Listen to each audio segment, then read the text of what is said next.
The Committee on Education and Workforce Development is on the record. Madam Clerk, may I have a roll call, please? Certainly. Senator Dwayne M. DeGraff. Senator Dwayne M. DeGraff. Senator DeGraff, absent. Senator Kenneth. He's present. He's present. Senator DeGraff, present. Senator Kenneth L. Gittins. Here. Senator Gittins, present. Senator Marie C. James. Senator James, present. Senator Franklin D. Johnson. Senator Johnson, present. Senator Carla J. Joseph. Senator Joseph, absent. Senator Avery L. Lewis. Senator Lewis, absent. Senator Kurt A. Viale. Here. Senator Viale, present. Mr. Chair, you have 5 present, 2 absent. Thank you, Madam Clerk. Do you have any correspondence? Yes, I do. You may proceed.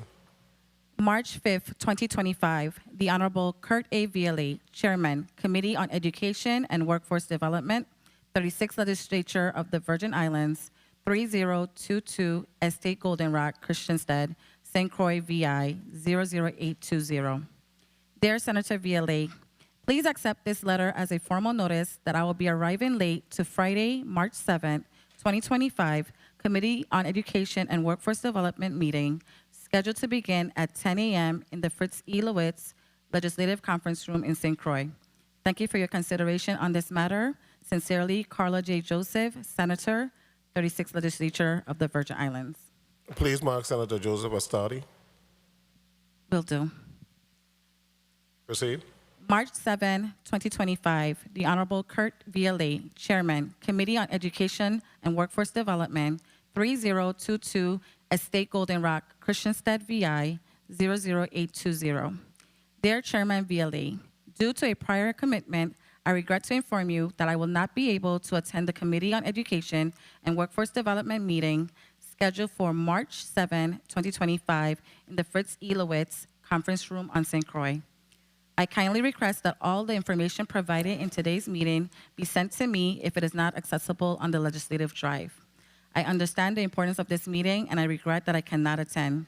I ask to be recorded as excused. Moreover, I wish you a very productive hearing. Thank you in advance. Regards, Avery L. Lewis, Senator, 36th Legislature of the Virgin Islands. Please mark Senator Lewis as excused. Mr. Chair, you have 5 present, 2 excused. Thank you so much, Madam Clerk. Good morning to the people of the Virgin Islands. Good morning, St. Croix. Good morning, colleagues. Welcome to the Committee on Education and Workforce Development hearing on Friday, March 7, 2025. Before we start, I want to recognize a couple accomplishments in the area of education, which is also a part of this committee. I want to say congratulations to the winners of the Spelling Bee, Mr. Jamie Griot, a student at the Eulalie Rivera Pre-K-8 school, and Mr. Evan Foy, who's a student at Lockhart K-8 school. I want to pay some special attention to the student Evan Foy, because he not only was the top winner in St. Thomas for the Spelling Bee, but he also won the math counts. And it's rare that you have a student that win the math counts and the Spelling Bee, so this student, both sides of his brain definitely clicking, and that's an outstanding accomplishment for a student to win both. So I really want to meet this young man. I also want to congratulate Cole Cullinan, who placed first in the math counts competition in the District of St. Croix. This month is Virgin Islands History Month. I want to encourage everyone to research, look at the history of the Virgin Islands. This is the month that we celebrate our culture, our way as a people, and it's important that we continue to pass on the culture and the traditions of the Virgin Islands. It is all Women's History Month, and we have a number of outstanding females who have done well in the Virgin Islands and have become role model for the children of the Virgin Islands. I want to salute all females. This month is also Smarter Balance Assessment. It's going to be from March 17 to April 25th. So parents, please mark those dates. Make sure your child get a good rest. Make sure they go to school on time. And encourage them to do as well or as good as possible on the Smarter Balance Assessment. Today is Employee Appreciation Day, and I want to say or congratulate all the outstanding employees of the legislature, and I also want to commend my employees, Glory V, Janella, Samantha, for doing an excellent job on a regular basis. I thank you guys for being members of my staff. Mr. Molloy, I think you had a little accomplishment last night. Congratulations. I heard you successfully defended your dissertation. Is it really true to the room I'm hearing? Yes, Senator. So you can officially refer to me as Dr. Gary Molloy. Not until you get a paper. You'll be Mr. Molloy today. But congratulations. I got a little wind of it this morning, so I said, a big congratulations. I didn't actually realize that you had gone back to school. And a good model to follow, continue to want to be educated, continue to try to grow as a person. So congratulations on your accomplishment. We have some special guests today. We have a group of students from St. Mary's School that came to the legislature, and they're going to be with us for about an hour, and they came to look at the legislative process. And I'm very happy that they are here because it is so important to make sure that our students are engaged and that they understand the role of the legislature. These students are members of two different organizations. They're members of the Close Up Middle School program, which is a wonderful program that teaches students about government and the structure of government, and they get a chance to go to Washington and really delve into topics and issues. And we also have a number of students from the National Elementary Honor Society. And when you're in the Honor Society, that means that you have reached the pinnacle of academic performance. So I'm glad that you guys are here, and I want you guys to see, my girls know what to do. They see themselves on the TV, and all of them smile at the same time. So let's start with a close-up. Let them come to the front, please. Close-up students.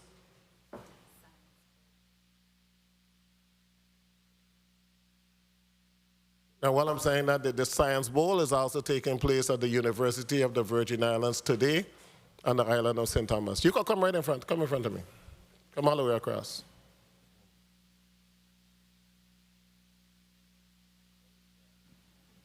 So I want them to we're going to take some pictures, but I want them to introduce themselves, the name, what grade they're in, and the organization.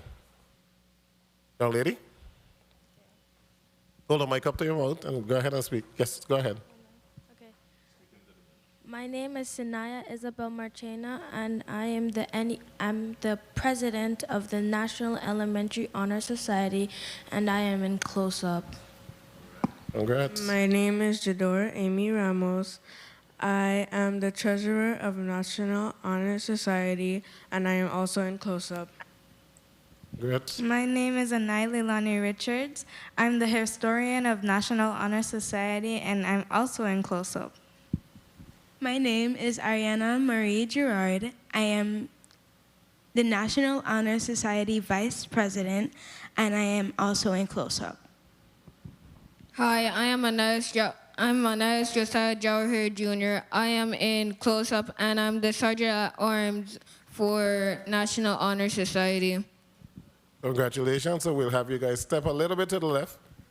And let's bring the students. Don't leave up, but just come over there. And now let's have the remaining students that are in the Honor Society. You guys come. Okay, and the close-up students, they're all in sixth grade.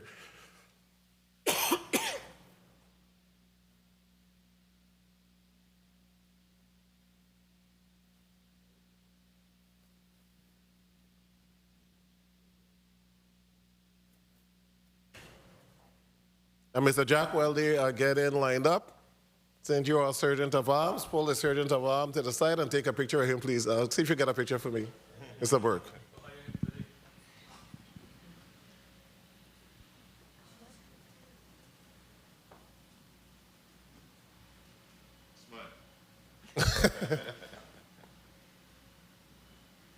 Okay, thank you so much. So we will begin with the students from St. Mary's Honor Society. Young lady, you ready? You have the mic?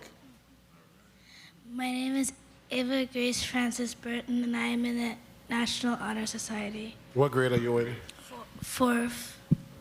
My name is Jazzy Alexis Rose James. I'm also in the National Elementary Honor Society. I'm also in 4th grade.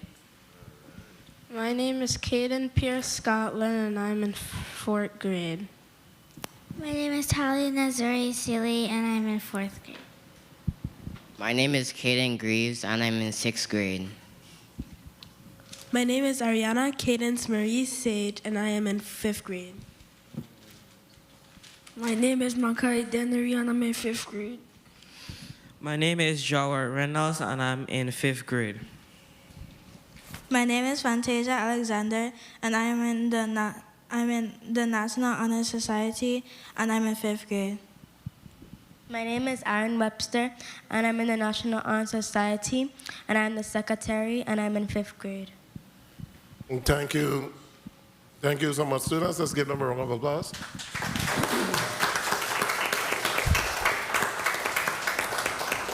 Okay, we have some special pins that we're going to pin the students with, so the committee is going to go into recess for 5 minutes. The Committee of Education and Workforce Development will take a recess for 5 minutes.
The Committee on Education and Workforce Development is back on the record. Before we read the agenda into the record, I want to commend Eusebia John Baptiste, the first grade teacher, Andrea Burton, the parent that is here, and Leah Mesa for bringing the students of St. Mary's to the halls of the legislature. We thank you. Madam Clerk, you may proceed and read the agenda into the record. Certainly. Committee on Education and Workforce Development, agenda, Friday, March 7, 2025, 10 a.m. at the Fritz E. Lowitz Legislative Conference Room, St. Croix, USVI.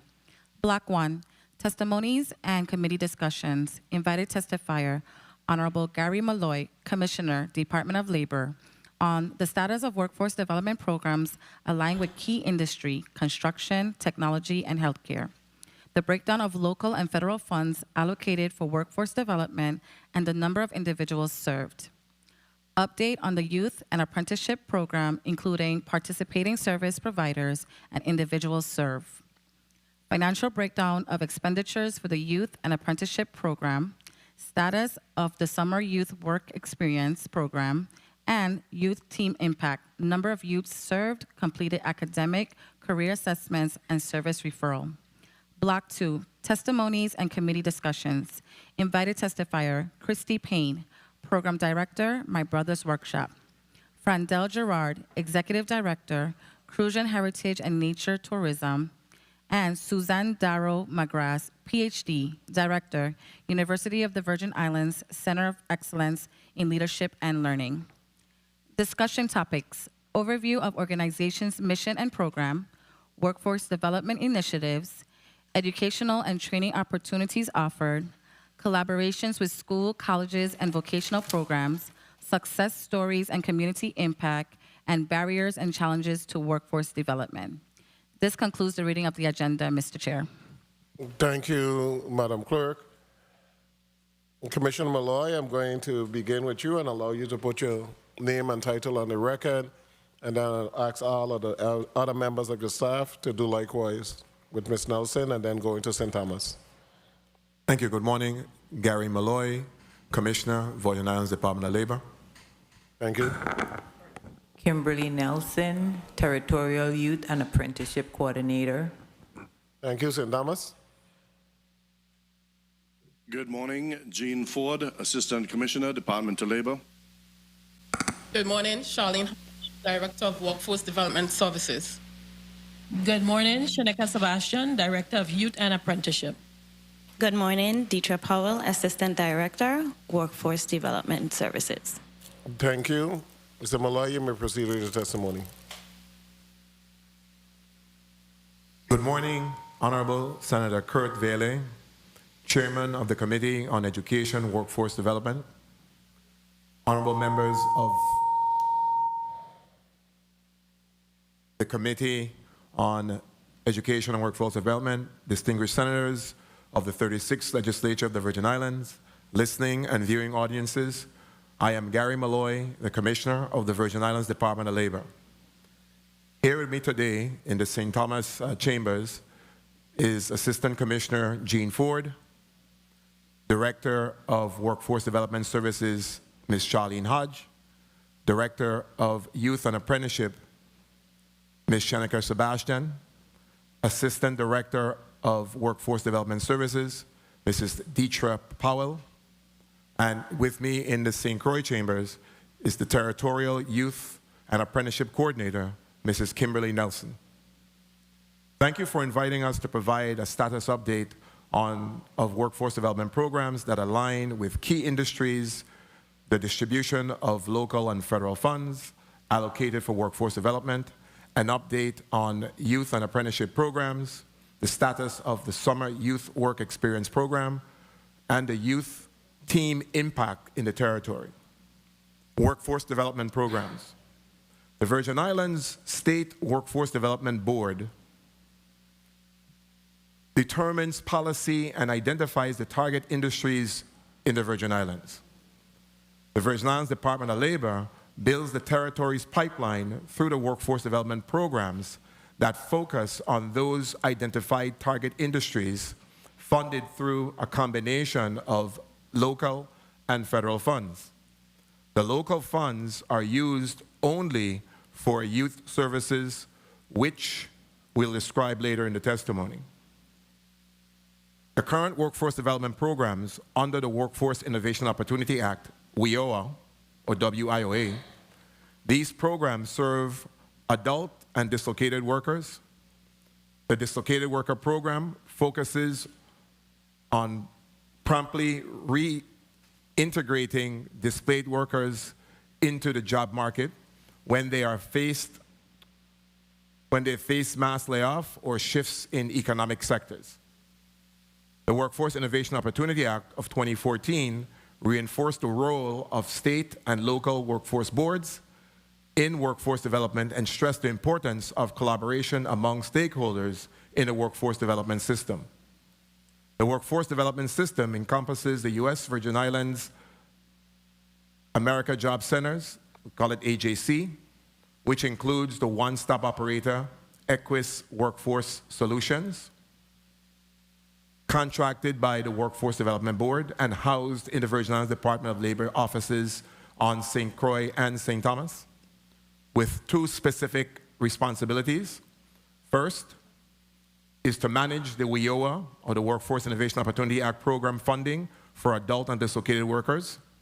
And second is to coordinate the activities of the other partners within the America's Job Center, or the AJC, to create the one-stop process for our WIOA eligible customers. As a result, when customers visit the Virgin Islands Department of Labor office, they will initially interact with a staff member in the Employment Services, or ES, of the Virgin Islands Department of Labor, VITAL. After further assessment and determining their individual need, the customer will then either remain in the Employment Services or be referred to WIOA, Youth, Adult, and/or Dislocated Worker Program if more staff-intensive services are required. Key industries. The demand industries identified by the Workforce Development Board include the following: administrative and support services, allied health, architecture and construction trades, information technology, leisure and hospitality, retail, transportation and logistics, engineering and mathematics, agribusiness, health sciences, renewable energy, and marine industry. The U.S. Virgin Islands AJC partners include the Virgin Islands Department of Labor, the Virgin Islands Department of Education, the Virgin Islands Department of Human Services, the Virgin Islands Vocational Rehabilitation Services, the Virgin Islands Department of Veterans Affairs, and Equis. Our other partners in the Virgin Islands are the Virgin Islands State Workforce Development Board, the Bureau of Corrections, the Board of Education, the Virgin Islands State Apprenticeship Council, ICF, and Workforce 180. Status of workforce development programs that align with key industries, construction, technology, and healthcare. The following chart shows the funding source appropriation and the total number of job seekers and employers served for adult and dislocated worker programs. The numbers for 2024-2025 are subject to change as the year is still in progress. Now, I've asked media to put the slide up. The adult and dislocated worker program for 22-23, we had the federal funding of Wagner-Pfizer.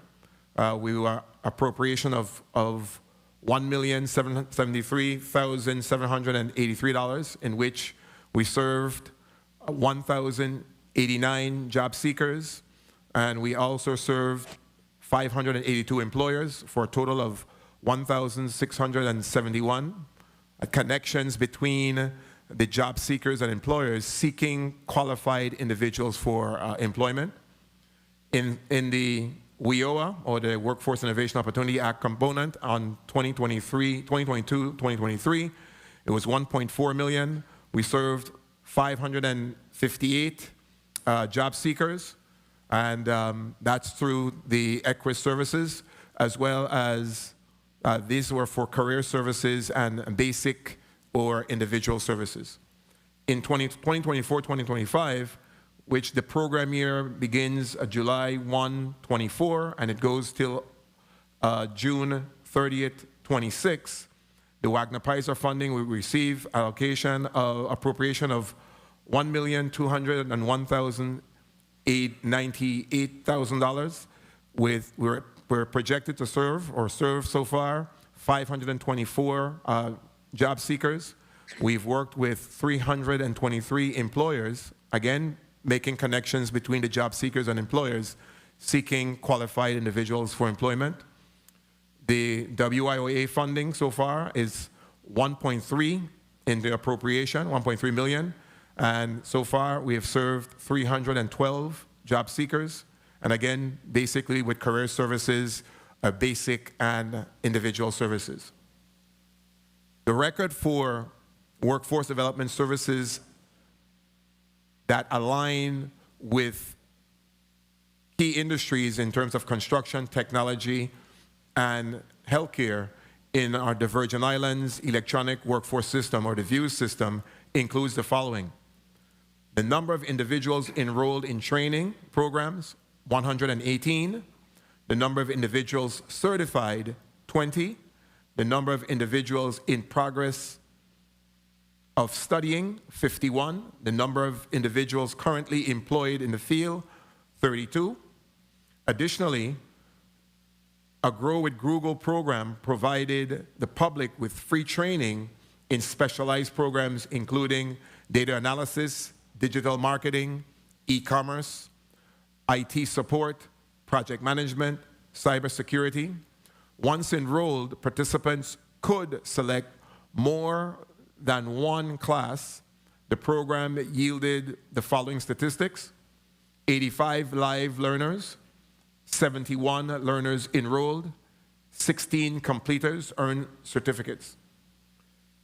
The graph below describes the performance measures for several areas regarding the Workforce Innovation Opportunity Act, or WIOA program.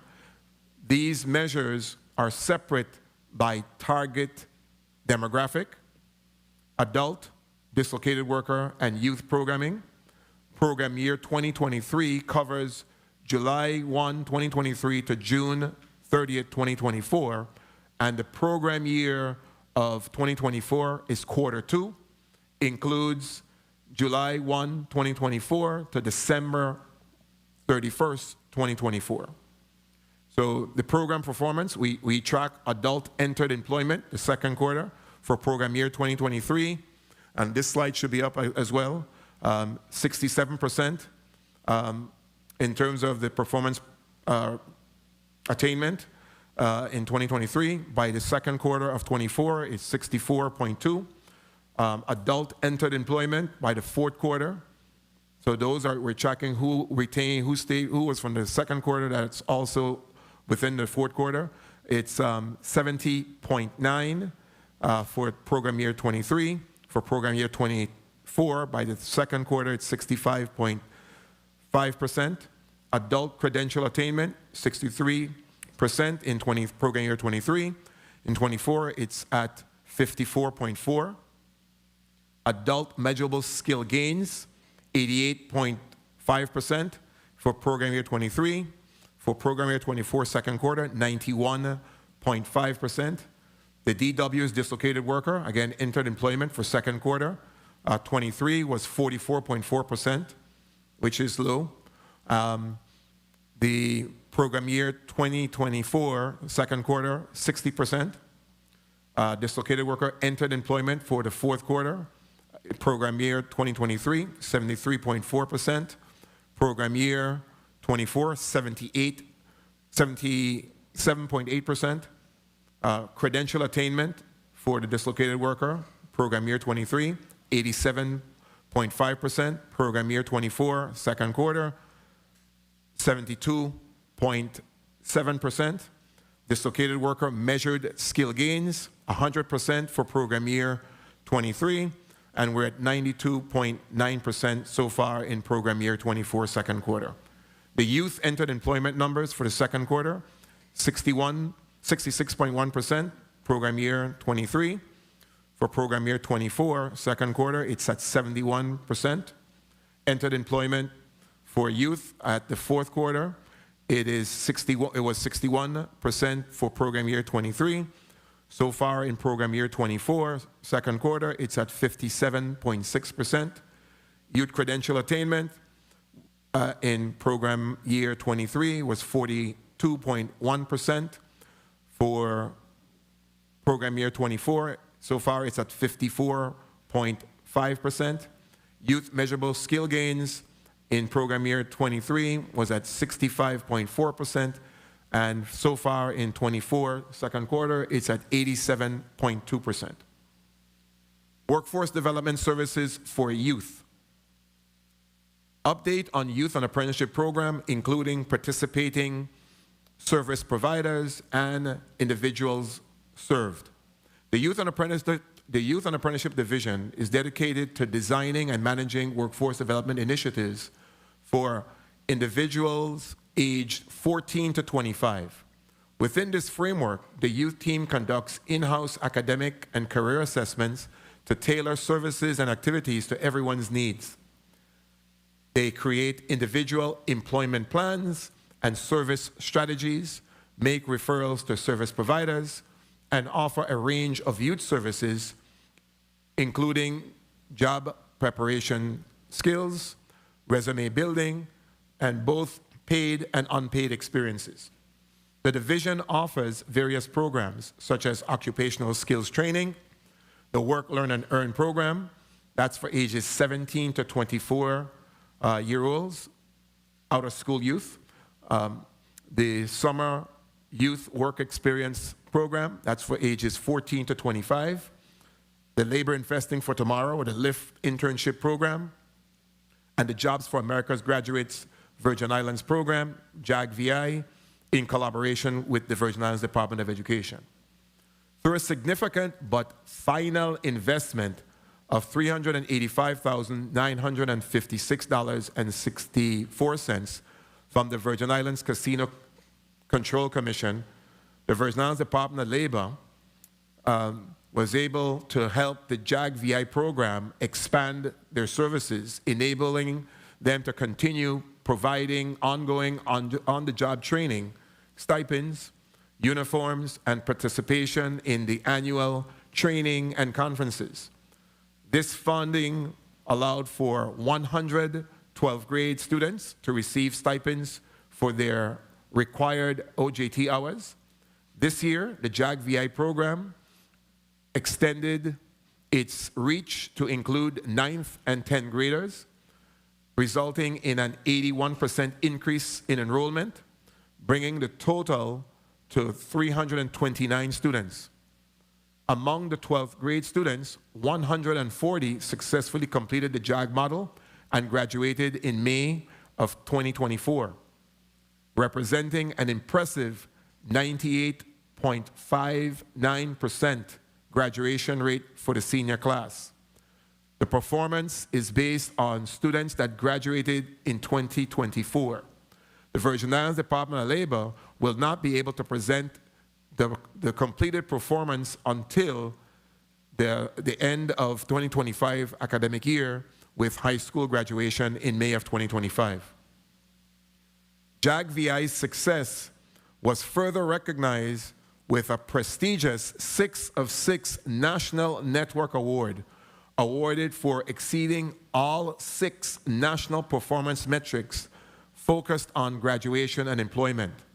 Notably, 90% of the class of 2023-2024 achieved successful outcomes during the 12-month follow-up phase, either securing employment or pursuing further education.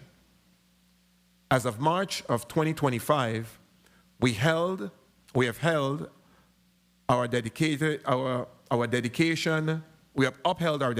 to the JAG-VI program by placing 265 12th graders on per diems to enable them their stipends to ensure their stipends for their required on-the-job training hours. These students commenced their 10-week training experience in January across various sectors, both public and private.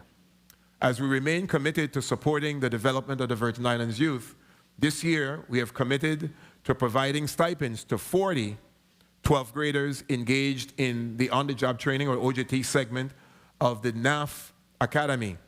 Annually, the youth team serves over 700 youth by leveraging both federal and local funding, with a number of participants determined by the availability of funds.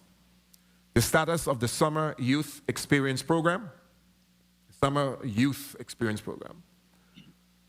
The Summer Youth Work Experience Program targets different segments of the population, including current high school students, out-of-school youth, current college graduates, graduate students, and recent graduates.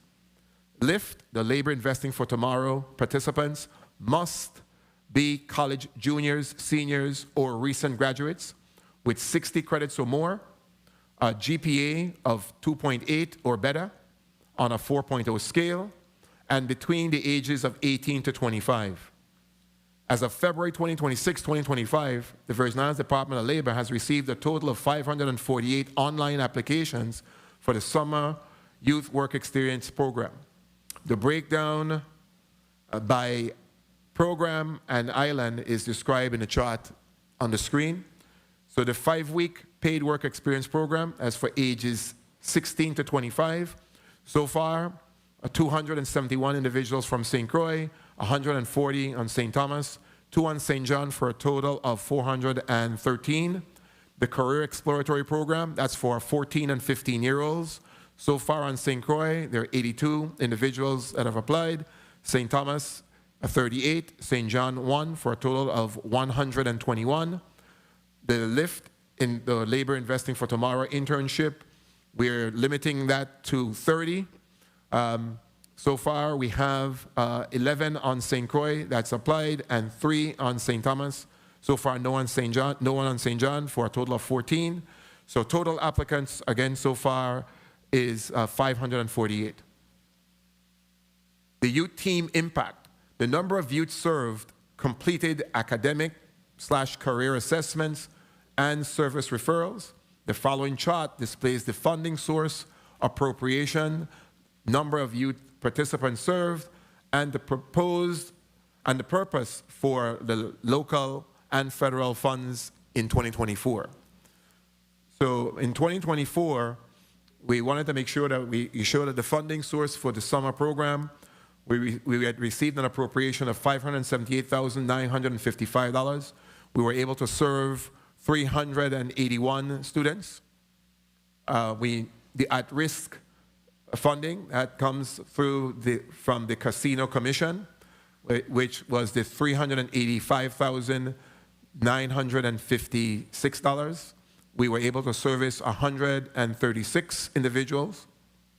The youth transitions, that funding, we were appropriated $320,278. We were able to serve 170 students with that funding. The youth employment and the apprenticeship training, that funds that's appropriated there, the $190,000 and the $201,000, those are for staff salaries in 2024. So the following chart displays the funding source and appropriations for the number of youth served and the purpose for local and federal funds in 2025. These numbers are projected and subject to change as the year is still in progress. So for the summer, from the local funds, we have been appropriated $876,922, and we're projected to serve 503 students for the summer.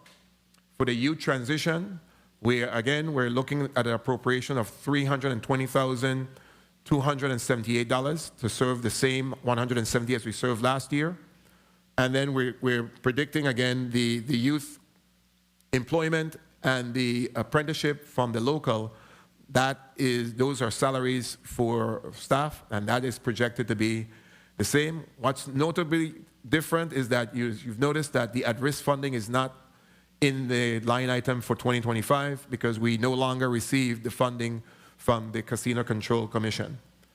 On the federal side, the WIOA, we are receiving for FY 2024, we have allotted $530,803, and we expect it to serve 131 individuals. The following chart displays the financial information for the apprenticeship in 2025 regarding individual training accounts, or ITAs, on the job training and customized training. We have an appropriation of $720,000, and we're projecting to serve 90 individuals, whether through individual training accounts, whether supporting on-the-job training with an employer, or customized training. Building the USVI talent pipeline, step-by-step analysis. The USVI talent pipeline is a structured approach designed to develop a skilled workforce that meets the needs of key industries in the U.S. Virgin Islands. By guiding students from early education through training and employment, this initiative directly supports Governor Bryan's Workforce Development Initiative and involves collaboration of employers, educators, and mentors, ensuring that students gain the necessary skills and experience to thrive in the workforce. Employers play a critical role in this talent pipeline by providing opportunities for learning, training, and hiring. Their involvement ensures the workforce development remains aligned with industry demands. Business benefits from the pipeline of qualified, work-ready candidates, while students gain practical experience and career exposure. The talent pipeline follows a structured 5-stage process that takes students from career awareness to full-time employment in high-demand fields. The first stage, Inform, introduces students to different career possibilities through interactive learning experiences. At this stage, industry professionals visit schools to discuss careers and the skills required. Class presentations provide insights into various industries, helping students to understand career pathways and job responsibilities. The second stage, Attract, engages students in career exploration by providing direct interactions with professionals through site visits, student tour workplaces to observe professionals in action and gain real-world exposure. They also receive mentorship from industry professionals, either in a group setting as a part of a class mentorship or through individual mentorship, where the professional provides personalized support as the student explores the career options. At the Acquaint stage, students transition into hands-on industry experience, allowing them to apply their knowledge in real-world setting. Job shadowing provides an opportunity for students to observe professionals in daily work environment. Internships offer short-term work experiences with hands-on training, while temporary work experiences help students develop skills and workplace familiarity.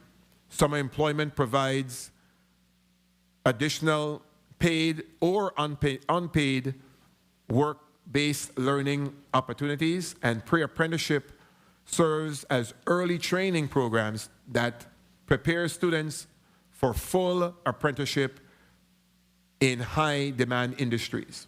Once the students have identified their career interests, they move into the training stage, where they receive formal education and skill-building programs, occupational classroom training focused on industry-specific coursework that aligns with real-world job requirements, with on-the-job training, or OJT, allows students to learn while working under industry professionals, while customized training ensures that their education remains job relevant.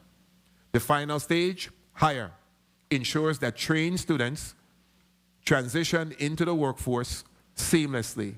Equipped with skills and experience, they move into full-time employment in high-demand industries contributing to the economic growth of the U.S. VI. This initiative is designed to prepare students from elementary school to post-secondary education for careers in key industries that are vital to the U.S. VI economy. The talent pipeline supports students at all education levels, ensuring a smooth transition from learning to employment. Students from elementary and middle school, K-8, are introduced to various career options and industry opportunities, allowing them to explore careers and develop interests or early interests. In high school, grades 9 through 12, students begin researching specific jobs and narrowing down career choices based on personal interests and market demands. Their education and training become more focused on career pathways, and they earn credentials and certifications that enhance their employability. For students in post-secondary education and those entering the workforce 12th grade plus, networking becomes essential as they connect with professionals, employers, and mentors to expand their opportunities. Students are the foundation of the pipeline, and this structured approach ensures that they receive early exposure, practical experience, and job-specific training to become workforce ready. The framework supports a seamless progression from education to employment, ensuring that graduates are prepared for sustainable, high-demand industries or high-demand careers. By following the 5-stage process of inform, attract, acquaint, train, and hire, the pipeline ensures that employers have access to skilled workers while students gain the experience and education necessary for career success. This initiative not only supports the Governor's Workforce Development Initiative, but it also strengthens the overall economic resilience of the U.S. Virgin Islands. And those industries that you see at the end of the chart, they're all tied to the Vision 2040 study. Registered Apprenticeship Programs, or RAP. Registered Apprenticeship Programs registered apprenticeships operate as a work-based learning model, combining supervised on-the-job training and job-related education, while apprentices earn a progressively increasing wage. Designed for long-term employment, these programs serve as proven training strategies for recruiting, training, and retraining top-tier talent and retaining top-tier talent, with a history spanning decades across various industries. All registered programs adhere to industry occupational standards, ensuring authenticity and consistency, ultimately leading to a nationally recognized certificate. The duration of a registered apprenticeship program varies from 1 to 5 years, contingent on the occupation training requirements. Functioning as a state apprenticeship agency, the Virgin Islands Department of Labor continues program development by registering those that meet federal and state standards. Virgin Islands Department of Labor also actively promotes the creation of new programs through marketing and technical assistance, provides ongoing support to sponsors through the program lifecycle, and ensures that all programs maintain high-quality training standards. The most recently approved apprenticeship programs include the Line Maintenance Program, sponsored by the Virgin Islands Water and Power Authority, and the K-12 Teacher Program, sponsored by the Virgin Islands Department of Education.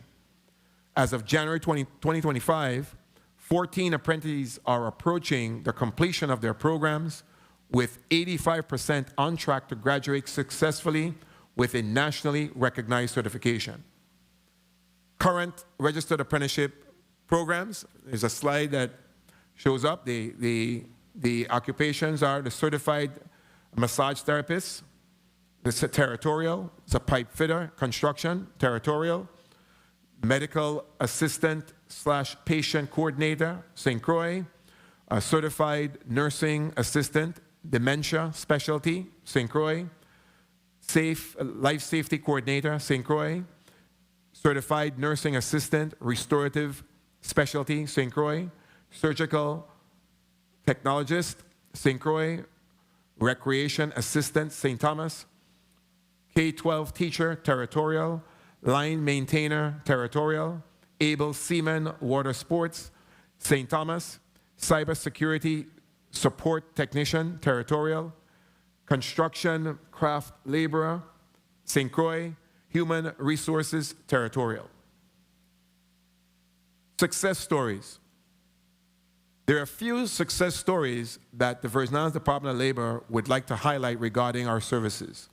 The first success is a 17-year-old high school graduate who came into our office seeking employment assistance. He recently completed a summer job at the Judiciary of the Virgin Islands and was eager to pursue a career in auto mechanics. Recognizing his potential and commitment, his workforce development specialist quickly assessed his needs and guided him toward the best opportunities. He enrolled in a 2-year auto mechanic program at the Ralph O. Wheatley Skills Center. Understanding his need for financial independence, the workforce development specialist recommended a work experience opportunity that would allow him to gain valuable on-the-job training while still attending school. This dual approach would help him to stay financially stable while working toward his career goal. Shortly after beginning his training, he was placed in a 3-month paid work experience as an auto mechanic assistant with the Department of Property and Procurement. Recognizing his dedication and the value he brought to the team, the Department of Property and Procurement offered him a full-time position as an auto mechanic. After successfully graduating for the auto mechanics program in May of 2024, the graduate is still employed full-time with the Department of Property and Procurement. This journey is a powerful testament to the impact of combining education, hands-on training, and real-world experience. His story highlights the right combination of training, work experience, and mentorship can empower young individuals to reach their full potential and build a successful career. The second youth success story is a recent high school graduate eager to join the workforce after being unemployed for 3 months, with her most recent job being a cashier. A workforce development specialist committed to helping her gain relevant exposure.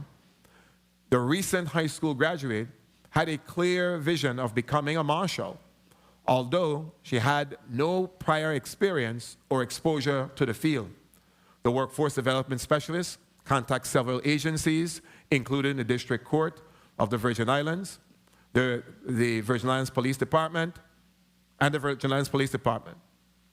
As a final effort, she contacted the Superior Court's Human Resources Office.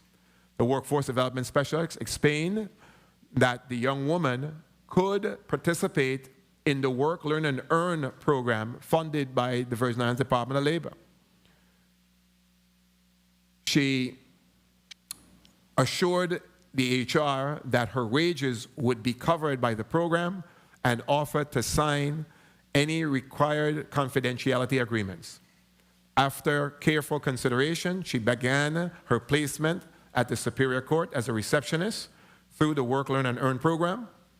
This role allowed her to gain first-hand exposure to her field of interest. As the Work, Learn, and Earn program neared its conclusion, the receptionist position at the Superior Court was officially advertised. The young participant applied for the role and was interviewed after she completed the Work, Learn, and Earn program. She was officially hired as a full-time receptionist at the Superior Court and began her new role as receptionist.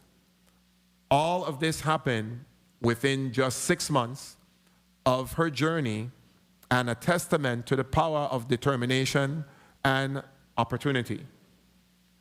Her story highlights how tailored support, proactive advocacy, and the willingness to step outside one's comfort zone can lead to meaningful career achievement.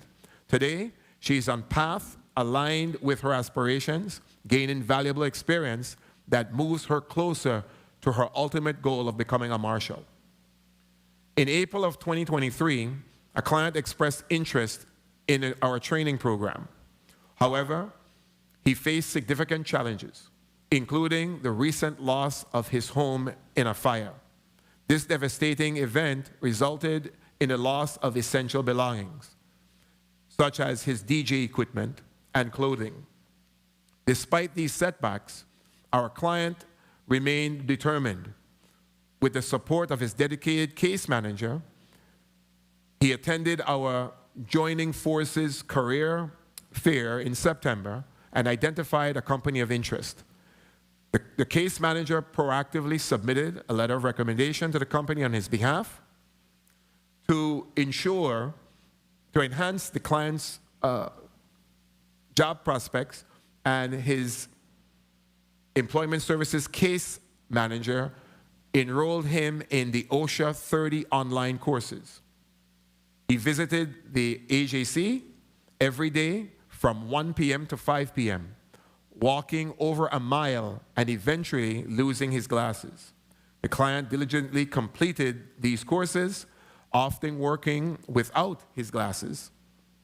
As the client secured an interview with his dream company, the employment services team collaborated with him to prepare for interview, including assistance with appropriate attire. This involved sourcing larger size shoes to ensure he presented himself professionally. The client's perseverance, combined with unwavering support from his case manager and the employment service team, ultimately led to his success. In December of 2023, on the same day, he received 2 job offers, one of which was his dream position. Happy to say, almost a year later, the client is still employed with the company. He now has reliable transportation and was able to replace his glasses. The Virgin Islands Department of Labor is dedicated to applying the workforce development policies established by the Workforce Development Board across all sectors and industries.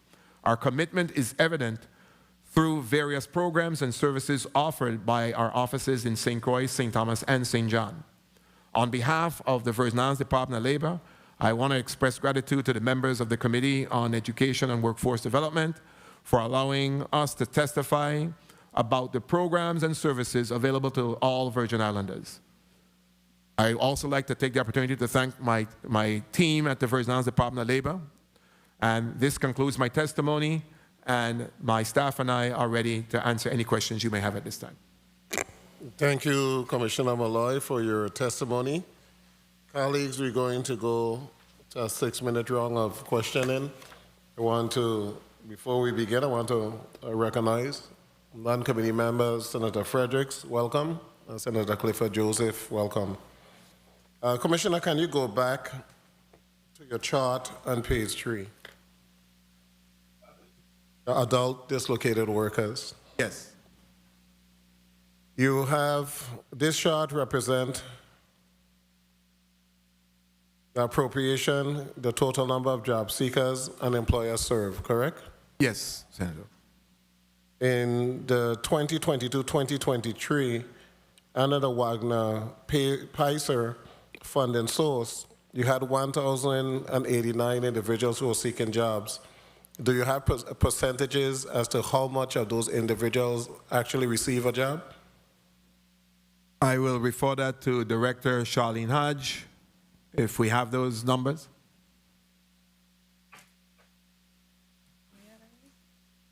Good morning, Charlene Hodge, Director of Workforce Development Services. No, Commish, we don't have that number right now. Okay, can you call our office and get someone to provide those numbers? Because we're seeing the number of individuals that applied, but we need to see the number of individuals that were actually successful. And then you go down to the WIOA, which had 558 individuals that were seeking employment.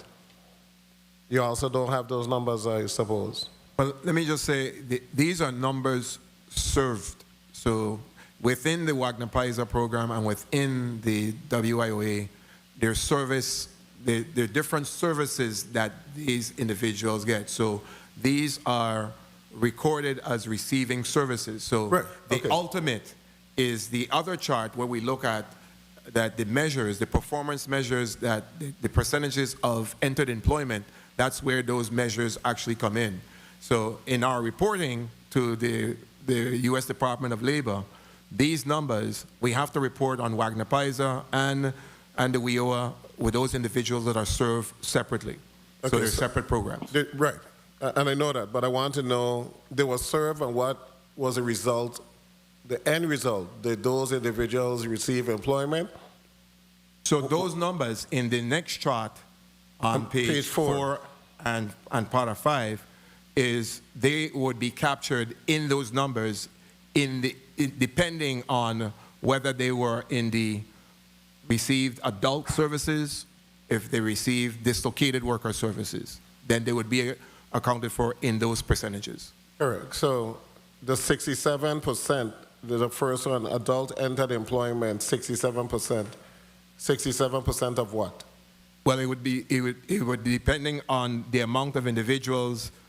The denominator is determined by the number of individuals that were served within that period, within that second quarter.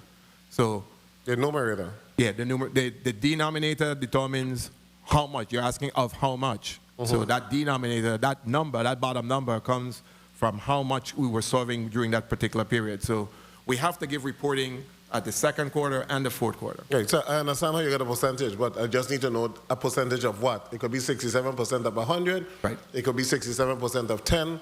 But if you know what the 67% of what represents, then you're going to know how effective the particular program was. Because for the one program, you spent in 2022, 2023, you spent, with both programs, you spent $2,492,292. So those funding was spent on staffing, correct? Administrative?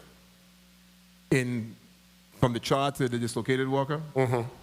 These funds that are in here are direct services to the individuals. Meaning? Meaning that I come in looking for employment as Wagner-Pisa. That's our employment services program. So I come in, a caseworker works with me to determine my assessments. If I need more intensive staff training, then I'm referred to the adult program or the dislocated worker program, or in some cases it might be youth, because our youth overlap, there's ages 17 to 25. So you could be an adult and still be referred to youth based on the fact that you haven't had a job, haven't had any resume or anything. So I'm trying to get to the spending the money part. So where's the money spent? So the money is spent on the actual services that individual receives. But I can let Director Hodge do some more clarification. Director Hodge? Good morning again. Charlene Hodge, Director of Workforce Development Services. The money there does include staff. Okay, so that's under the EQUAS? That's the Wagner-Pisa funding. Yes. Includes staff, and then WIOA, managed by EQUAS, includes staff. Okay, so I'm going to go to the first sentence. So can you let me know what is the percentage of staff that is covered, or how much is utilized for staff under that particular grant? But we'll go to a 6-minute round. Senator Hubert Fredericks. Thank you, Mr. Chair. Good morning, colleagues. Good morning, testifiers, listening and viewing audience. Commissioner Molloy, Dr. Molloy, thank you for spending some time with us this morning. I am a big fan when it comes to workforce development, and I commend you and your staff for really developing this program to this point. the challenge I have is the type of programs that's being offered. I know right now we're still waiting to see whether or not we'll have a refinery, and if we do, have we started preparing the workforce? Because you remember what happened the last time when they left. We had to exit. So now are we on board in preparation? Thank you for that question, Senator. And we have been preparing individuals for the construction industry.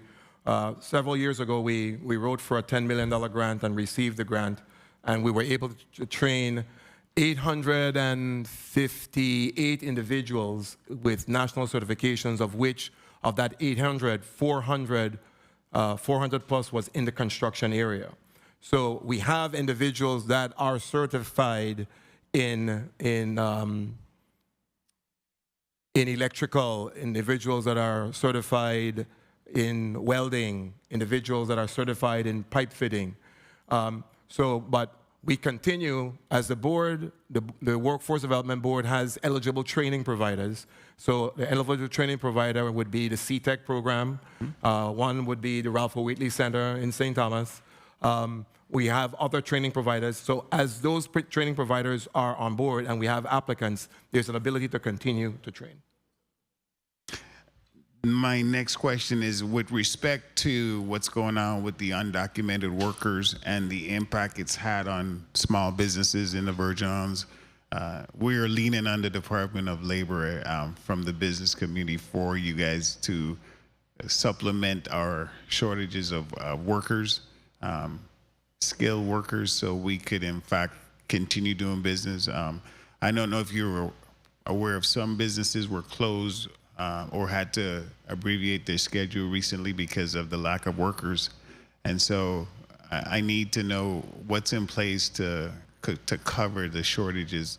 They shouldn't be working anyway. We're aware of that. But the point is they were, and we need to fill the gap. So where are we? I can let Director Hodge talk about what we're doing from the ES and the workforce. 3 minutes.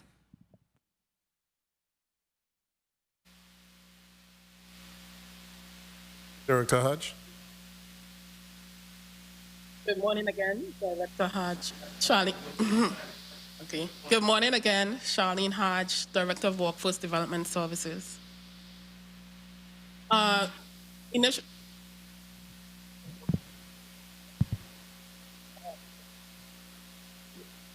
When a customer comes into the center initially, we do initial assessment on where they are with their job search activities. Once they're assessed, we do send them or refer them to the different partners throughout the one-stop system to receive service based on their needs. So I'm sorry, but my question deals with your department preparing a workforce substitution for the workers that were recently that vanished from the current roles for businesses right now. What are you guys doing to help us replace or gain other workers that will help us out in the business community? So it would depend on the industry, Senator. So depending on the industry and the businesses, so every business in the Virgin Islands is expected to file their vacancies in the Virgin Islands employment, in the Virgin Islands electronic workforce system, our VIEW system. I believe it's Act 5174. And so once an employer has a vacancy, that's the way we know that you have needs. So once those needs are posted, then the workforce development team actually kicks into action. And what Director Hodge described is what actually happens. But it would depend on the industry. Minute. So if it's hotel and restaurant, then we would have to look at to see the candidates that are available for that. We have individuals who do have certifications in those areas. We have a listing of candidates in our VIEW system that we can help source depending on the vacancy to make sure that we do the match.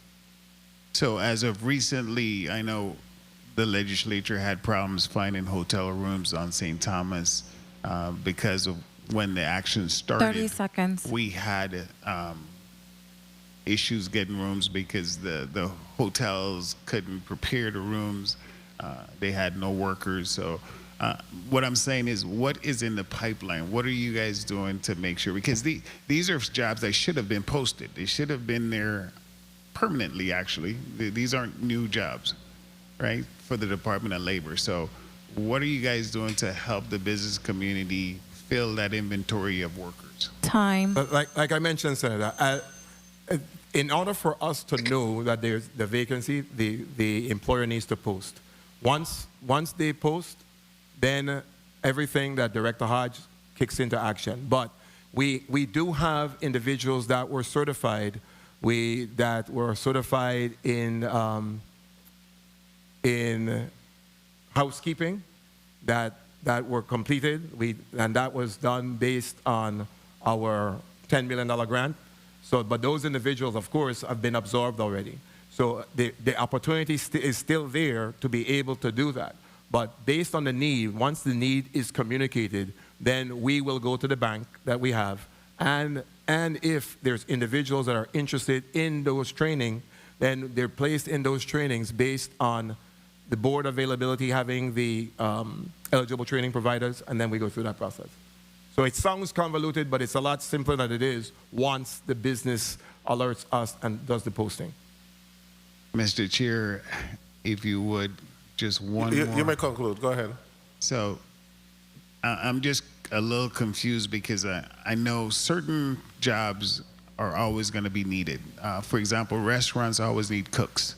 You know, hotels always need cleaning services.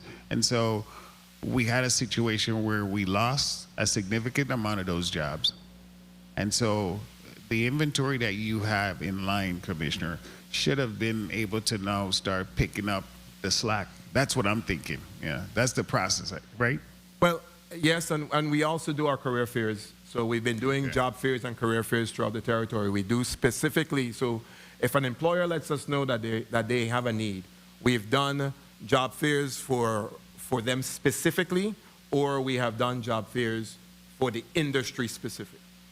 So, and we've done them where we have different representation of different industries. So we've done it. So, you know, you've been familiar with the FET Done Time for Walk. We did it in December. We're making sure we do the one coming for Carnival that's already scheduled. So we've done about 18 career fairs already throughout the year. Now, the issue is, like I said, we're talking two things, because you mentioned undocumented, and so in some cases those positions aren't posted. So that's not a need that we're not going to know of that need unless it's posted. Mr. Chair, I want to thank you for the additional time. Thank you, Senator Fredericks. I also want to recognize Senator Blyden. You've been there for a while. Thank you, non-committee member. Thank you for attending. And you're next. Senator Blyden, you're recognized.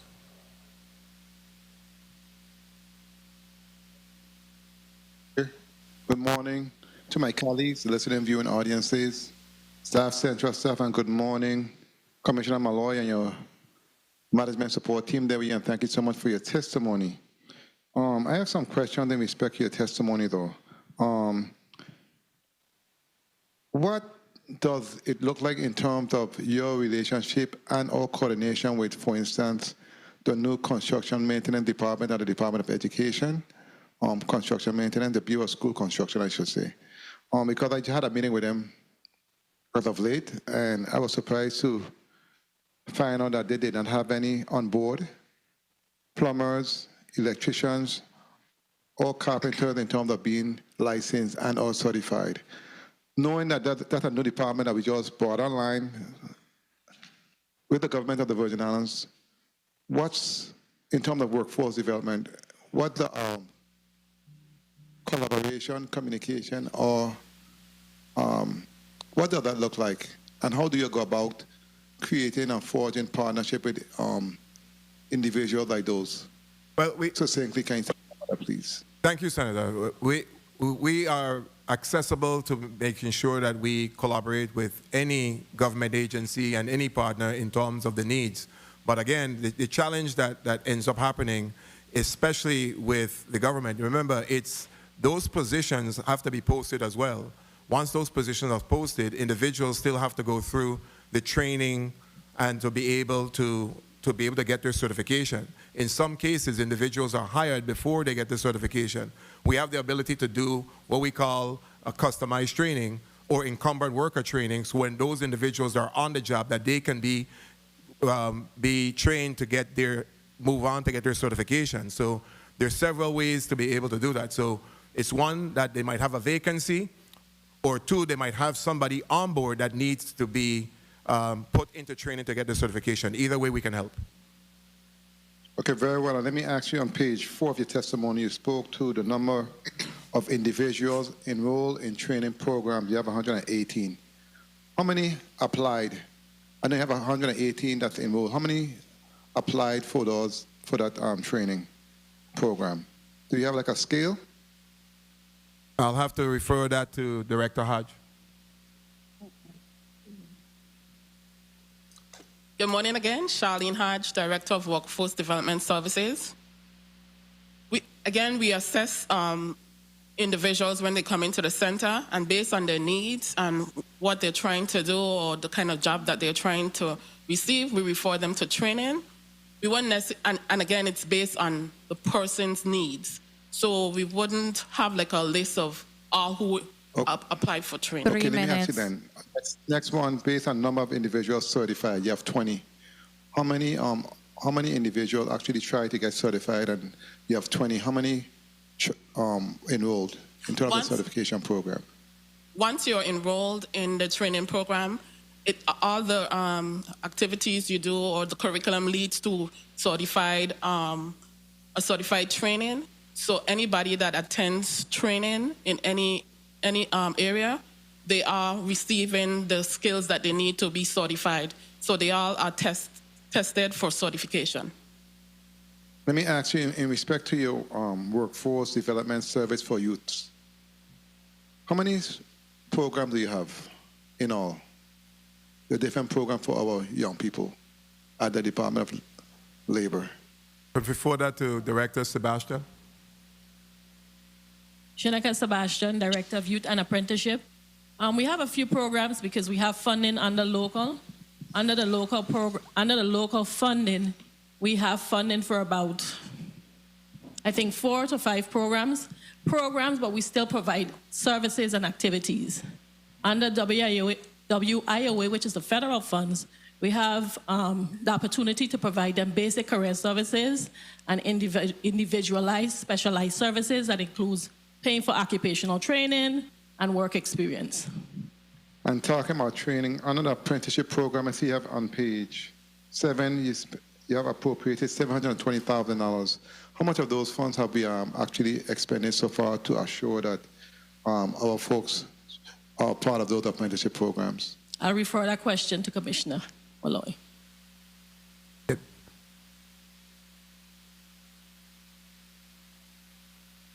Thank you, Senator. Those funds were recently appropriated, and so they're in conjunction with registered apprenticeship programs. So this is funds that we are utilizing to help those businesses that are coming on board to have apprenticeship sponsors. Some of the businesses that have been approaching us, some of the challenges that they're having is that they've been approaching us for additional funding or to help with the related training. And so this funding is there set aside to assist those businesses that are coming online with registered apprenticeship. I know my colleague on the Big Island who spoke before me spoke to knowing that there was a shortage when it comes to, for instance, housekeepers, etc., for the hotels. But what other area in terms of apprenticeship and or job training do you have available for higher paying and a higher level in terms of pay scale when it comes to those individuals? So thank you for that question, Senator. The apprenticeship program, I'll let Director Sebastian clarify, but the apprenticeship program is a sponsored, is employer-based. So we have 14 or 15 apprenticeship sponsored programs right now, and those programs then have apprentices in them. So there's a process that you have to go through to be a part of the apprenticeship program. So, but I'm also speaking to the demand industries identified by the Workforce Development Board, which include the key industries. What other areas in terms of higher paying individuals that's come to the program, and what does those numbers look like? Well, the industries that are identified by the Workforce Development Board, that's how we cannot use, we have to use federal funding toward these areas, and these areas only as identified by the Workforce Development Board. This is how the WIOA funding has to be utilized once they determine these industries. The industries outside of these, because there are many industries outside of this demand list that we have in the Virgin Islands, that's where we have been having the flexibility and trying to be able to get local dollars, and that's where this apprenticeship funding will be able to help the most. In closing, Mr. Chair, I know my time was called. If I may just wrap up. You may proceed. The marine industry, thank you. The marine, renewable energy and maritime industry, the marine industry is one of the most lucrative industry right now. I mean, they have been having record revenues year after year, and they're always looking for individuals all the time. What's being done in that space in terms of industry that's on demand? What are we doing in that respect to train our people to get involved in that industry, because that industry is a very high yield industry and very well paid, and a lot of different jobs also. What are we doing in that space? And thank you, Mr. Chair, for the time. You can respond on the chair time. Thank you. Thank you, Senator Blyden. You may proceed. We do have an able seaman registered apprenticeship program. I can let Director Sebastian speak more about that, the marine industry. Shaneka Sebastian, Director of Youth and Apprenticeship. So in addition to the able seaman, we do have Gold Coast Yacht and St. Croix when it comes to that industry. What we're trying to do is make sure we involve a lot of employers when it comes to developing our apprenticeship. And that's where a key role with that 720 could come into play to help give them an initiative and help support the program. Thank you, Senator Blyden. You satisfied? Yes, thank you so much. I appreciate it. Okay, thank you, Senator Blyden. Let's go back to page 4. The number of individuals enrolled in training programs, 118. What are the training programs?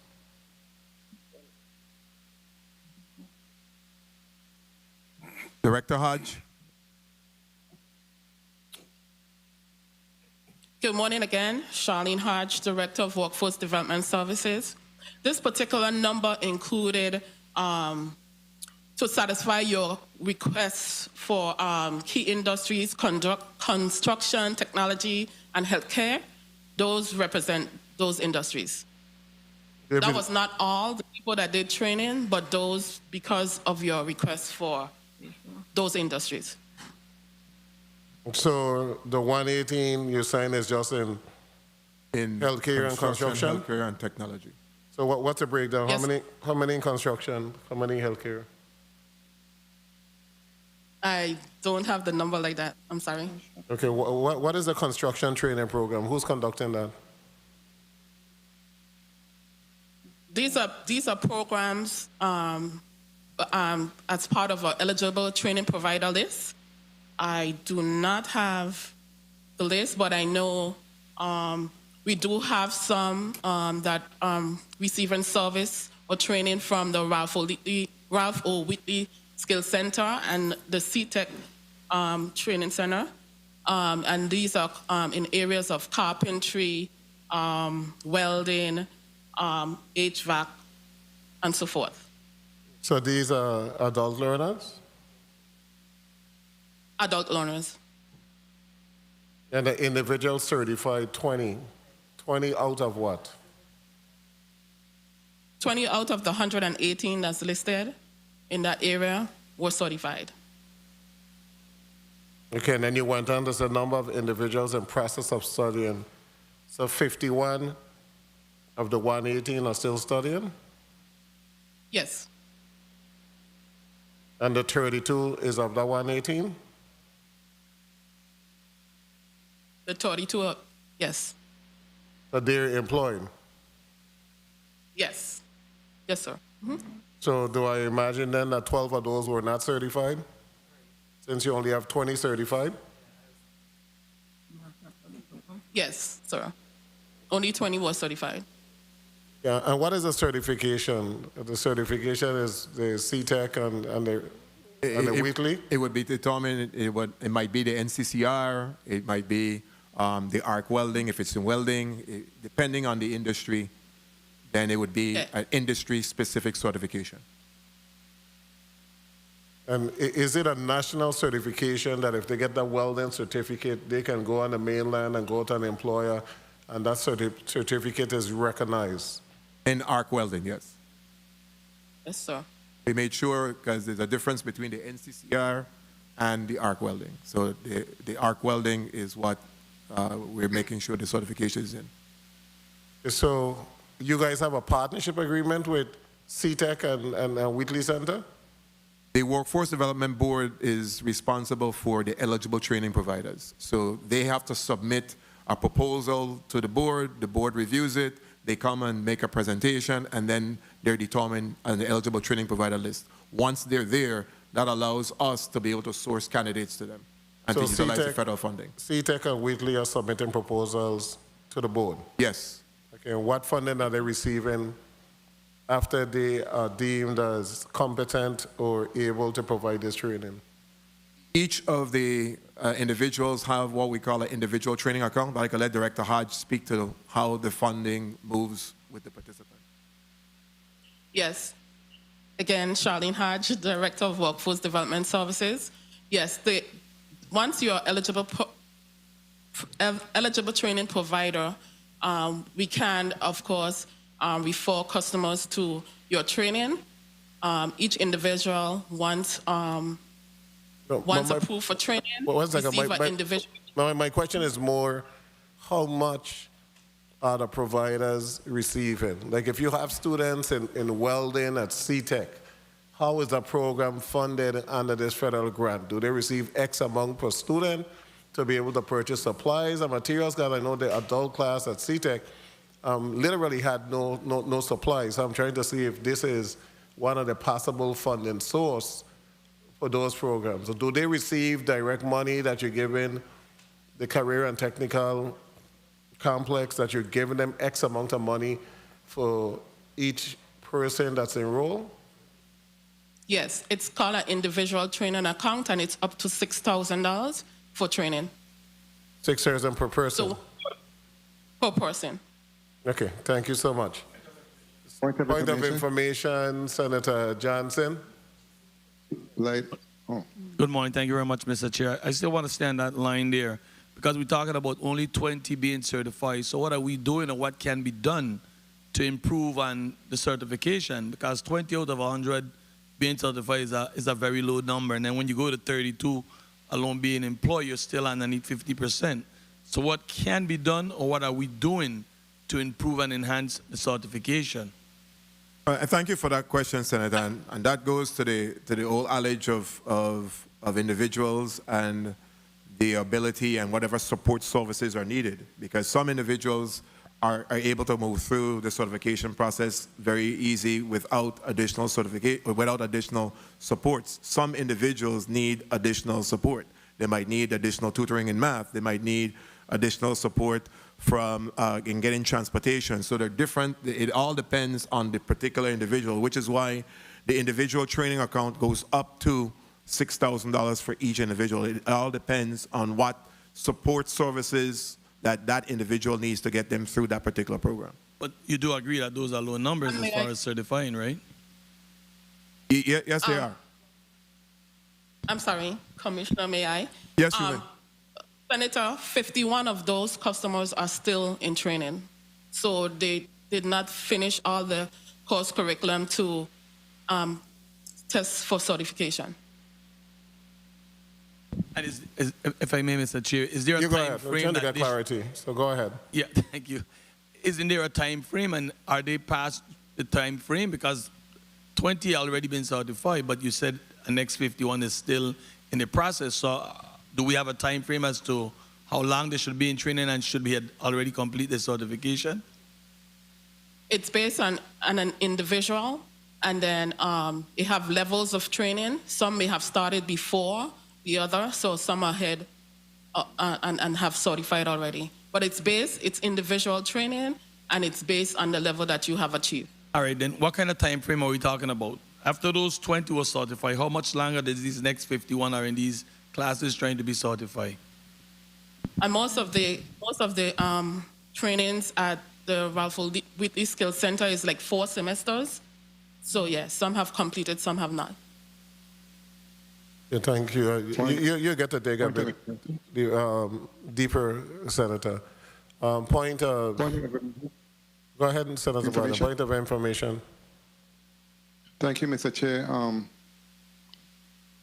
Director, let me ask you in respect to those individuals, do you have data showing exactly, for instance, where are these people at in terms of where they're coming from? Are they students that just came out of high school? Are they individuals who stopped school, came back to find a skill set to assist with their family, etc.? Do you have that data showing exactly who these individuals are that's attending the Skill Center or CTEC in St. Croix? Do you have that data? Can you share that with us, please? It may be data that can be retrieved from our case management system. So you can provide that to the chair.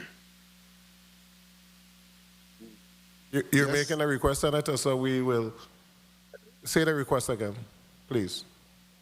Yeah, can I have the date? Can you have the data showing exactly who these individuals are, so you can actually see what's happening in terms of our educational system and our skill set when it comes to training our people in the territory? Thank you so much. To the chair. So a breakdown you want, right? Yes. Senator Joseph, you want a point of... Just if I may, Senator, we might not be able to give you the names, but we'll be able to give you... We don't want the names, just a demographic, number of individuals between the age group, right? Number with a high school diploma, just Agreed. The demographic. Senator Joseph, you recognize our point of information. Thank you, Mr. Chair. The question that I have is, what's the capacity in every one of these level of training? Like, for instance, if you have welding, we have a space for 10. Got whatever electricians, we have a space for 8. Because when you look at 118 and you start to think about how much different subject matters are you addressing at a period in a period of time. Thank you for that question, Senator. And again, this is how it's set up. The eligible training providers have a schedule of when they have cohorts. So individuals join in cohorts. So it might be cohort 1 would start from this period to this period. Cohort 2 start from this period to this period. But what is happening as well, as Director Hodge is explaining, some individuals might have been in cohort 1. I'll use myself. I was in cohort 1 in the doctoral program. They're at cohort 8 or 9 now. I'm just finishing. So there's some individuals that in cohort 1 have not finished, while others have. So some people are at different places. So the number of spaces is determined by the eligible training provider and within that particular cohort. So I've been seeing it's been ranging from 10 to 20 depending on the class size and the instructor. Thank you. Thank you, Mr. Chair. I think overall, and I'm going to Senator James is next, but one of the goals that I really wanted to achieve was to discuss that void that we have in terms of construction, etc., and to be able to highlight if there are programs that are established that individuals that want to go into plumbing, carpentry, welding, that they could go into those fields, because that is a need right now, and we're getting ready to ramp up building. So what are we really doing in terms of getting individuals who live in the Virgin Islands to enter into those fields so we don't have to import so many individuals? And that's what we're really trying to get. I know before you had a program with Pinnacle, I think it was, in electricity. Skills for Today. Skills for Today. But I'm hearing CTEC, I'm hearing Whitley. Those are established Department of Education adult learners program that anybody could join. But how are we increasing the numbers for these areas that we know we need right now? Carpentry, what are the carpenter helpers? Did they trade areas, electricity? How are we getting out there to all those guys on the street? They're just cooling all day, doing not a thing. I wanted to say something else. How are we hitting a population so that we don't have to import 100 Puerto Ricans? We have a large number of Venezuelans, and thank God they're here. But how do we get our people to be able to enter into those fields? I know we got a $10 million grant. How much people was that $10 million grant able to serve to get individuals online? That's the second. Answer the first, and then the second will be later. The first thing is this, because that's why we developed the Skills for Today program to be ahead. It was tied to the disaster recovery to make sure. I can tell you my team and I have been in every housing community in the territory at least 3 times, minimum, doing recruiting for these programs. So individuals are recruited for the area of interest. So it's based on their interest. I can tell you that throughout the territory, there's not been too much interest in the St. Thomas, St. John district in the construction area. The interest in the construction area has been in the St. Croix district. So in the St. Thomas area, you were not able to really have the Skills for Today? We were able to have it, but the numbers were significantly lower than we were in St. Croix. What were the numbers? I can tell you that we certified Director Hodge, you can help me out. I know that we did 65 welders. We did about 300 total in construction in the St. Croix district. Director Hodge, give me the breakdown of St. Croix and Thomas. There we got those numbers. Charlene Hodge, Director of Workforce Development Services. I don't have the numbers now. Ms. Hodge, you got to get that type of stuff because that's a pertinent information that we need to be able to evaluate the success of the program. We want to know how many were in our Skills for Today program. In this day of technology, I know you guys have access. Call somebody in the office and get the information. We'll get back to you. After perhaps the next 2 speakers, we'll come back with that same question because we need to know the number. Senator Carla Joseph, welcome, and thank you for coming. And you have a point. You may proceed. Thank you so kindly, Mr. Chairman. And I do apologize for my tardiness. I had a funeral to attend.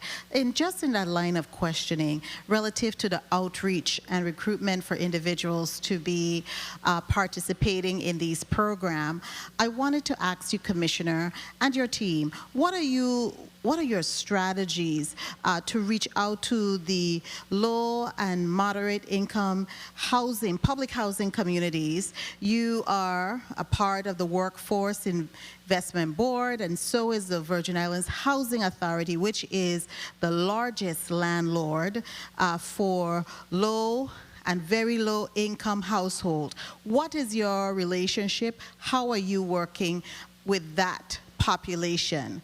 Thank you very much for that question. We're working directly with them, and you know that there is the Title III program that's there as well. So Section 3, I'm sorry, still in titles.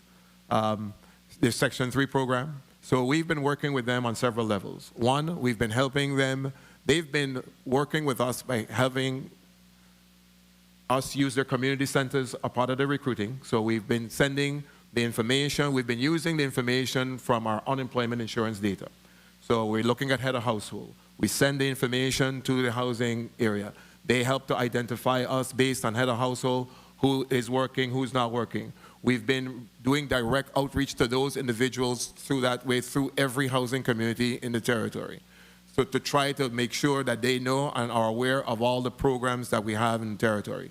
In addition to that, for any of the projects that the housing is utilizing, any of the contractors that are on site, we're working with those contractors to make sure that they hire individuals that can qualify for Section 3 or individuals that are in those areas to make sure that they're on the jobs. So the issue that we're having is a supply and demand issue. And really and truly, I can tell you right now, we know from education, Senator Vele, that you can bring a horse to water, we can't force them to drink. So they're individuals that are making the decisions that they do not want to go in some of these areas that we want them to go in. So I can tell you, with all the outreach that we've done in carpentry, we had to cancel the track of carpentry because we only had 2 individuals that were trying for certification within the carpentry field throughout this territory. So it's one thing to say that we have the need. It's a recognized need. But we got to make sure that the individuals want to go into those areas. We can't force them to go into those areas. So that's the challenge that we're having right now. And we need these stuff to be on the record because there's a conversation in the Virgin Islands all the time. You know, we need local talent, and we really need to devise ways as to how we're going to be able to generate the local talent. The last thing I'll say before I go to Senator James is that Safrelli was recently rebuilt, and the workforce was over 200 individuals on that particular site. A number of individuals at the site were actually residents of the housing community. Agreed. That were working there. So it was an opportunity for us to take those individuals and train them. Instead of them just being a handyman, we could have trained them in a particular area, helper for carpentry or whatever area. And then that same company is now getting ready to start the rebuild of Red Brick, the Hamilton Jackson Terrace, and Bars in Triangle. So again, you know, we should be able to expand our force because you're going into the housing community. There are guys there that we need to really motivate, to get them to learn a particular trade. And I think we just need to have that conversation as to how we're going to be able to do that. At a later time, I'm going to allow Senator Joseph, when the time comes, I'll call your first name. But to just speak a little bit about a program that the Housing Authority had and the number of students that were involved in that particular program and the success. We got to connect the dots. Okay, we don't want our guys to just be on the street every single day doing nothing from morning until night. We got to connect the dots, and sometimes maybe it doesn't take you going in a tie or me going in a jacket and tie to be able to sit down in the corner with them and be able to influence them to do something that's going to allow them to generate an income for the family. But if I may, just to let you know, yes, that on that project, we did a hiring opportunity with J. Benton Construction, and many of those individuals, they hired individuals that were certified through the Skills for the Day program, as well as individuals in the Section 3 program. We worked directly with housing on that program, and many of those individuals are still with him to be able to go on the next project. But again, the next project is going to be requiring a little more manpower. So again, we're starting from scratch all the time, and again, there's a very limited number of individuals that are in the pool. Well, thank you so much. Senator James, you recognize. Thank you, Mr. Chair. Good morning, colleagues. Good morning, testifiers. Good morning to everyone in and outside the room. First, I want to start by congratulating you, Commissioner Molloy. I believe in lifelong learning, whether you do it formally or informally. So congratulations on your PhD. Thank you. Of course, I was pleased to see the St. Mary's students here today. They had to leave to go back to school, but I am a graduate of St. Mary's, so that was really good to see them here. I also want to say, because it is Employee Appreciation Day, that I appreciate my employees, Sonia, Joel, Juanita, and Karen, and thank you for working with me. We're very, very busy, and we'll continue to be busy for the next 2 years because this is a busy time for us to be in the Virgin Islands. I also, for Women's History Month, I want to quote Audrey Hepburn. She was an actress and the UNICEF Goodwill Ambassador, and on my theme for this term in the legislature on social justice, I'm going to quote her. Nothing is more important than empathy for another human being suffering. Nothing, not a career, not wealth, not intelligence, certainly not status. We have to feel for one another if we're going to survive with dignity. And I think in this era of the new administration, we really need to focus on helping others. Yesterday, I had the opportunity to go to Happy Faces Academy in Peter's Rest, and I was very pleased. The Caterpillar 1 teachers, I said I was going to shout them out, Yahira, Hendrickson and Denisha Charles, who is a recent graduate certified at CTEC. Their program, Child Development Associate Certificate. And she actually just graduated from high school. And there are other people that they have there, other women, Rosa Valoy and Ina August are also CTEC certified. And I want to focus, Commissioner, on your relationship with, well,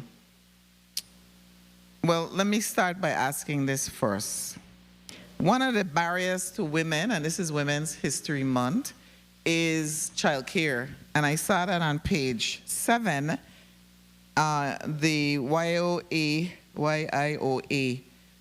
you receive money for childcare support. Is there any information that you can provide me, data on how many women actually take advantage of the support you provide, and what is the support that you provide for them? I'll have to refer that to Director Hodge, but I'll tell you that the supportive services, because they fall under the adult or dislocated worker category, that would be the responsibility of the EQUIS Solutions for implementation. So while VIDAL receives the funding, EQUIS is responsible, based on the board of the Workforce Development Board, for administering the adult and dislocated worker programs. So those funds for those child care supplemental funding would have to be done through them. So, but Director Hodge should be able to give us some more information. Director Hodge? Good morning again, Charlene Hodge, Director of Workforce Development Services. Yes, we do help with childcare for any customer that is enrolled in training and are attending sessions. So How many? One of the things about of the agencies and departments coming in front of us is a lot of times I know I do in terms of preparation. I already know what it does, but I want to know the outcome, the results, the measures. Do you, by any chance, today have how many women actually are served with child care support services? Do you have that available? No, I don't. No? Okay, through the chair, Mr. Chair, I'd like to get that information about women who are served with child care support services. I also wanted to ask you, Commissioner, with respect to the FY 2025 budget hearing last year, there were a number of grant programs that were expiring. The funds were expiring in June of 2024, and then I'm actually focusing. I want to find out if all of the funds were expended in those programs. All it says here is WIA Adult Program, WIA Youth Activities, but there's one that I want to focus on. WIA Youth Activities. 30 seconds. That's going to expire June 30th, 2025. The grant balance was $554,967.68, and that grant started in 2022. Why was there such a low spending over the years, and are we going to be able to provide or expend, I should say, all the funds that are remaining for the youth activities? I'll have to direct that to Director Seneca Sebastian. I'll just say that the program year for the WIOA funding is July 1 of one year to June 30th of the other. So that's the period, and the multi-year grants. So the Director Sebastian. Seneca Sebastian, Director of Youth and Apprenticeship. The answer is yes. Like the Commissioner said, our grant money gives us 2 years to expend, so we do anticipate expending that fund. And what type of, Mr. Chair, may I? And what type of activities? Because, I mean, it says you have until June 30th, 2025. What type, how is it going to be used specifically? Oh, sure. So we're able to provide work experience wages for the students, as well as paying for occupational training. And okay, and you anticipate that it will be spent, fully spent? Correct. Yeah. Yes, because based on what you've seen, we've spent a portion of it already. Already, okay. One last, I have some other questions, but that USVI talent pipeline, is that local or federal funds?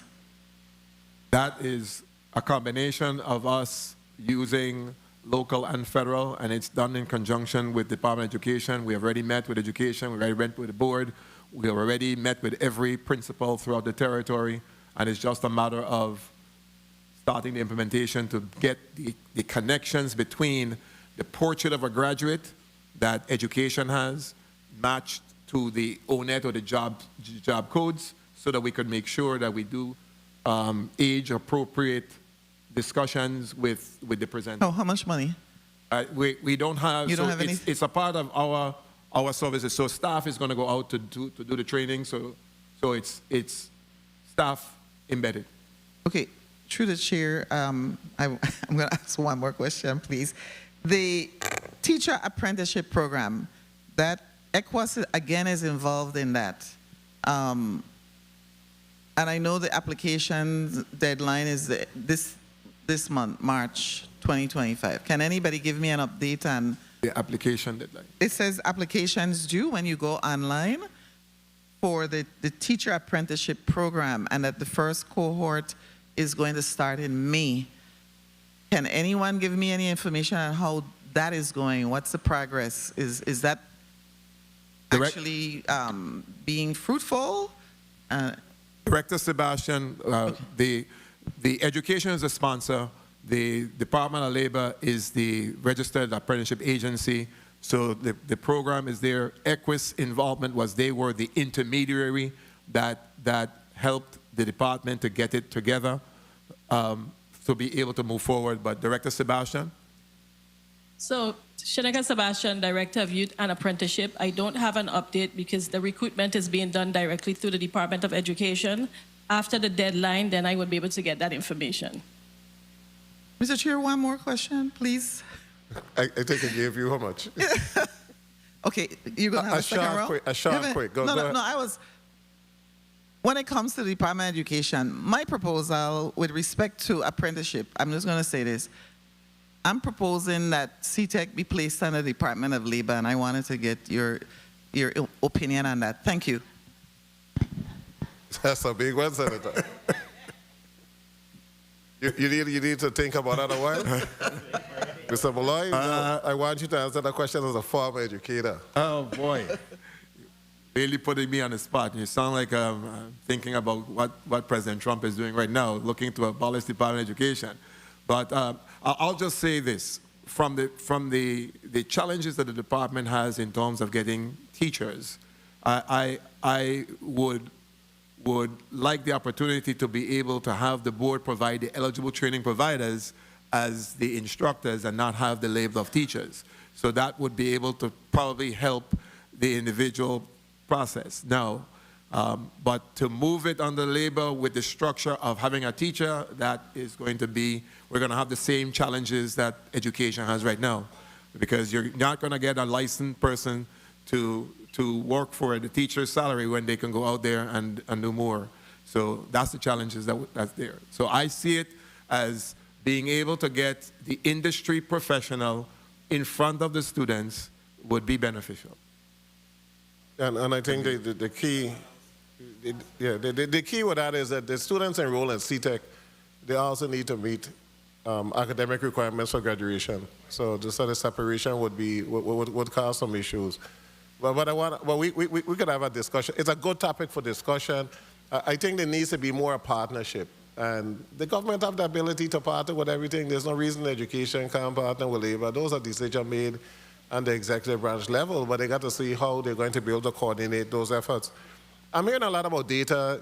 You'll get back to us. Is your data collected manually or electronically? Well, our system, our view system is collected. We have electronic process, but of course, it's based on case managers entering. So there's a manual data entry process for the data to be. But then it's captured electronically that you can print reports, right? Right. Yes, okay. we can. So then a lot of the acts that the senators had, please try to generate those answers and let's put them on the public record before we conclude today. Senator Dwayne DeGraff, you're recognized. Thank you, Mr. Chair. Good afternoon, colleagues. Good afternoon, testifiers, all of you listening and present. Commissioner, congratulations on that outstanding achievement. Thank you, Senator. The work experience, I saw where the numbers on St. Croix in terms of summer students were significant, even though they could be more. And then at St. Thomas and St. John, the numbers were very low. What do you feel is the cause of that issue? Well, I thank you for that question. It gives me opportunity to put a plug in, a shameless plug, that we have been having our outreach every weekend. So February, I think 22nd, we did it on St. Croix for the youth. We did it on March 1st, last Saturday, we did it in St. Thomas. And this Saturday, tomorrow, we're going to be in St. John. So we're actively, our youth team and our workforce development team, we have been going and having these outreach at the Department of Labor's facility in St. Croix, St. Thomas, and we're going to be at the Battery in St. John tomorrow between 9 and 1. And it's the opportunity to have our young people come and sign up and find out about the summer program, especially if you need help with the application process. The application is online, but we're making sure that we're doing a physical outreach. So I'm hoping, and I'll just say this, that our numbers on St. John are always low. And we're trying to make sure that we do a very, very clear outreach that we're going to be in St. John, and I want to see all the St. Johnians out there. But that's normally the process. The numbers are always slow coming in, but I'm thinking that because we've done the physical outreach in both districts, that's why the numbers are looking a little higher. And I'm hoping that the numbers on St. John are low because we haven't gotten there yet, but okay, could we add in specifically going to the schools? Yeah.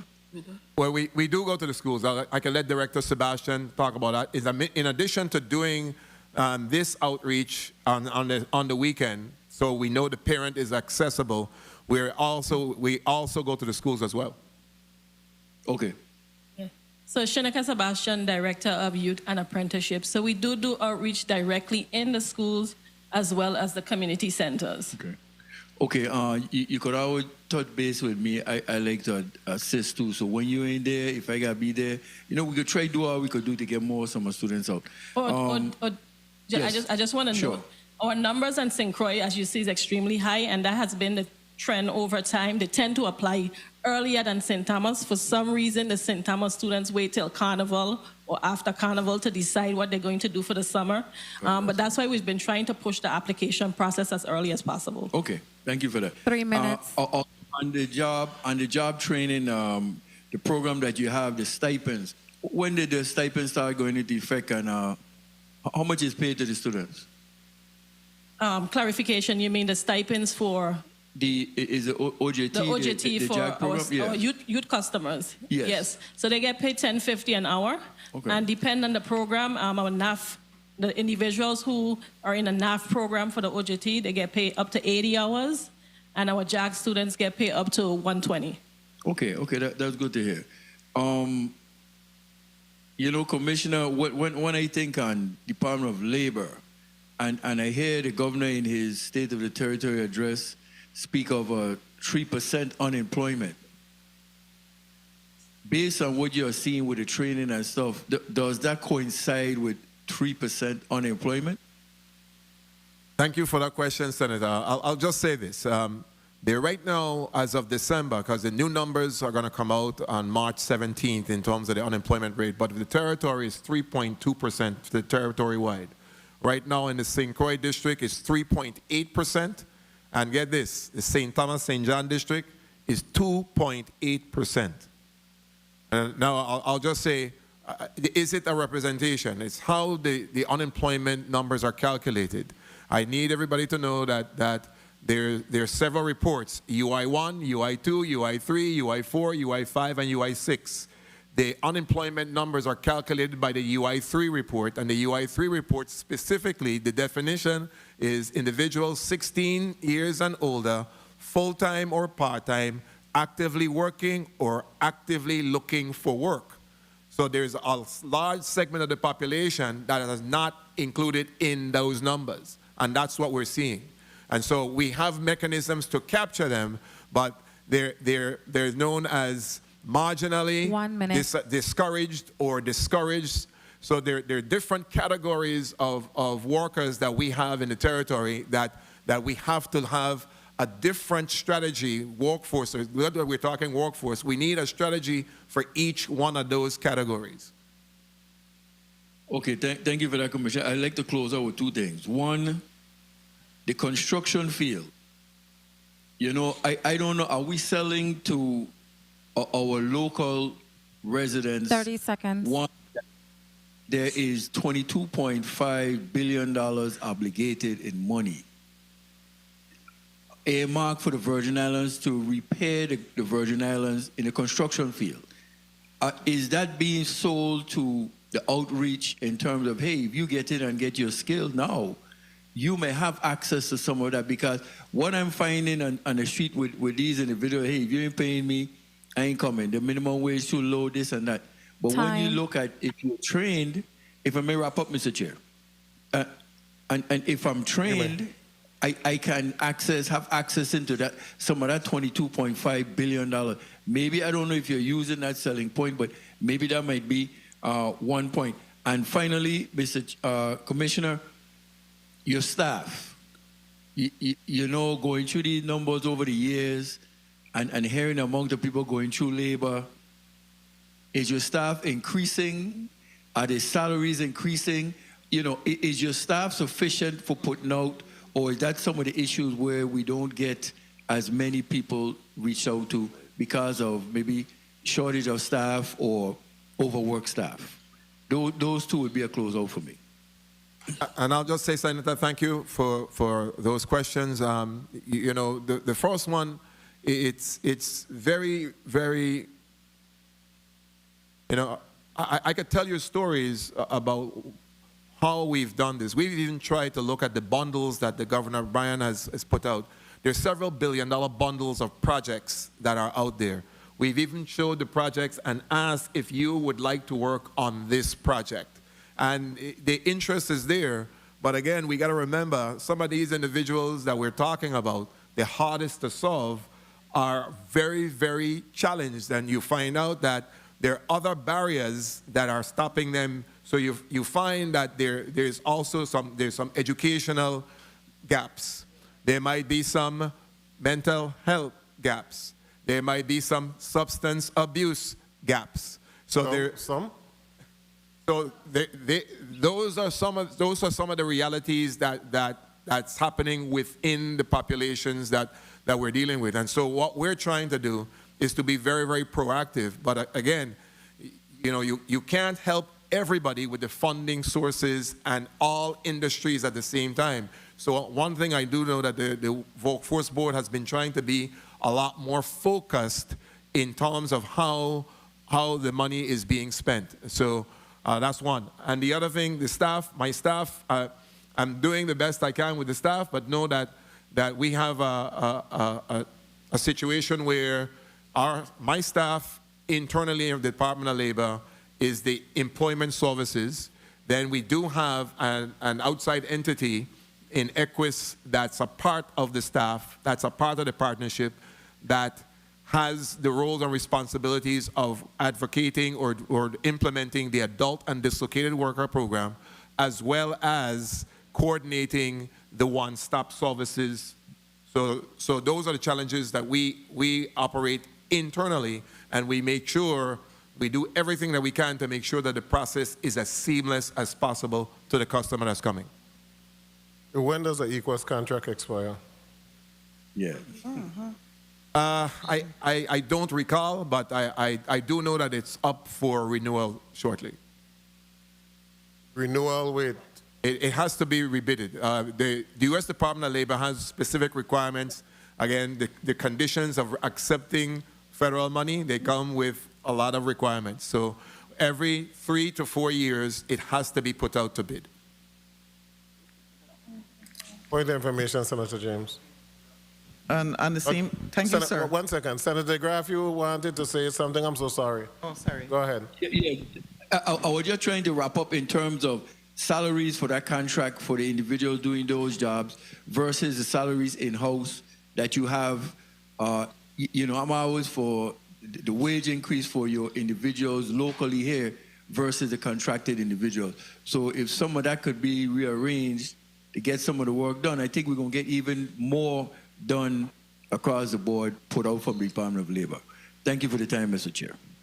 Thank you, if I may, Senator. I'm doing what I can with my staff, and of course, we are in union negotiations with 2 of the unions. So we're at the table.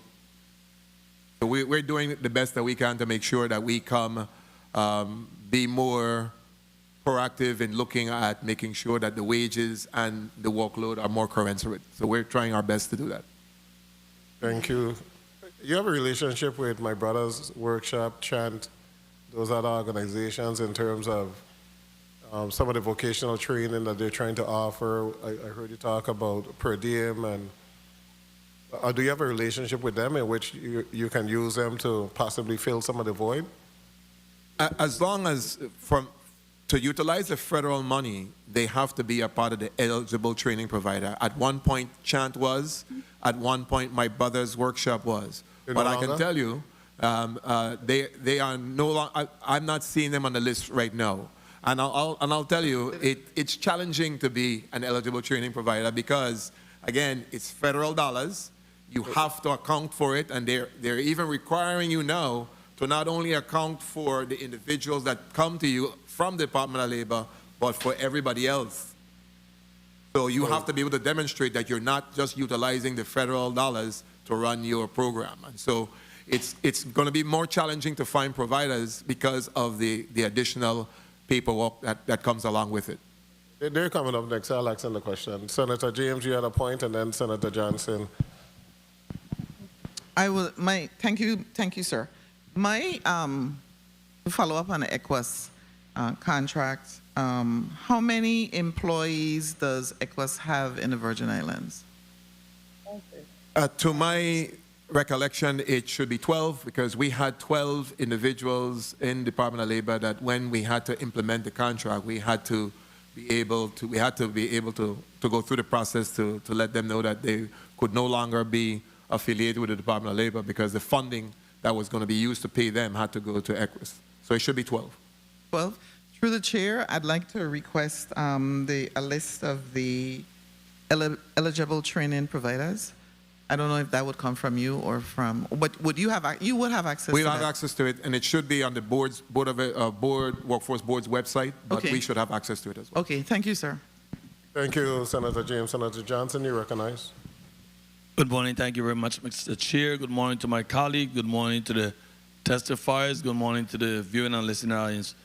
I want to start out with on page 3, you spoke about your other partners, and one of your partners just ring a bell in my head, the Bureau of Correction. And I want to know how are they partnered with you, and how are the inmates, especially those young men that are just sitting there, being prepared and trained for the outside force when they come out? Thank you for that question, Senator. Director Sebastian can chime in. I know that they were working on an apprenticeship program, registered apprenticeship program within the Bureau of Corrections. Also, we have been working very closely with Director Testifier. What we've been doing is we kind of have been trying to get a listing of individuals to try to forecast individuals' release. Let's say from probation or release 3, 6, 9, 12 months out, so that we can see how we can get the services to get them so that they can be more prepared when they exit. How many inmates involved? I would have to look at the numbers. I don't have those numbers with me, but I know that we got a listing of over 100 individuals, but in terms of when they were coming out. For time's sake, yes. Can through the chair, can we have the list of inmates that are applied that are trying to get certified.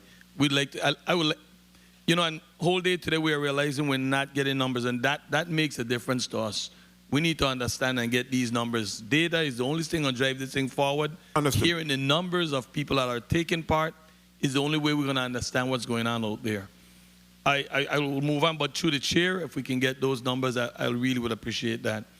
You spoke about in your testimony on page 6 again, you're getting some $385,000 from the Virgin Island Lottery, but it sounds like, not lottery, sorry, Virgin Island Casino Control Commission. It sounds like this is just a one-time thing?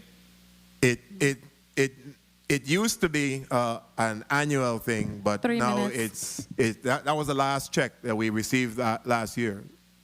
And that was through legislation? Yes, we understand it's through legislation. All right, thank you. Then on between page 3 and 4, I want to ask you, how does the department determine which industry to prioritize? And what metric are you using to evaluate their effectiveness? And thank you for that question, Senator. That is a responsibility of the Workforce Development Board. The board is the one that determines the industries. The industries are determined by them looking at the labor market information, doing labor market studies, and then determining which are the priority areas. A lot of these areas have been expanded as well to include the Vision 2040 study that came out in 2020. So some of the areas that were extended are the renewable energy and the marine industry, the health services and the agribusiness. Several of those were extended to reflect what was happening within the Vision 2040. And the chart that you gave us that starts on page 9, I did not see electrical. I did not see, I think I saw pipe fitting. I wanted to know what's all included in construction, craft, labor. What all skills? That we train for? Yeah. Director Hodge, you could give us a breakdown of those skills that were the individuals that received training and certificate for? I remember welding.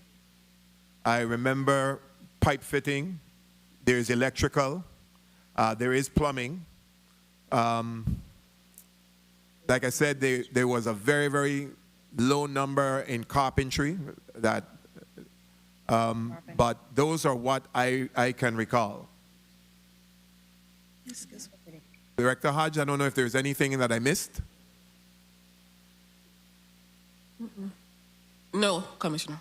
All right, and then I want to go back to this 118, and we were speaking about time frame of 1 folks minute. being certified.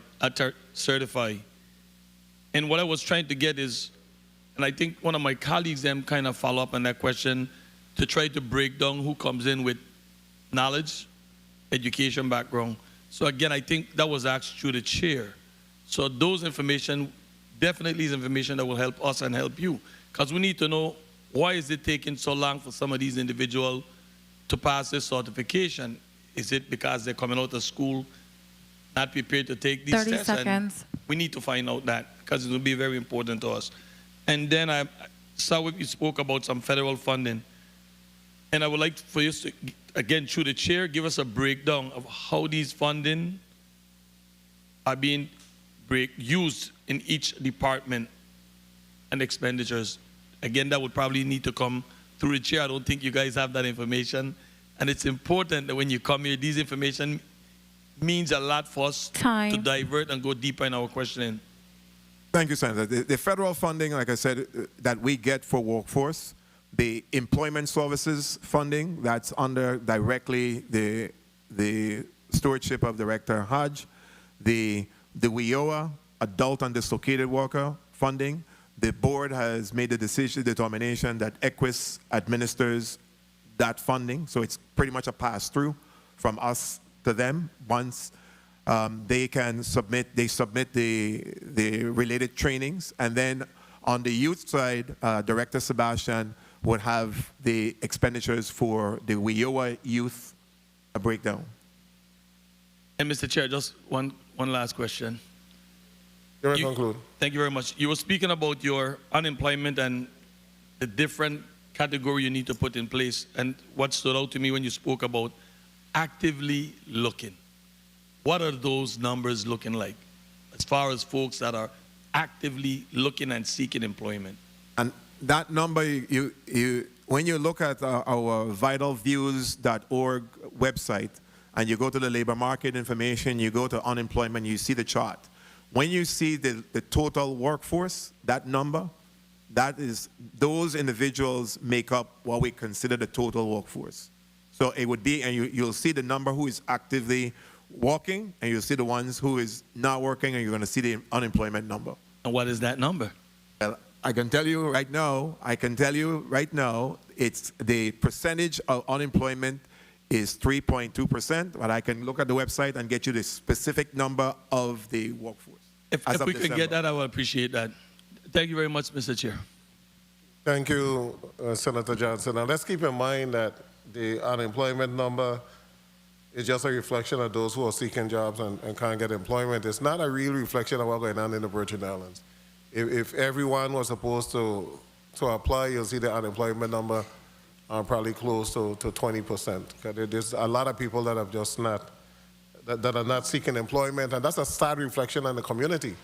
You know, that we have so many individuals, grown adults, that refuse to seek employment, refuse to seek any type of vocational training, refuse to seek any type of education. And our community is based on individuals who are willing to join the workforce and contribute to that community. And if we continue to have, and this is just not to you, I mean, out to the broader community, if we just continue to have a bunch of guys that just flatly refuse to be trained, flatly refuse to work, flatly refuse to engage in anything, it's hard to move the community to the point where you want it to be, because you just have this group that just don't want to work. 4 or 5 children, but work ain't important, nothing is important, and that's just not life. EQUAS, you have the number? No. EQUAS administrative costs. What's the administrative cost for EQUAS? Somebody get it. All I can tell you is that there's a contract in place, and what's the cost of the contract? I believe this contract is I want to believe it's 1.6. I don't have my attorney here, but it's about 1.6 million, that contract. Is it normal for Department of Labor to outsource this workforce development component? Yes, it's normal. Again, it's a requirement of the U.S. Department of Labor that the one-stop services needs to be put out to bid. Ever so often. Senator Joseph, before I go to Senator Carla Joseph, before I go to Senator Clifford Joseph, a quick synopsis of the Youth Bill program, please. Thank you so much, Mr. Chair, for the opportunity to speak about a program that I had the deepest honor to be a part of. Youth Bill was directly funded by the U.S. Department of Labor. It was competitive. We didn't get the money through entitlement. We had to compete against over 600 grants, and we were winning. The Youth Build program is a multifaceted leadership development program which provided services to young people who were underserved, disadvantaged, and some of them who were touched by the judicial system. It provided a braided leadership program where we provided academic remedial courses. Individuals could also earn a legitimate high school diploma while earning industry certified certificates in the construction field primarily. It has migrated to include now hospitality and other types of industry demand jobs and employment. But what is key about Youth Bill is that the academic was integrated into the construction phase. So whatever you were learning in your academic portion, it was also reinforced in your trade. So the young people had the rigor and the relevance of seeing what they learned in academic applied. We also provided wraparound services, which would include working with our partners like Department of Human Services, Department of Labor, to provide our assessments. Our young people would be assessed for their numeracy and literacy level by the Department of Labor. And after 3 months, based on our thresholds, we had to show that their numeracy and literacy level had increased by not 1, but 2 grade levels. The program was very successful. It's a dynamic, but it's very difficult to manage. And at the end of the program, we had to show, which all type of programs should be able, especially those that are geared to employment, should be able to show, even post-secondary, that the students who graduated were employed and retained in a job. Either they were employed and self-employed. I have some students in the St. Croix district who are self-employed, and I also, former students, I have also some individuals who were employed by the Housing Authority because the Housing Authority was the sponsor. Our young people, I want to end, have built Louis E. Brown villas in St. Croix. They built the Celestino White Senior Development in St. Thomas, Loveland, Megan's Bay Junction, Bellevue in St. John, and a Molloy housing community in St. Thomas, and Anna's Hope also in St. Croix. The young people, I think you just have to know how to approach them. And I want to close by saying something very critical. I had mentioned it to both Ms. Hodge as well as Ms. Sebastian. Those two fine workers you have, Commissioner, are exceptionally good at the work they do, okay? However, we too have to work with them, and I'm speaking specifically with the Housing Authority. The Housing Authority collects all of this data, you know. They collect data based on how many persons are unemployed, how many underserved young people are unemployed. So those are some of the outcomes. I hope somebody would, apply. I would be more than willing to work with anyone to apply for the grant if they're eligible sponsor. Thank you so much for the information. Senator Clifford Joseph, you recognize. Thank you, Mr. Chair. Good morning to the people of the Virgin Islands. Good morning to the testifiers. Good morning to my colleagues. And I like, for sure, Mr. Molloy. Congratulations. And being tomorrow is Women's International Day, I will take this time out for sure to put a warm and welcoming thank you for all the contribution that women do in all communities. Even if you're not in a work field, I still feel at home, you still do a lot for us. And first question I have today for the testifiers is, how did the EQuest become part of the VI labor? That came based on a mandate that the Workforce Development Board made the decision that at the point in time that the Department of Labor wasn't getting the numbers done in terms of maximizing the federal dollars and meeting the needs of most of the residents in the territory. And so by them making that pronouncement and the U.S. Department of Labor, we were in high risk at the time. The Department of Labor was in high risk. So made some demands that the actual procurement for services had to be put out nationally, because the Virgin Islands Department of Labor used to manage and do the entire process. And so with that requirement, it was put out, and of course it was put out to bid. Nobody did it. Nobody had won before. The Department of Labor continued. The U.S. Department of Labor stepped in again and said it needed to be put out again. And when they put out again, there were 3 bidders. The Department of Labor was one, but the other 2 bidders, and EQuest was the one that won the bid. As far as, okay, is there a medical coding training program training individuals? There is an eligible training provider that was certified by the Workforce Development Board as an eligible training provider that was providing medical coding building. Yes. Yes? Yes. Okay, good. Okay, individuals have reached out with issues related to getting registered for construction. How are we moving along on that base? Well, if they are having issues, first of all, there are a couple of things. Based on the funding, the federal funding, we have what we call an EO officer, Equal Employment Officer, that's on board. Our officer now that's designated by Governor Bryan and had to be sent to the U.S. Department of Labor is our attorney, Anthony McIntosh. But there's a process, there's a grievance process within the WIOA process that individuals can go through.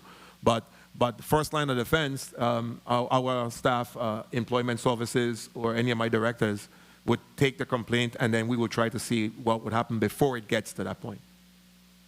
Okay, so being that EQuest is here, are they already preparing itself for the major construction that should be coming forward in the near future?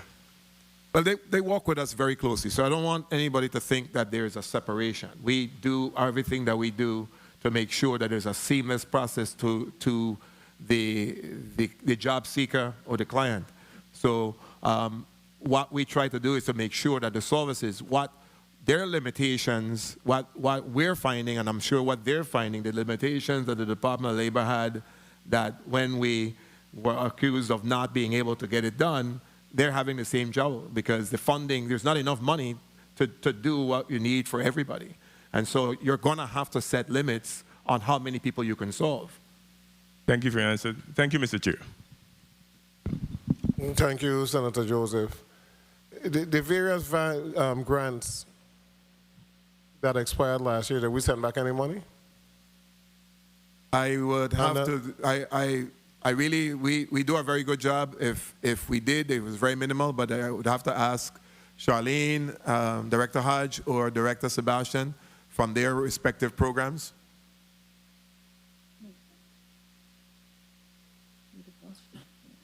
Good afternoon, Charlene Hodge, Director of Workforce Development Services. No money was sent back. Shaneka Sebastian, Director of Youth and Apprenticeship. On the youth side, no. What was your answer, Mr. Sebastian? No? No money was sent back. Okay, what's the WIA? Which grant is that? That is the Workforce Innovation and Opportunity Act. Okay. And it's broken up into the adult, and the youth, dislocated worker, and youth. And so it was 3 separate pockets of money, but now it's an integrated pot that then we work on the distribution. Were any of those funds sent back? The WIA adult or the WIA youth? To my knowledge, no, we've been doing very well in terms of spending that. I'm seeing in the post-audit report that you submitted for last year, what took place, I think, in July, that the WIA adult program had $142,854 left, and the expiration date was 6/30/24, and that is around the time that they testified. The adult had $148,039 remaining in the account, and again, that was expired 6/30/24. Did you have extension on any of those grants? This is what was provided by Department of Labor to the Finance Committee in the summer. I would have to check with Director Milligan, but to my knowledge, we have spent all our funding. Just remember that with the WIOA funding, it has to be obligated and expended by 6/30. So we don't have a liquidation period. Hence my concern, because it's showing a balance, and I think that you came before the legislature in July, and it was showing a balance at the end of June. That's why I'm asking the question. So again, it had to be liquidated. So if it might have had something in progress that needed to be paid, but we're going to see the information when it comes back up in the Finance Committee, because we'll see it again. But I just want to make sure that we are not leaving money on the table, because I know that under the EQUAS contract, part of their responsibilities, career pathways, skills upgrading, skills and skill standard development, and just trying to see all of those components. So if we have young individuals that are presently working with Benton Construction and the Walter M. Hatch project and now being transferred over, how are we using the skills upgrading component for those who are really working and who we could move to the next level? How is EQUAS targeting those individuals that are actually working? Because we have a number of young guys working on the project. How are they using the skills upgrading component to move them to the next level? But we'll have that discussion. Director Hodge, there's normally a weekly meeting that takes place between Department of Labor and the EQUAS team to be able to do our processing, but we'll ask that question. Okay. But for the most part... So Director Hodge works for Labor or EQUAS? Director Hodge works for Department of Labor. So we have no EQUAS individuals here? No, there's no EQUAS here. Okay. They report to the board. Okay. Senator Gittins.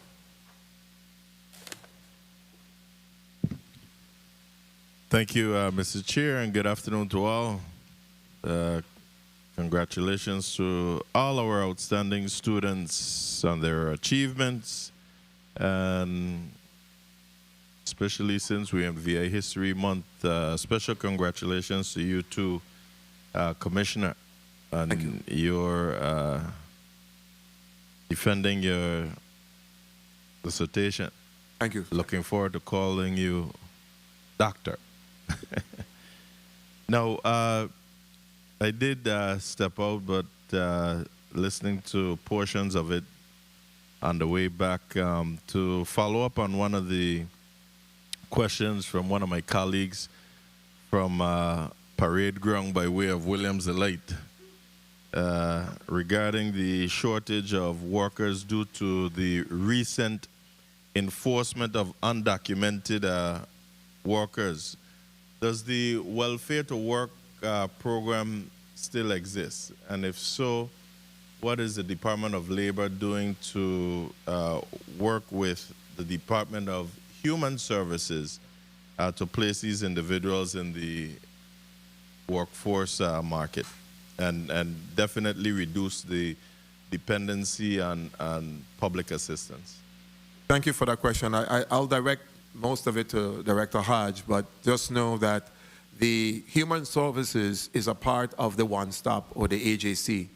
That those are, so the collaboration of the agencies is, because the individual would be an adult or dislocated, it would be the responsibility of EQUAS to do the coordination. However, what we have been able, what we do very clearly. I don't want to cut you off, but I want the short answer succinct.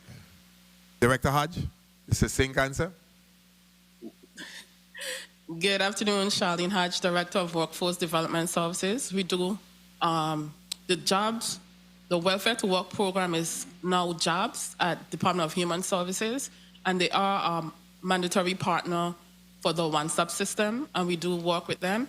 And I think EDC beneficiaries have to place a certain percentage of jobs persons. So you're saying that the Welfare to Work program does exist? It does exist. As a jobs program. It's called a jobs program now. Jobs? Yes. Okay, and jobs is a acronym? Is that an acronym or that's just the name of it? That's what we know it as, jobs program. Okay. And how is the Department of Labor working or 3 minutes. how do you plan to work with property and procurement, ODR, and even public works when putting together the recovery project contracts to ensure that those individuals that are trained and certified who have gone through the programs are actually hired by the contractors? Thank you for that question. And some time ago, before Attorney Nisha Krisha Hendrickson and myself worked with former licensing commissioner of DLCA, Tony Evangelista, and we worked with ODR and property procurement to make sure that the RFPs and the language includes for minority business and includes preferential treatment to those bidders that include individuals that come out of apprenticeship programs, skills for today programs, and the like. And do they stipulate like a percentage of the percentage of the workforce come from the local market? It's specifically that it is preferred because we had to look at the language that, because we are U.S. territory, and so we could not discriminate against. So the language it's preferred. So it would enhance your proposal. So it would be a discrimination if you were to make sure that there's a percentage of persons coming from the local market? Well, it can't be like that because we are U.S. All right. I'm not sure. But we can look at it from the minority business. That there's a percentage for minority business. All right. But to specifically say, we were trying to say University of the Virgin Islands graduates. 1 minute. We were specifically trying to say that you had to come out of the Skills for Today program. So those specific language is not in there like that. So the legal eagles made sure that we were semantically correct. In the remaining time, I have so much, but in the remaining time, what's the status of the your workman compensations program? Thank you for that question. It has merged into the Department of Labor from the Department of Finance, and 30 we are moving seconds. along very, very well. They merged from finance to... So the workers' compensation program was a combination of the workers' compensation claim side in Department of Labor and the government insurance fund side in finance. So we're now one. So we now have we have a claims and an underwriting division. So it's now one and under your under the Department shop. of Labor. Time. And we are the ones that receive the payments. We are the ones that cut the checks directly in the same manner in which we do the unemployment insurance. So how is that program going now? What would you rate it? 1 to 10? 1 to 10, I would... Being 10 the best. I would give it at 8.5 now because we do still have some kinks that we need to work out, but it's working a lot better. And how many people, and here, Mr. Chair, how many people you have in this unit between both districts? In the workers' compensation, I think it's about 14. And then in the underwriting, it is 5. So you got 19 people in the unit. Right now. How are they distributed between districts? Well, right now, in the government insurance fund side, or the underwriting side, it's 3 on St. Croix, 4 on St. Croix, and 1 on St. Thomas. And then the other distribution in terms of the claim side, it's pretty even. If it's 14, it'll probably be 7-7. Thank you for your response. But as an educator next time, right, just break it down a little more for me, because I wanted to know just how much employees St. Thomas, how much employees St. Croix, because I was trying to see, like, what's your caseload and see if you have sufficient people in there. But you keep breaking it down to telling me who is assigned where and who's assigned where. It's one unit now. So I just wanted to know how many people in St. Croix, how many people in St. Thomas versus your caseload that you have for each district. And just part of the challenge in St. Thomas is that the building is considerably smaller and we have constraints. So we do have, the plan is to have the 3 more people on St. Thomas to make it, in terms of the underwriting, to make it 4, to match the 4 on St. Croix. And on the claim side, so totally we're looking at probably So see why I don't want you to tell me the claim side and the this side. I just want you to tell me the numbers, period. Because To me, your employees should be able to do both work if somebody is out. I can't have it because of the way it is. One is underwriting and one is claims. And so we to make sure that we don't have any issues with the auditing and everything, we keep them separate. That's why I'm reporting it that way. Okay. Thank you. Thank you for the leniency, Mr. Chair. Thank you for your response. Thank you, Senator Gittins. How many individuals have successfully completed the jobs program? I would have to refer to Director Hodge.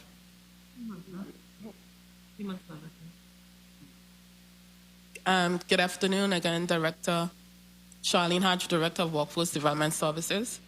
That would be tracked by Department of Human Services. The jobs program is run out of Human Services. Okay, so you guys don't have anything to do with it? They refer customers who are job ready and need help, securing work.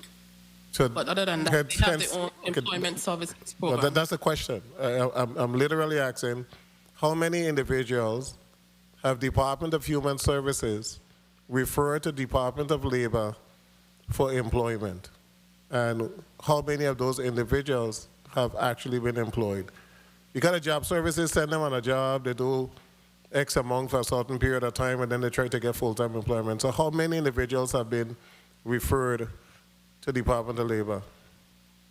The jobs program actually have their own employment services program. We can pull from our system how many of them are TANF and were referred. I will let you know.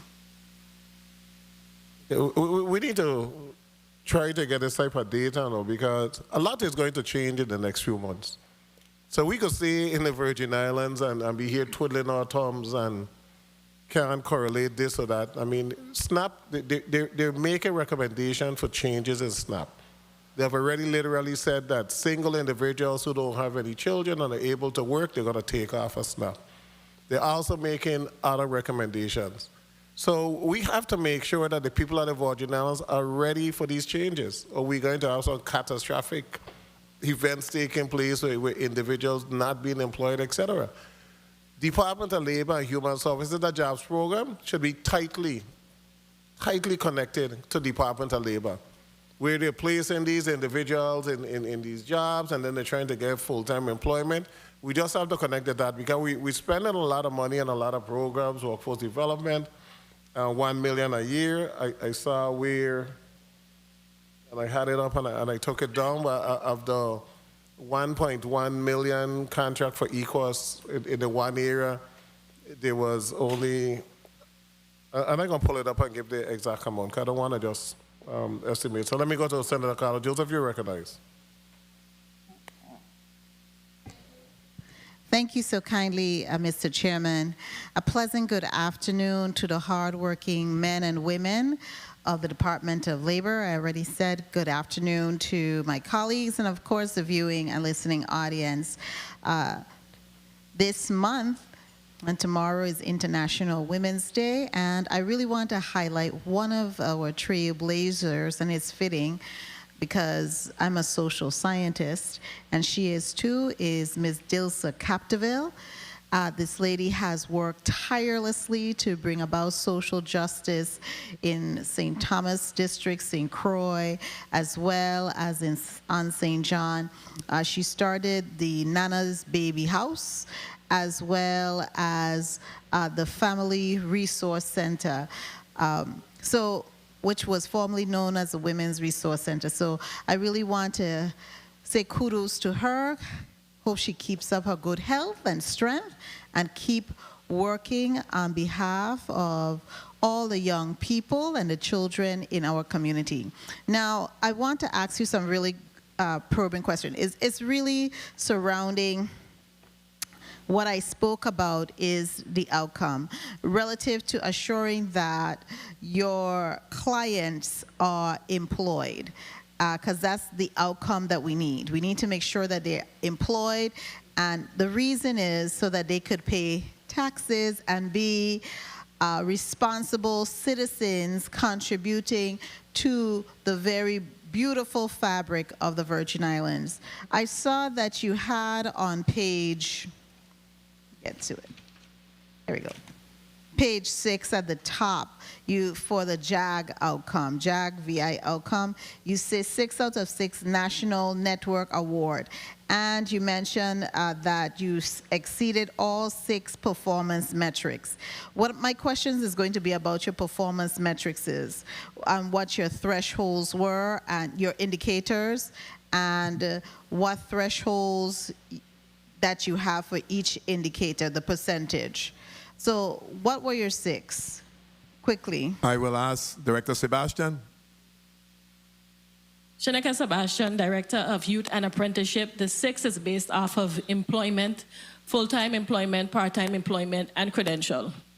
Okay, and the credential has to be an industry-recognized certification? The credential for JAG, because they servicing them in school, is your high school diploma. Okay, so that's the industry-recognized certification or the high school diploma. Okay, and so you were exceeding all of those areas. Do you go, you don't do about retention of employment? 3 minutes. Do you go with retention of employment? Their measures is based on, because they're a year follow-up a year after the reporting, and these individuals, after they graduate, they're just required to follow up after a year.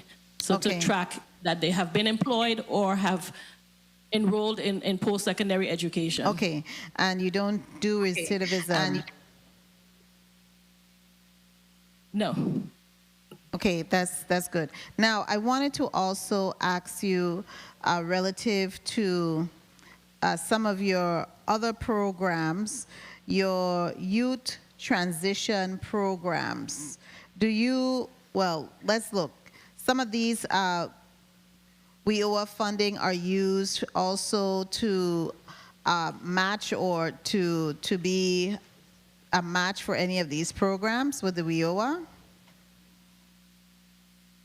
Remember, the WIOA funding is based on eligibility, so it's used for a lot of customers with more needs, and then we're able to, if they don't qualify or eligible for WIOA, we have our local fundings to match. Okay, now let's talk about how you're meeting the at-risk DOL population. What do you do? What is your relationship with the Virgin Islands Housing Authority, which is the largest landlord of a low and very low income population? What is your relationship?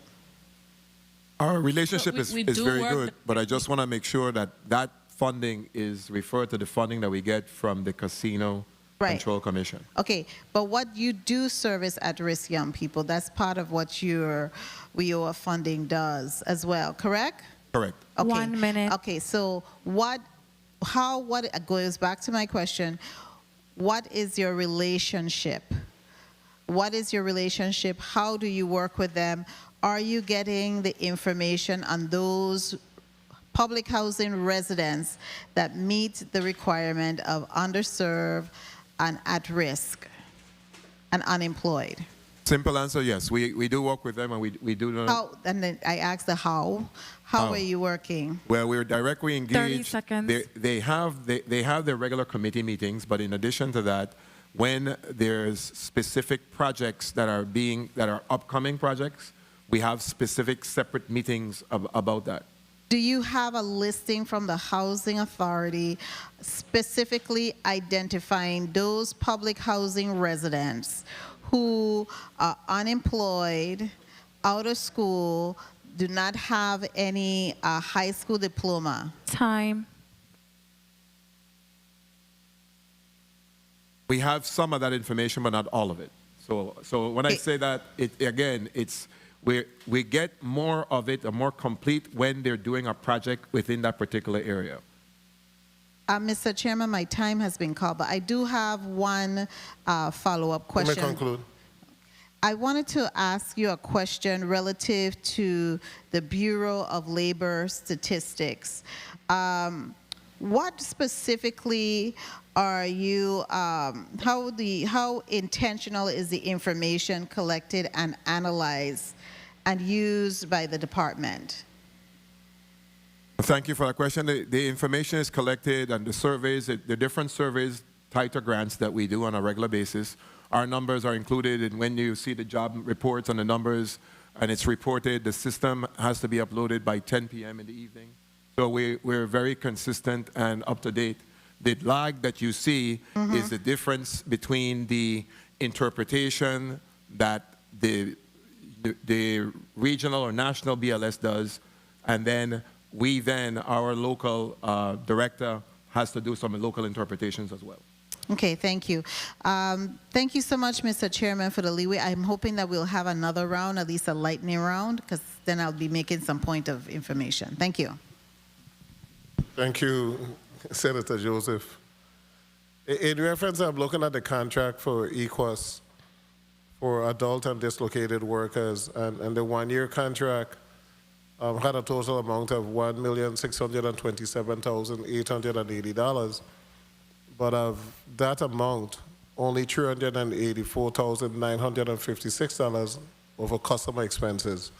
So less than 25% goes actually for the customer expenses, which include individual training accounts, on-the-job training, work experience, transportation, and support services. So the amount for that's actually touching those individuals is less than 25%, and the rest, management fee, indirect costs, equipment, office supply, subcontractor costs, $70,000, system application, payroll, communication, insurance, travel, and $866,000 for staff, salary and wages. I just hope we could get more money in reference to the actual customer expenses. With the JAG, you said you're giving the students a stipend? Yes, Senator. These are students that are going on the job? Yes, Senator. What's the stipend? Director Sebastian or Ms. Nelson? Shinika Sebastian, Director of Youth and Apprenticeship. We're paying them at a rate of $10.50 an hour for up to 120 hours. And that are students only in the JAG program? Yes, in the JAG program. That's an incentive to join Yes. JAG because other students in OJT don't receive zero. So that's start of like an incentive or?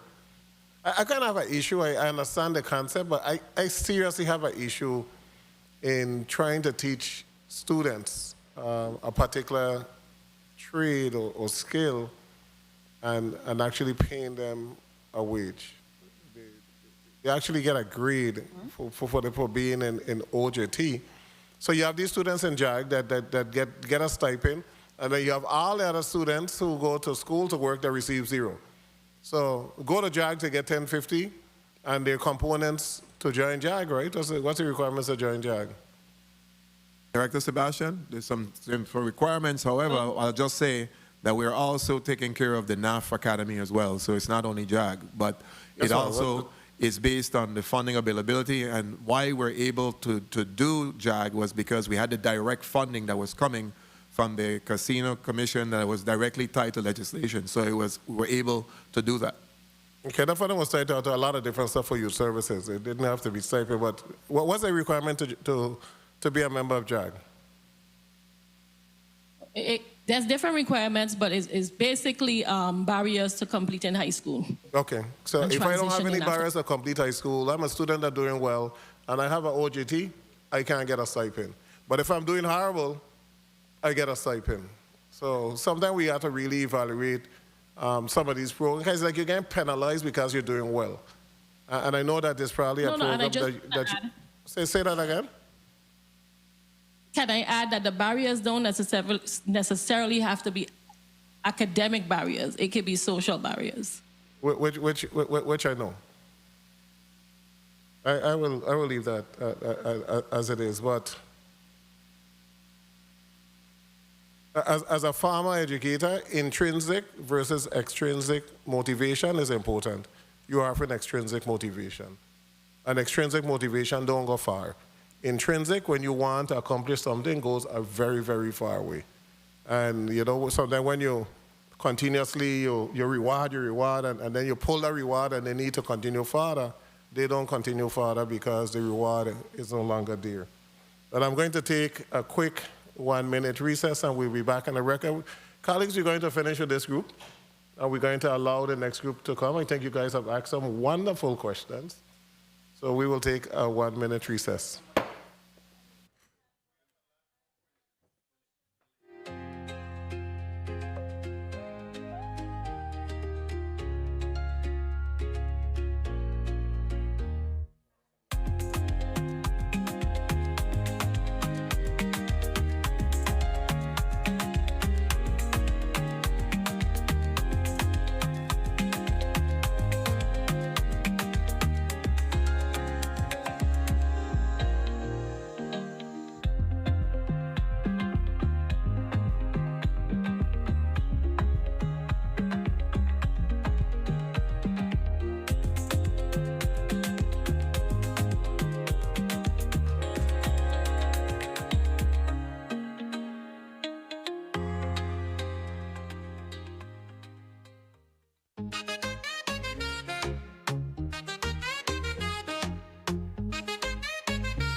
The Committee of Education and Workforce Development is back on the record.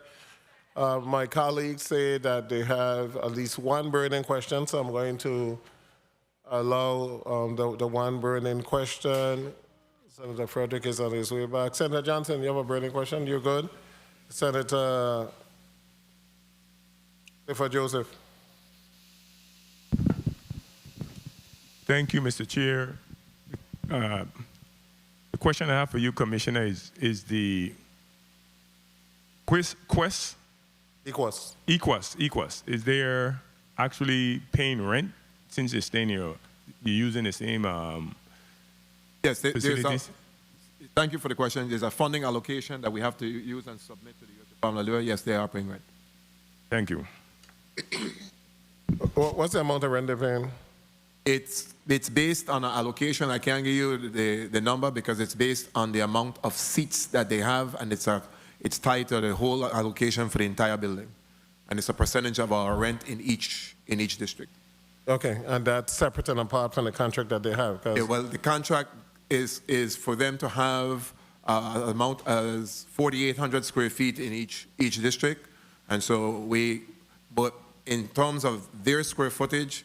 And then we have an allocation that's breakdown by seating. So it's an allocation problem that we have to go through with the U.S. Department of Labor to work out. Okay, and which funding source that is paid from? Because I know it's not in their contract, so it's paid from a different federal funding source? It's probably paid from, the board has a percentage that comes out of the WIOA, out of their 15% operating costs.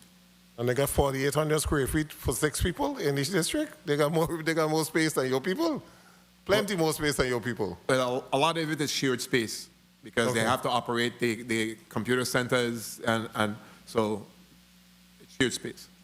Okay, thank you. Senator Fredericks, you had a point. You had a burning question. Thank you, Mr. Chair.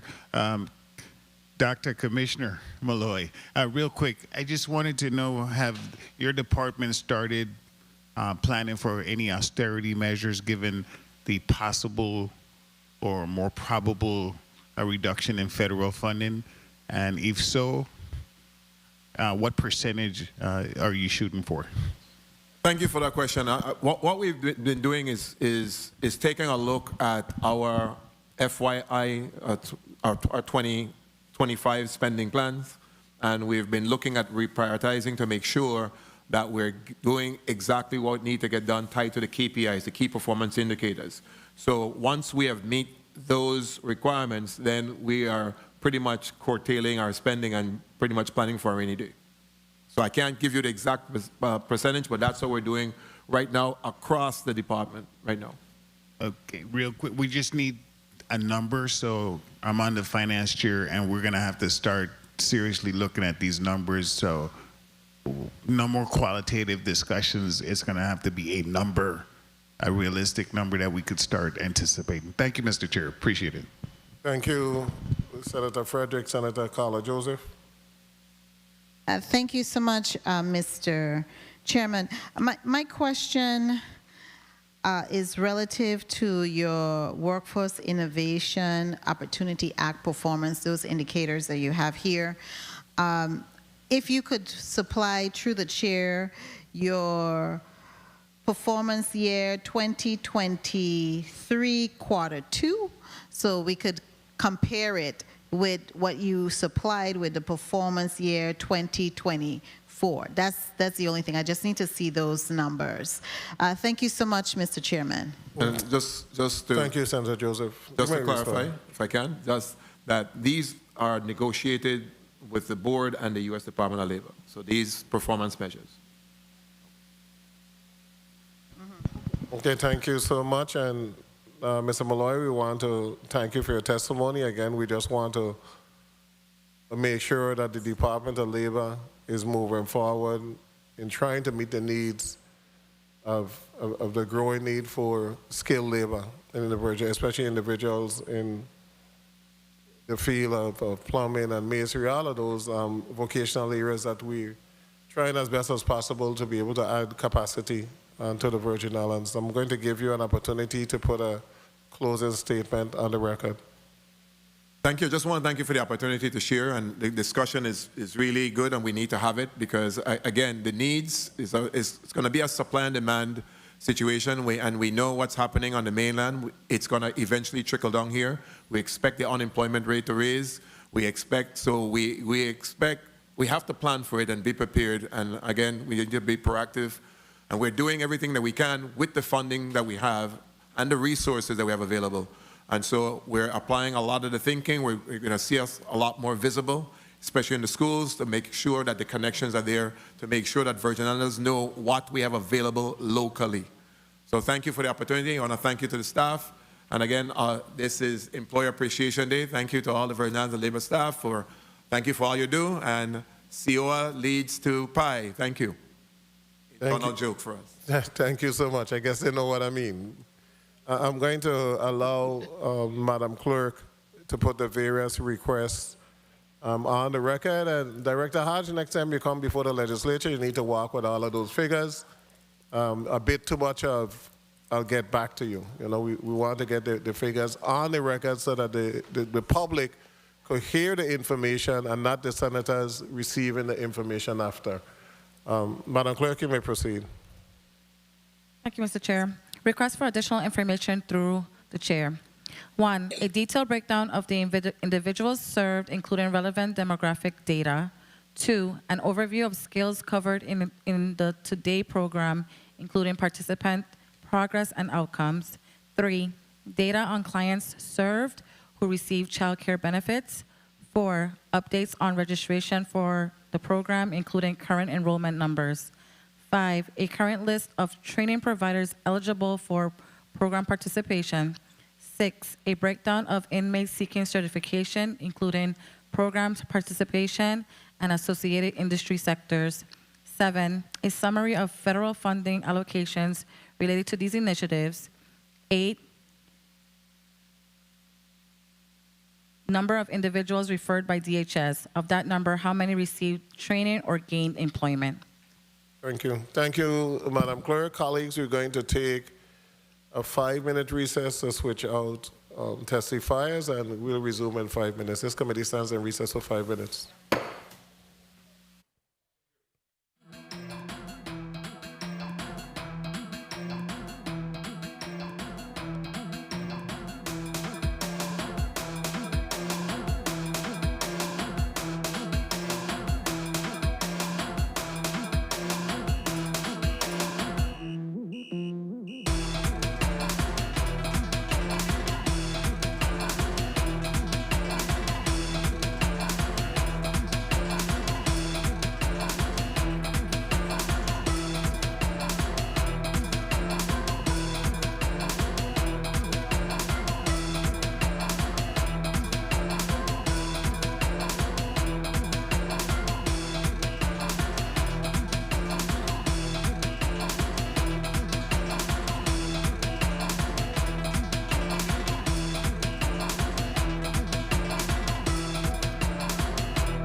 The Committee of Education and Workforce Development is back on the record. We are in Block 2, and next we're going to have testimony from my brother's workshop, Chant, which is Crucian Heritage and Nature Tourism, and UVICEL, the University of the Virgin Islands Center for Excellence in Leadership and Learning. So I'm going to allow these individuals to put their name on the record. I'm beginning with Ms. Gerard here in St. Croix, and then we're going to continue on with St. Thomas. Ms. Gerard? Good afternoon. Thank you. Frandel Gerard, Executive Director of Crucian Heritage and Nature Tourism. Next. Good afternoon. I'm Dr. Suzanne Darrow McGrath. I'm the Director of UVICEL. That's the Center for Excellence in Leadership and Learning at the University of the Virgin Islands. Next on St. Thomas. My name is Christy Payne. I'm the Program Director for My Brother's Workshop. Thank you so much, Ms. Payne. We're going to begin with you for the testimony. You're first on the second block, so you may proceed. Okay. Good morning, Chairman Senator Kurt Violet, Senator Avery Lewis, Senator Dwayne DeGraff, Senator Kenneth Gittins, Senator Maurice James, Senator Franklin Johnson, and Senator Carla Joseph, as well as the other testifiers and the viewing and listening audience. My name is Christy Payne, and I'm the Program Director for My Brother's Workshop. Our organization works with at-risk and high-risk youth in the U.S. Virgin Islands, providing hope, healing, and purpose through our holistic approach of mentorship, education, counseling, on-the-job training, and job placement. Excuse me.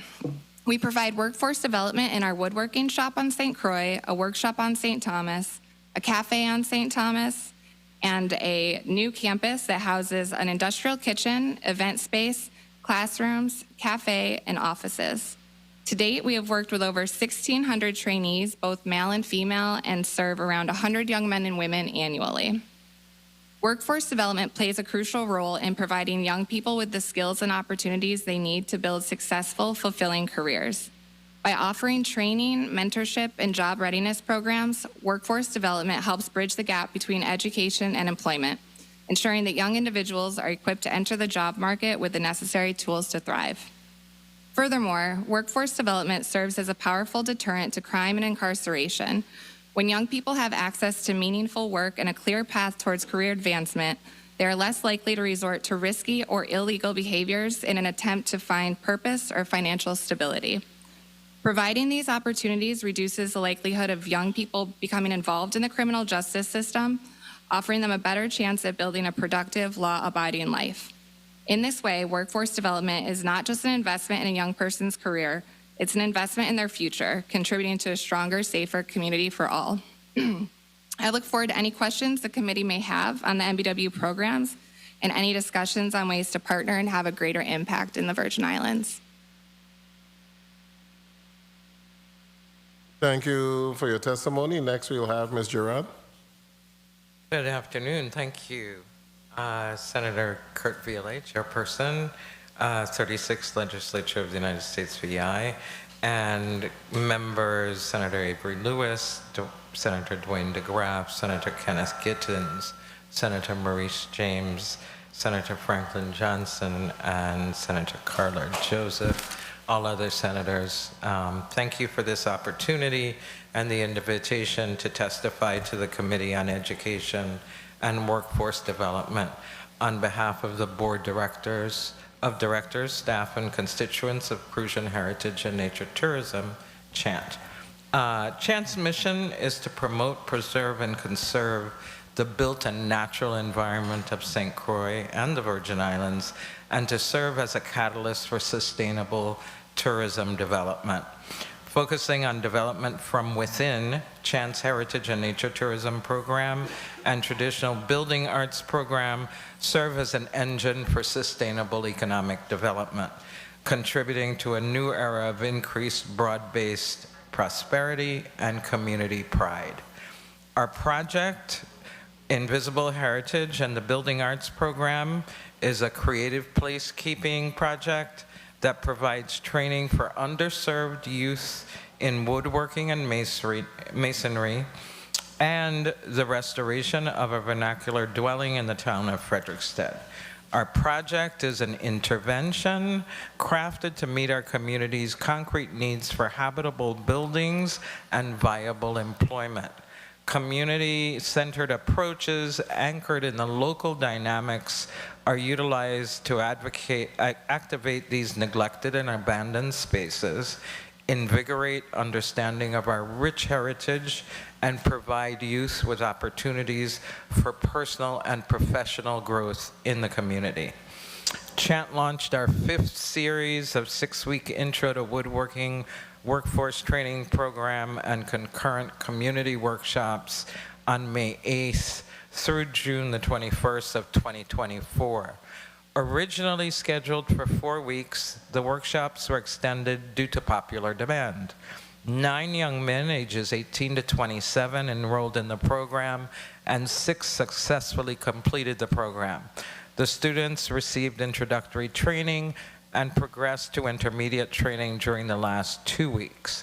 The community workshop reached 15 individuals, and let me add, they were primarily women, during the 6-week program where they were introduced to the lathe, pen and turning bowls, and they created tabletops, cutting boards, and other items.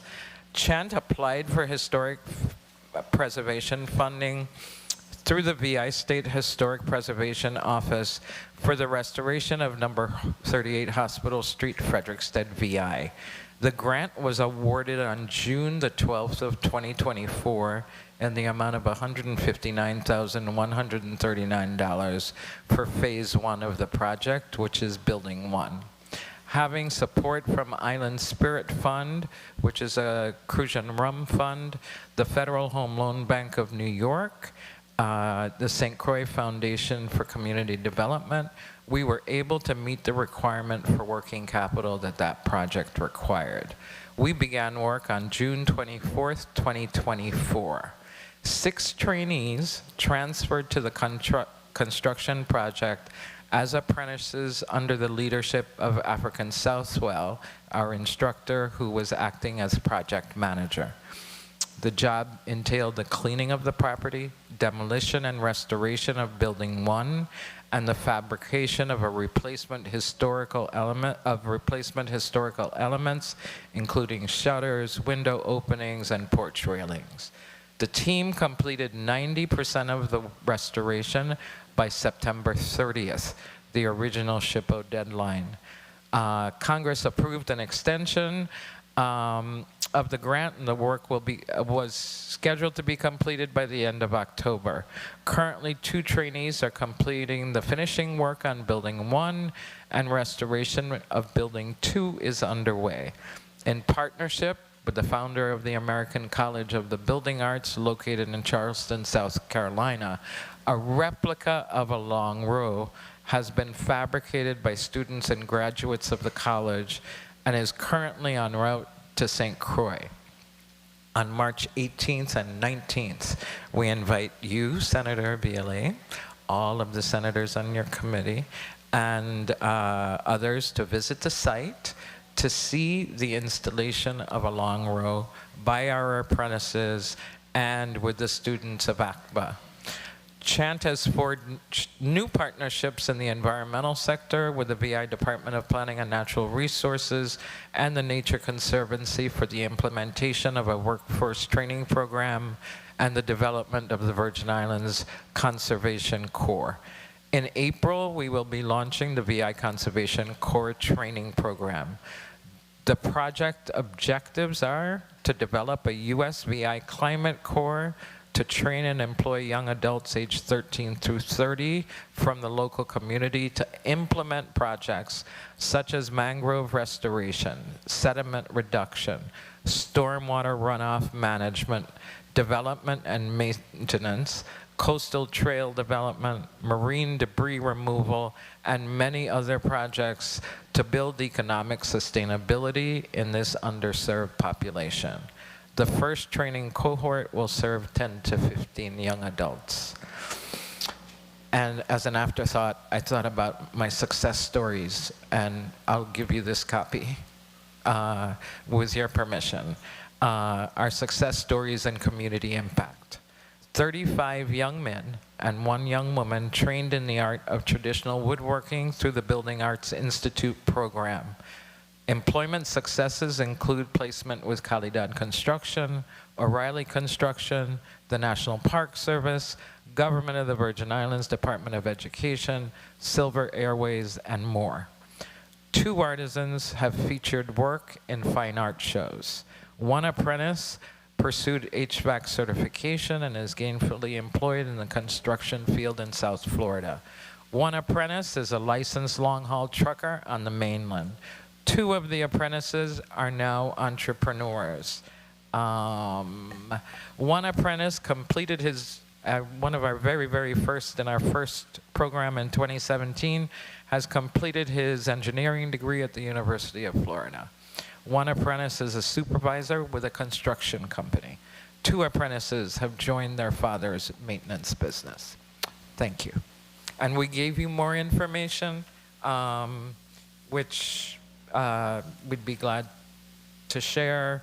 And I also wanted you to know that our apprentices were featured in a national publication issued by the National Trust for Historic Preservation, Preserving Places, for our masonry training program that we did in 2022, I think it was, or 23. So I can leave this with you. I definitely want to take a look at the magazine, so I'll have my clerk pass it to me. We're going to go to the last testifier, but I just got to point out that this is what I was trying to get. Chant just testified and they spoke about the individuals that they trained, but then they were able to say they were placed in O'Reilly Construction, this place, that place, you know, direct evidence that the training work and these individuals were employed. And that is all we want. You know, we definitely had this $10 million grant for workforce development. And I am still yet to see directly where those individuals that went through that training, exactly where they're employed or who those individuals are. We got a $10 million that's supposed to move us to the next level. We'll now go to UVI Cell. You may proceed.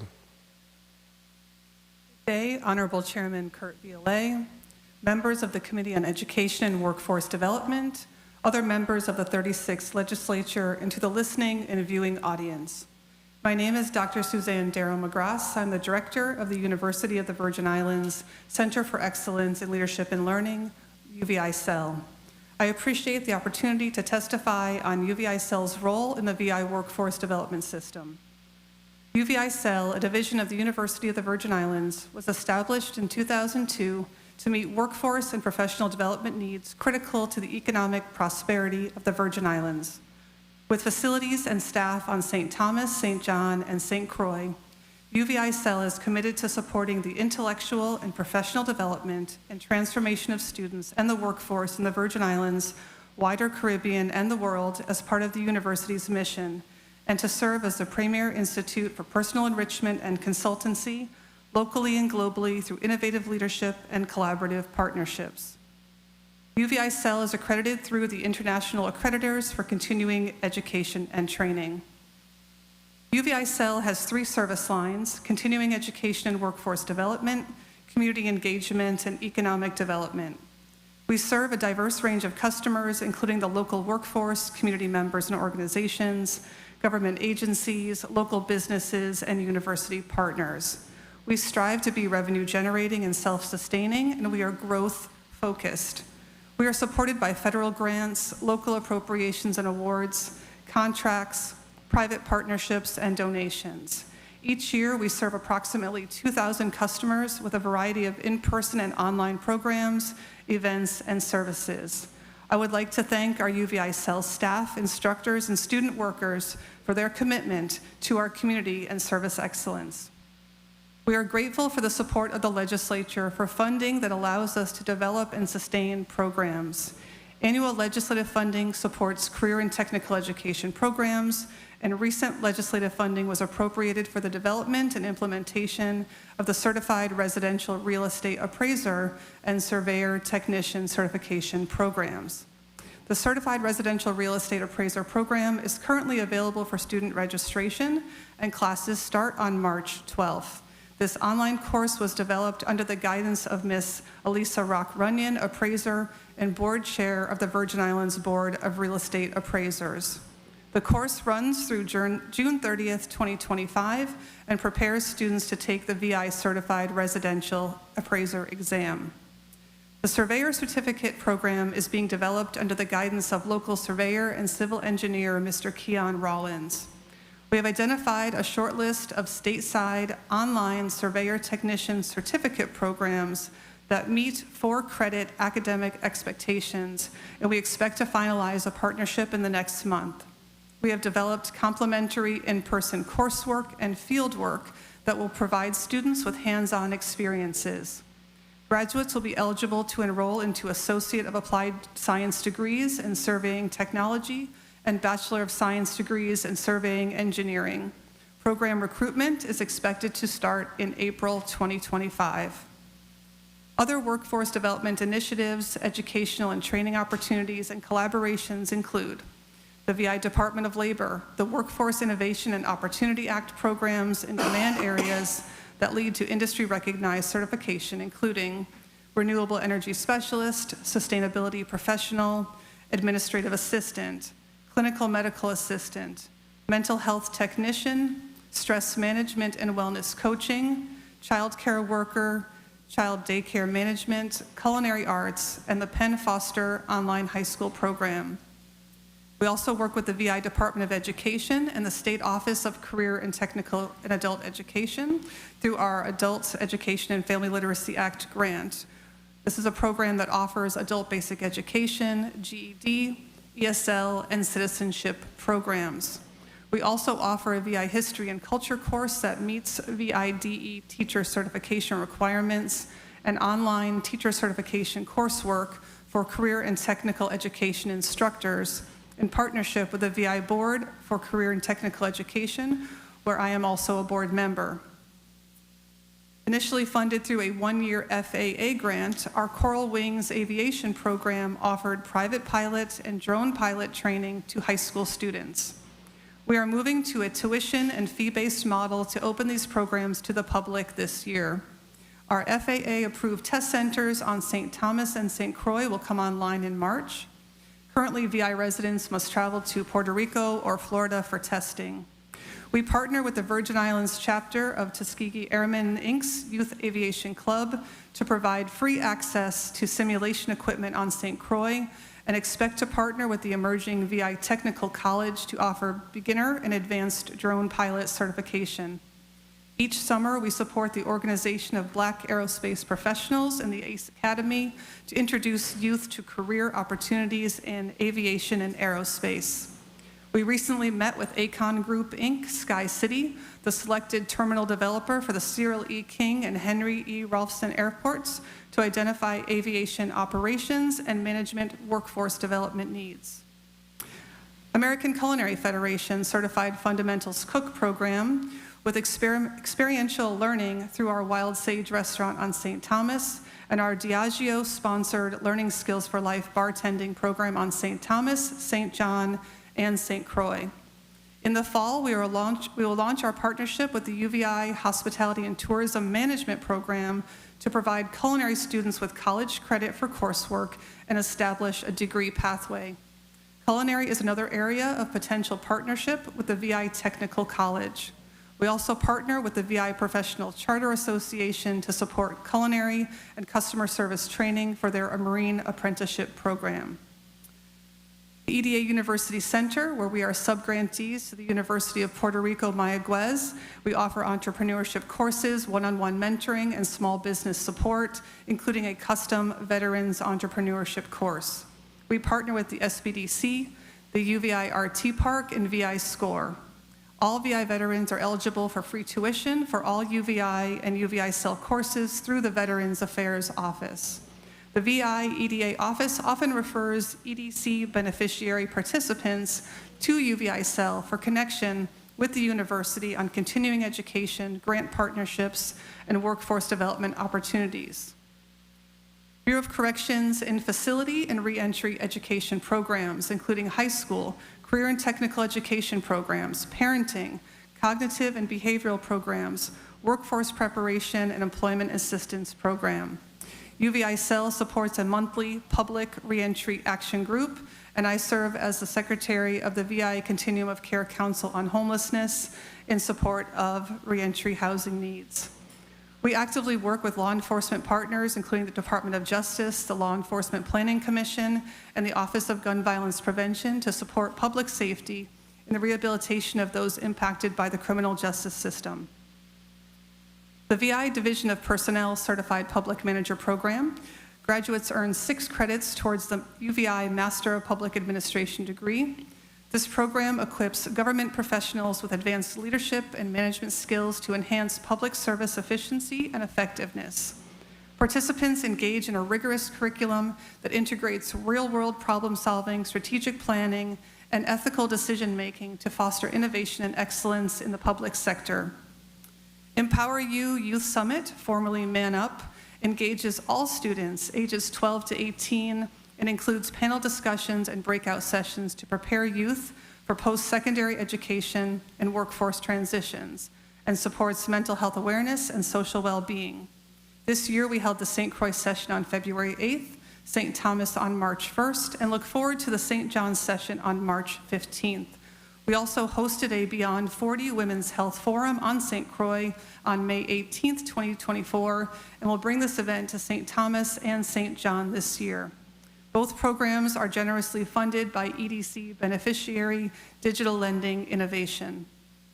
Taxi and Tour Certificate Program, in collaboration with the VI Taxi Cab Commission and the VI Department of Tourism. After an extended pause to allow partners to strategize improvements on course delivery, we are happy to share that the program is back on track, and we expect to start enrolling students in March. Classes will take place on St. Thomas, St. Croix, and St. John. Assessment services, including the UVI entrance exam, Prometric, PSI, PAN, TEAS, and criterion testing, and other certification exams, including VI licensure exams, in partnership with the VI Department of Licensing and Consumer Affairs. We have thousands of self-paced online courses, professional development, and certification programs available through our UVI Cell student platforms. We welcome inquiries from the public on adding courses to our portfolio. As a success story, I would like to highlight the recent grand opening of the UVI St. John Community Resource and Development Center on February 11th. Located in the St. John Marketplace second floor, Suite 201 and 201B. The space includes an administrative office and community gathering area, as well as a separate classroom and computer lab. UVI Cell partnered with the Small Business Development Center, the Apex Accelerator Program, the VI Department of Education State Office for Adult Career and Technical Education, the VI Workforce Development Board, and the American Job Center to bring the office vision to life. UVI has not had an official presence on St. John's since Hurricanes Irma and Maria damaged the former center, and the St. John community, UVI President Sophia George, UVI cabinet members, St. John Administrator Shakima Jones-Sproul, Senator-at-Large Angel Bolkes, and other dignitaries turned out to celebrate this momentous occasion. The space is available for youth and community programs, and we welcome all to partner with us to ensure service equity for St. John. I also wanted to share an additional success story that is not in my testimony, if I may. I want to recognize one of my team members that is here in the legislative chambers, Mr. Adrian Glenn. He has been selected as a 2025 Global Freedom Fellow by the Incarceration Nations Network. This prestigious fellowship unites global leaders in justice reform, empowering formerly incarcerated individuals to drive transformative change worldwide. The Global Freedom Fellowship brings together 14 fellows from 12 countries and is for a 2-week immersive program in South Africa, culminating in a landmark event at the Nelson Mandela Foundation in Johannesburg on March 25th, 2025. Congratulations to you, Mr. Adrian Glenn. Despite barriers and challenges to workforce development in the Virgin Islands, including funding challenges, engaging out-of-school youth with significant education gaps, and ensuring for VI industry-focused programs, UVI-CEL is committed to providing high-quality, accessible, and industry-aligned programs that equip individuals with the skills needed to thrive in the local and global economy. Through strategic partnerships and innovative learning solutions, UVI-CEL remains dedicated to bridging education and employment gaps, fostering career growth, and strengthening the workforce of the U.S. Virgin Islands. The community can stay up to date on all our events and programs by subscribing to our mailing list on our website, cel.uvi.edu, and through contacting us at cel@uvi.edu or calling 340-693-1100. Chairman VLA, this concludes my testimony. Thank you for the invitation to provide information on UVI-CEL's role in VI workforce development. I thank you for the opportunity to testify before this committee and welcome any questions you may have. Thank you for your testimony.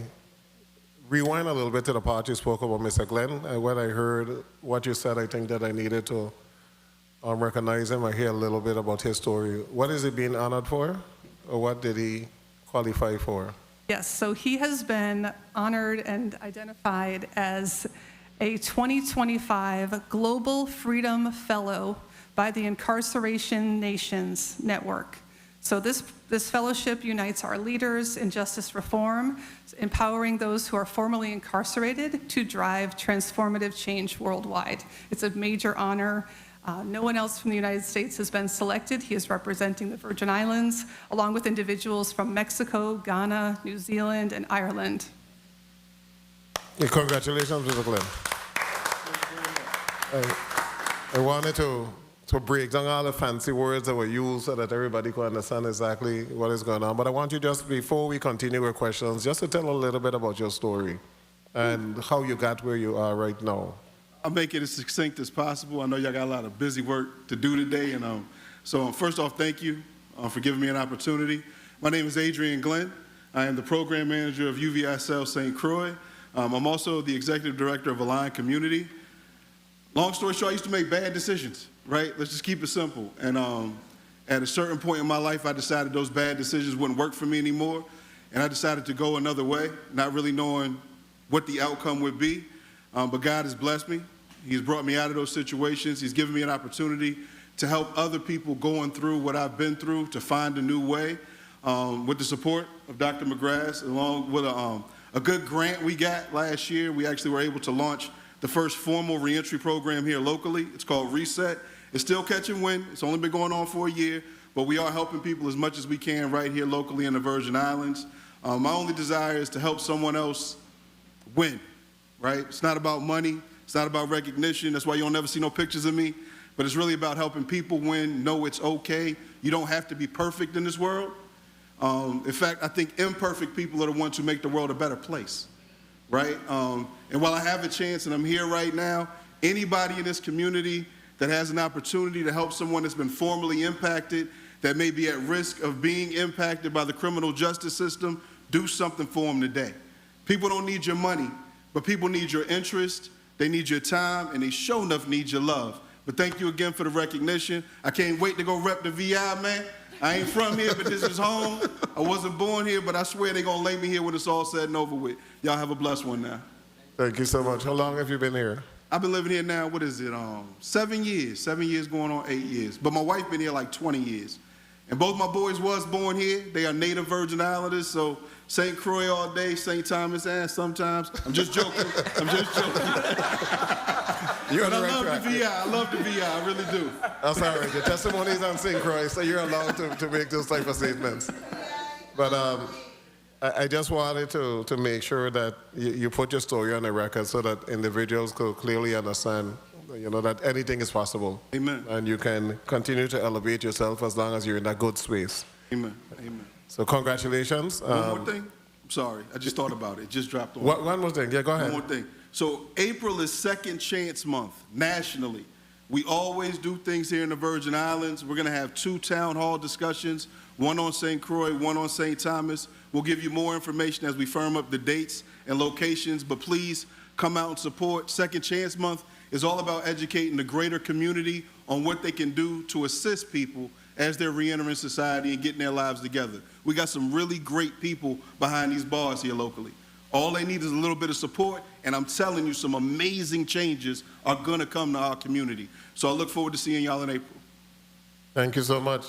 Senator Johnson, I brought him up for you, because I know you're the big Bureau of Corrections individual. But congratulations, colleagues. You have anything you want to ask them before we go to the testifiers? Or Senator James? Thank you, sir. Thank you, Mr. Chair.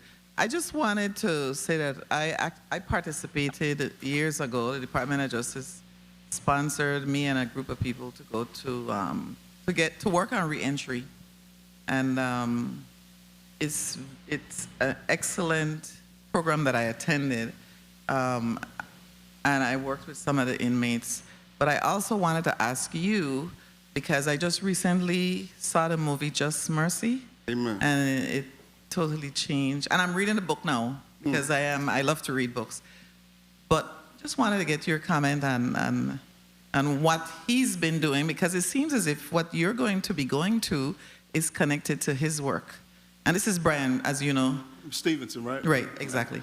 Yeah, it's all interconnected, right? I think it was good for what he did from an attorney standpoint, that perspective. The only difference between him and I is I'm formally impacted, right? I've actually, done some time. I started getting in trouble when I was 14. I wasn't really done with the criminal justice system until I was 37 years old, because that's just the way the system works. Once it gets a hold of you, you kind of stick into it because you don't know no better, and you start having a different understanding of who you are. Your perception of yourself is totally different. Like, I was a college kid, and I got my first felony. So the question is, am I a felon or am I a college student? Yeah. Right? And everybody in the neighborhood gonna be like, oh, you a felon, right? So it doesn't matter what you do from then on, but it really does. But let me answer your question. I'm sorry. No, you're good. Sometimes I get on these little soapboxes, I can't get off them. But what he's showing in Just Mercy is exactly what it's all about, right? Too many people think that our criminal justice system has to be something that punishes people, right? You even got, I'm sure Senator Johnson used to work in a prison, you even got some COs that think their job is to punish people. Here's the highlight, y'all. The time is the punishment. That's right. Being separated from your family is the punishment. That's right. After that, they need mercy, they need love, and they need grace. Yes. We all fall short. Everybody can raise their hand and knows that at some point you can be in that place too. So what he's displaying through Just Mercy is give people a second chance. Look at all the circumstances around it. Our sentencing shouldn't be based on black and white, right? That's how we do it in this country, and it's all wrong. We need to look at the circumstances around it. Yes, this person has shoplifted 15 times. They also have not been able to get a job. The job they have underpays, and they got 3 children. Do you lock them up? No. You put them in another program, some kind of service to help them get their life back on track. We can't throw people away. That's what it is. We have a system that throws people away, and it shouldn't. What I do love about the Virgin Islands is, as a community, individually, we do a lot for them. But I'm saying if we could collectively do that, I'm going to say this because I love saying this part. Us here in the Virgin Islands, we need to teach the United States how to do criminal justice reform.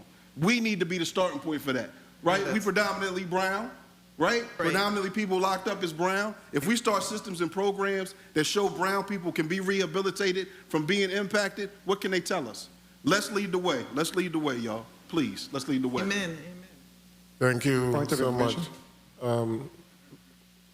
Senator Leiden, I'm coming to you. Senator Johnson first, then I'm coming to you, Senator Leiden. Senator Johnson. Thank you very much, Mr. Chair. I don't know why you started this. I really don't know. It's always a good thing, though. And I say thank you for your passion. And you always be on a soapbox once you're in this angle, what you're doing here, because you always see the injustice that some might never see. And many times I still communicate with so many of the prisoners inside there, and the pictures of them that I see sometimes of what they feed them, it burns my heart.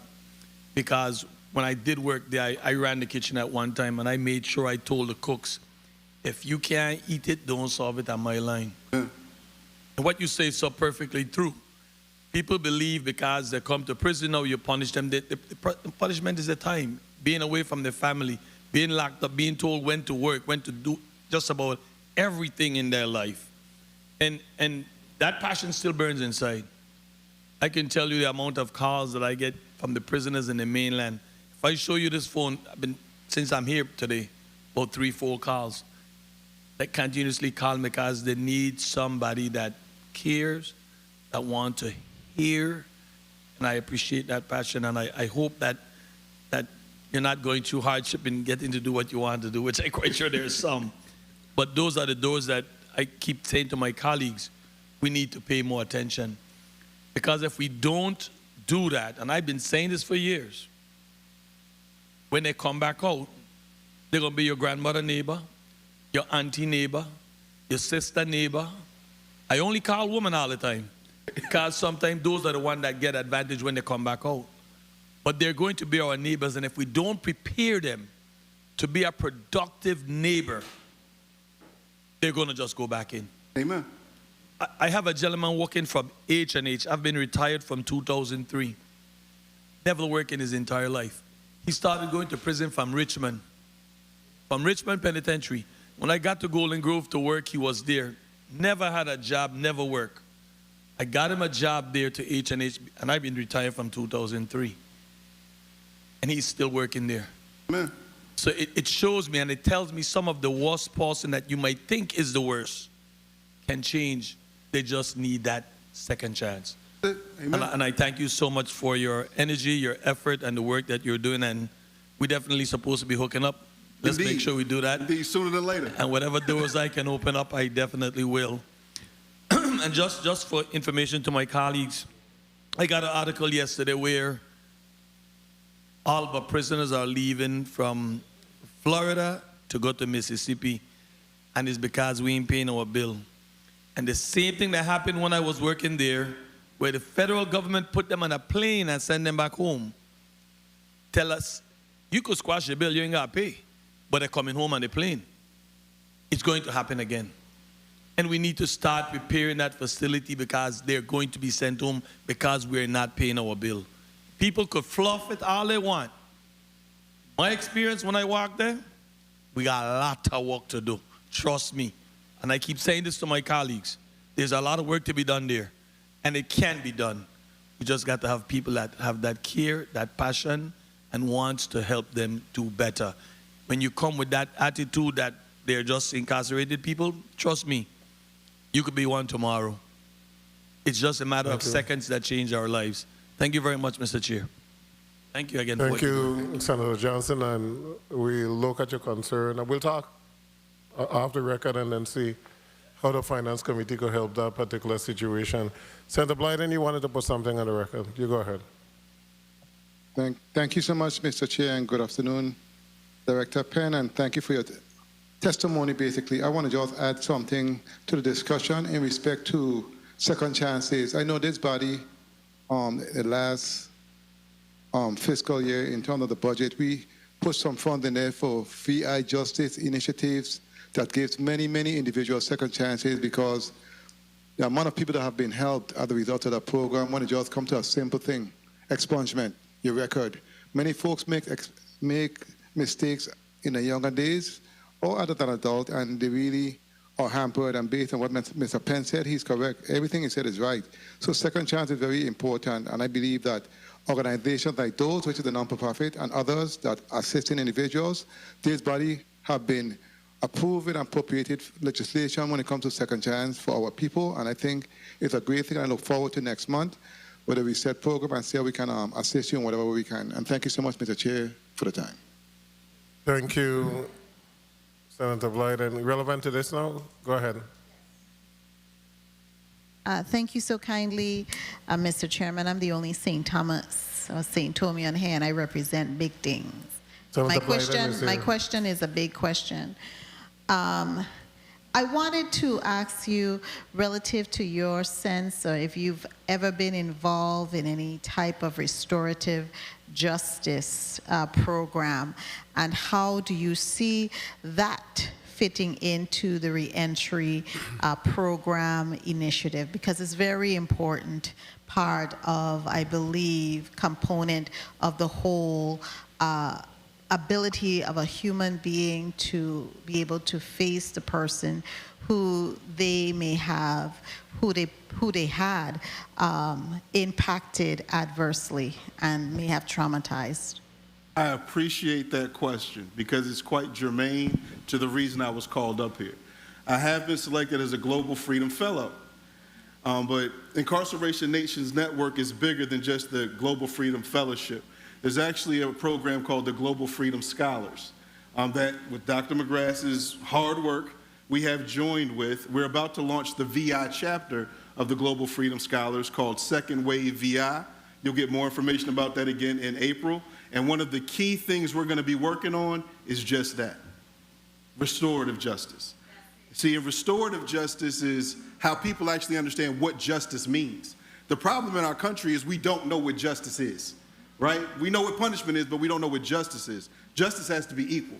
As much as you advocate for those that have been offended, right? And I'm all for that, don't get me wrong. Those who have been victimized by crime, you have to advocate just as hard for the ones that are doing the victimizing. As long as you do that equally, now you have justice. So with the restorative justice program we have in mind, we're going to start small, but you should see it launching at some time and point this fall. But we're going to talk to you, Senator Joseph, a little bit more about that. I know we can. You sound like the type. So we're going to get with you, and we're going to really get this thing going because restorative justice is how you really bring the healing to the community. That's how it happens, right? Once we start seeing each other as humans, not just numbers, like, that's my neighbor. Our community's way too small for us to be carrying it like, I don't know you and I don't know you. We all know each other. It all comes to all of our front gates. So restorative justice is on the menu. It will get launched this fall. Believe that. Welcome. Thank you. Thank you so much. Thank you, Senator, for the question, and thank you for your response, Senator Gittins. And then we're just about finished, and then we're going to go back and chat. You may proceed. Thank you, Mr. Chair, and good afternoon to all again. I just want to thank you for all that you're doing. I saw you a couple of times on the Government Access Channel with our inmates, so thank you for what you're doing. As I sit here, I'm thinking on this being, what is it, Women's History Month, and I saw a documentary on how the Illinois First Lady and former inmate Willett Benford, who is about 60 years old now, she spent more than half her life in prison. And I mean, the story was so sad because it was, what was it? Back in 1995, she was sentenced to 50 years in prison. And she was actually in a volatile same-sex relationship that got her where she were. But because of some working with the administration at the time, her sentence was cut short.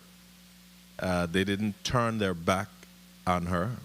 She had an opportunity and got a real second chance, to the point where she was appointed as director of something, and then somehow the First Lady got a hold of her story and reached out, and she became the special assistant to the First Lady. And they're running a program about giving individuals a second chance. So I just want the public to know that this is happening all over. When you get an opportunity, just look up how Illinois First Lady and Willett Benford are giving second chances to women leaving prison. And it's such a touching story as you hear the entire thing unfold. And as a fellow brother, again, I'm saying thank you. And like you said, you know, anyone could find themselves on the opposite side of the fence. I sure hope I never get on that side of the fence. Me neither. I have been the one putting people on that side, but I didn't enjoy doing that. I enjoyed helping people. But when you had to, then I would turn them over to Senator Johnson. And I would always use my seniority as well to stay outside the gate and tell the rookie, you take them in. Because I couldn't stand here and the gates closed behind me.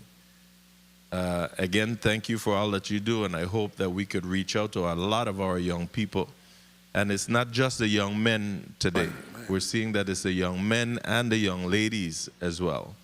So please, all I ask is let's put our heads together and try to get in the schools to talk to a lot of our young people so that they can look at a better way of life and not end up on that side of the fence. Thank you, Mr. Chair. Thank you, Senator Gittins. We swayed away a bit from the topic at hand, but I think it was quite good to do that. We got to sometimes get a message out, and hopefully we have motivated or inspired somebody to stay on the right side of the fence. So thank you. So we're going to go back to the testimony, colleagues. We're going to have a 5-minute round. And before we begin with Senator Frederick, it is Virgin Islands History Month, and you use a term, Ms. Gerard, that I don't know if everybody understood what you meant by the term. Because if you interpret long row, I don't know, the younger ones I would like to, Don't know? who's young in here? I don't, Mr. Madam Clerk, you know what's a long row? Mr. Gittins, Senator Gittins. Well, he been here a little long. You know what's the long row? No. Okay. Senator Fredericks. Senator Frederick. Do you know what's a long row? A long row. Okay, so Virgin Islands history time. Please explain what does a long row mean in the Virgin Islands? A long row is a type of vernacular construction that probably dates, gosh, I wish Jerville were here, but 1805 to 1860, in that range. They were about 10 feet wide, anywhere from 30 to 50, 60 feet long, and every 10 feet was a room. In New Orleans, it's similar to a shotgun house, which is that long house that room to room to room connects, except for on St. Croix, and I would assume St. Thomas, but don't hold me to that. It was individual rooms to house families in the big yards in town. In those properties that were, 1 block deep or half a block deep. And the one that we're restoring was 3 rooms for 3 families that was situated in the yard at number 38 Hospital Street. Constructed on a masonry foundation, all wood construction, not a nail in any of the wood. The only nails we found were in the galvanized roof that went on in the 60s. Thank you so much, because Long Row don't sound like a building, but it is a building that go back to a period long ago in the Virgin Islands that was utilized to house the African population, literally slaves. Senator Frederick, you're recognized. Thank you, Mr. Chair. It's ironic you said that because I had a very good friend on the south side of St. Croix, Longford, if you guys are familiar with that area, on the South Shore Road. And those houses are, in fact, that. They were shot long row houses. And I used to go there as a kid and play with my friends there. So I've been a part of that. It's a strange construction, too. You have to go through. The same building has the same opening. Yeah, they're connected. So my question to you, Ms. Gerard, and thank you for coming in. Last year, your budget was $159,000. It was specifically for restoration work, or? Clarification. That was the grant that we received for the restoration of Building 1 at number 38, Hospital Street. It was specific. And that funding went entirely to the restoration of Building 1. Our operating budget is around $150,000. The majority of that is we receive funding from various private institutions and nonprofits. And then we have, last year we had no federal grants, except for this 159, which is a federal grant. And how much from the Virgin Islands government? Nothing. Nothing. Nothing. Okay. Ever. You've ever applied? We were in the 2019, I believe, and 2020 budgets and allocation each year of a generous $15,000. It was routed through the Department of Tourism, 3 and we minutes. never received the funds.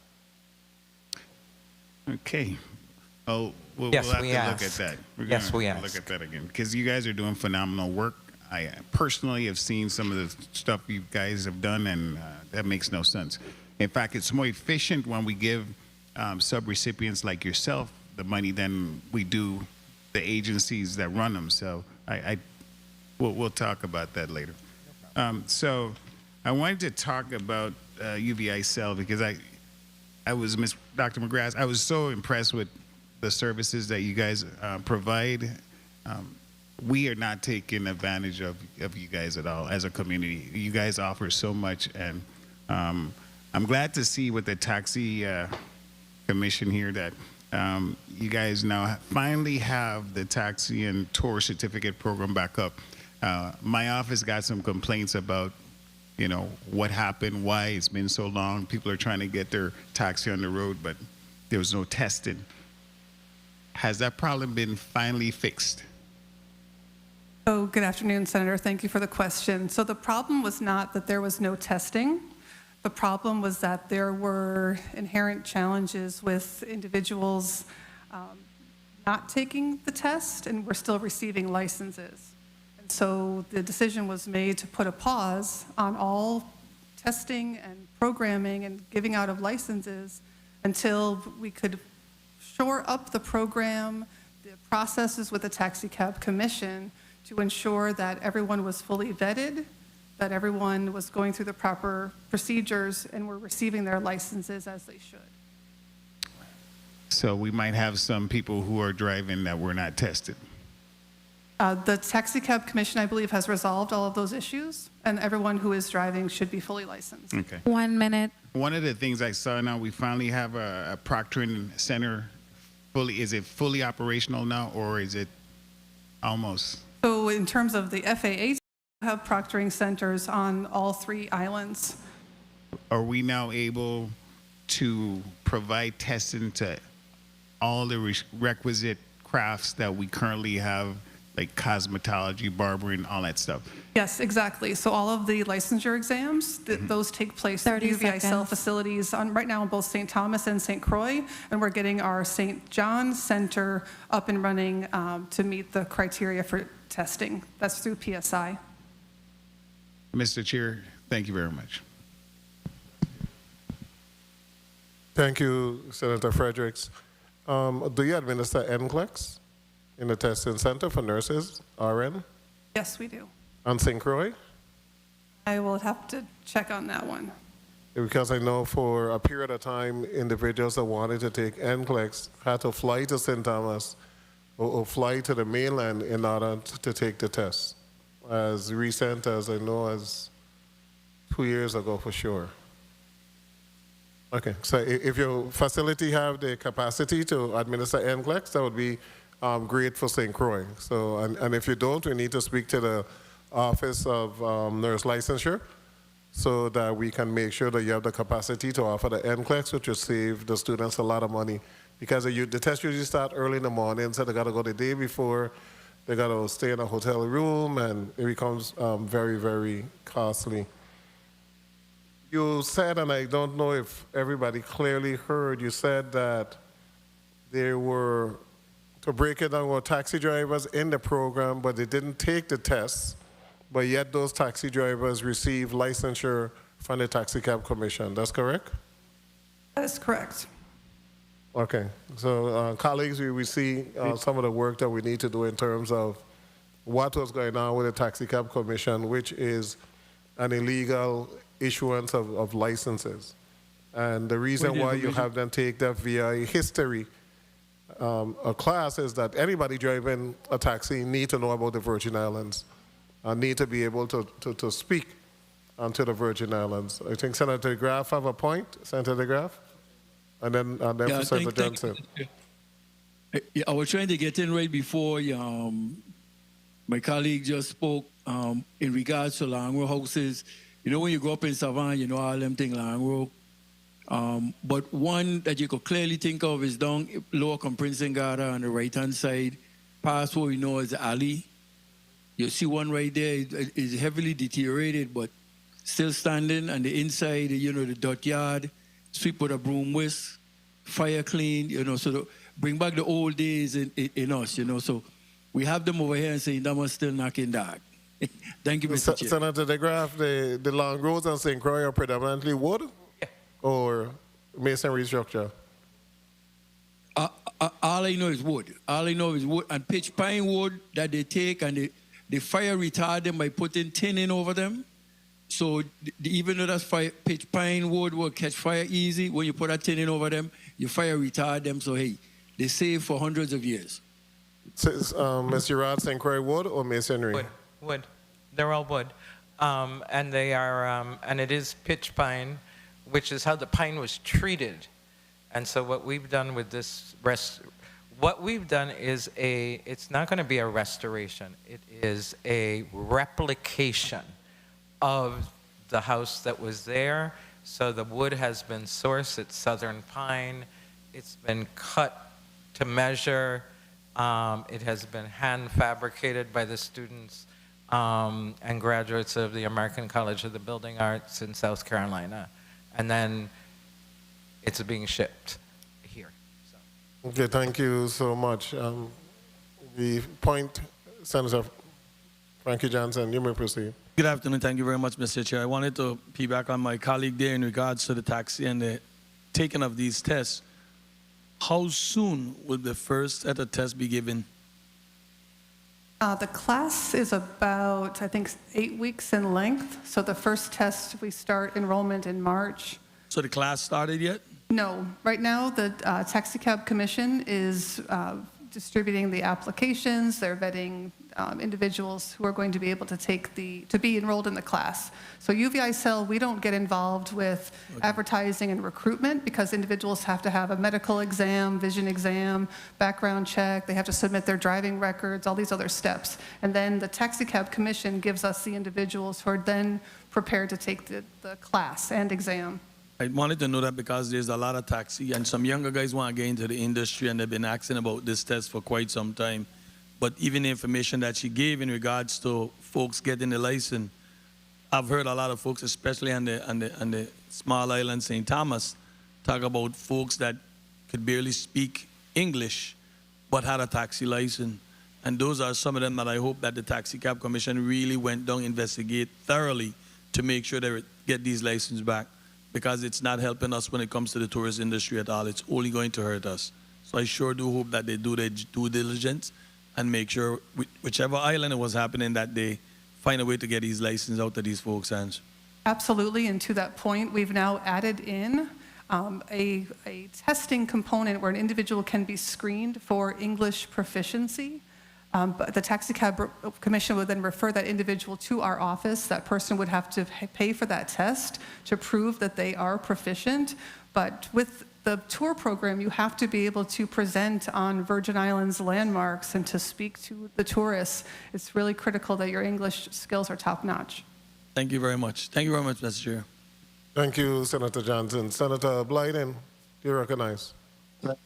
Thank you so much, Mr. Chair, and good afternoon again to my colleagues, and good afternoon to the testifier, and thank you so much for your testimony. Let me continue on that line of questioning or thought in respect to our taxi industry, which is critical to the territory, especially the St. Thomas St. John district. And Dr. McGrath, in respect to the testing that resumes in March, I mean, I'm very happy to hear that, but I think we have a delta though, because not only taxi drivers are the one that actually does tour, but in the code, there is no recommendation for tour guides to take the test. And that's a loophole that we must close, because there are tour guide companies that does tours, and we need to make sure that they are up to par and up to speed with VI history. What's your thought on that, succinctly? What is the what on that? Sorry. Oh, my thoughts. No, oh, absolutely. I agree with you. Yes, you know, we've been doing the VI history course outside of the taxi and tour program for many years now to support our teachers, especially our teachers who come from other countries to teach. It's a requirement that everyone has to take VI history and understand where they are and understand their students. And so it would be the same to, if we could put a enforcement in place, put a regulation in place where if you're going to be a tour guide, you should be well-versed in VI history. Okay, very well. The legislation is coming because there are tour guide companies in this district about our history and many of our landmarks, etc. So thank you for that. Let me ask you in respect to... Yeah. Could I answer that a minute about the tour guides? Because we've been... Succinctly. This is Chant, Crucian Heritage and Nature Tourism. We escort over 3,000 to 4,000 visitors and residents a year as tour operators on St. Croix. You know, I made a mistake. I have gotten government money. There was a time when we partnered with the Department of Tourism to provide tour guide training to our taxi operators and other tour operators on St. Croix. That preceded the UVICEL program. And I think for an investment of some $60,000, we were able to reach over 120 of our drivers. Chance tour operators are required to be trained. We have a very detailed historical training. And there are people who are doing historical tours that know nothing about our history. And it's embarrassing when we're walking and listening to what they're telling their guests, and we're telling our guests something else. So I hope that in doing this, we make sure that the people in the cultural heritage space that have been doing the work, like the VI Historical Trust on St. Thomas, Chant on St. Croix, Landmark, we've got it. It's just to get it to people, perhaps partnering with UVICEL and other organizations to give that. Thank you so much for the work you do, and I really appreciate your comments, and you're correct. Dr. McGrath, let me ask you in respect to UVICEL, when it comes to the federal grants, how many federal grants do you have at this moment? I have around 3 federal grants that I manage. Department of Education. Okay. What's the purpose? What's the purpose? Sorry? What's the purpose of the grants? What are the purpose of the grants?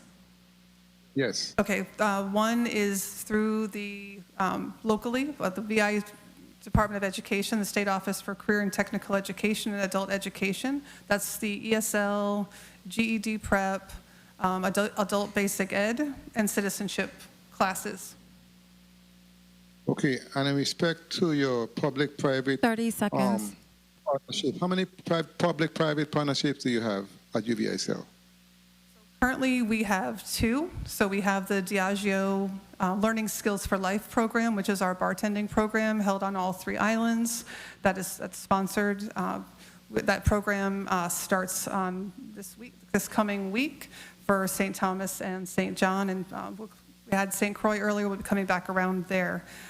We also have time.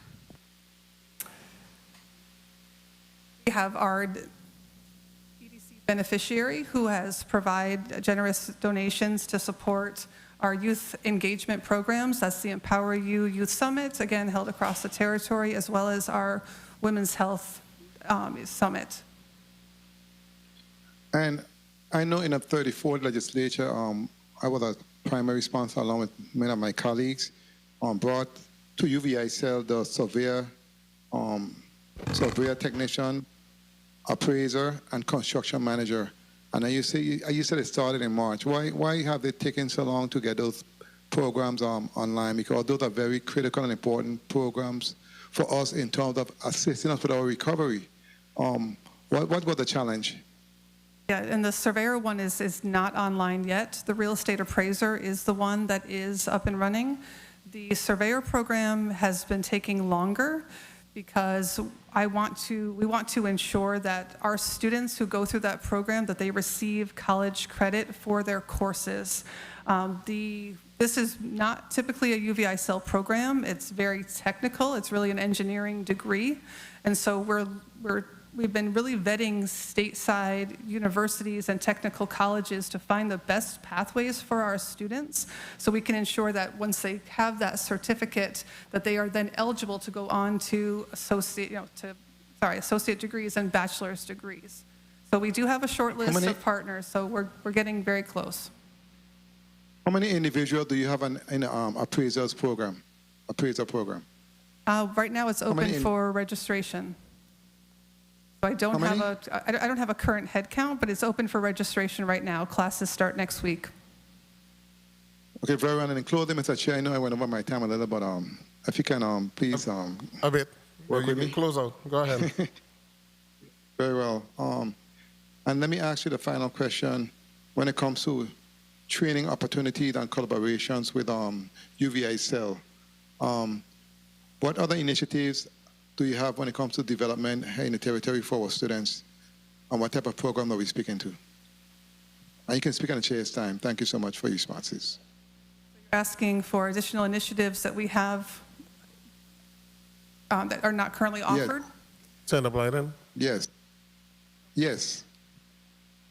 Boy, we're open to any and all partnerships. If there's an industry area that we have not fully tapped into, we welcome our employers. We welcome folks to engage with us. We have started conversations with the Hoagland Group around construction and the asphalt plant that's here on St. Croix, and as well as with Pinnacle. They are looking to do some large construction vehicle repair.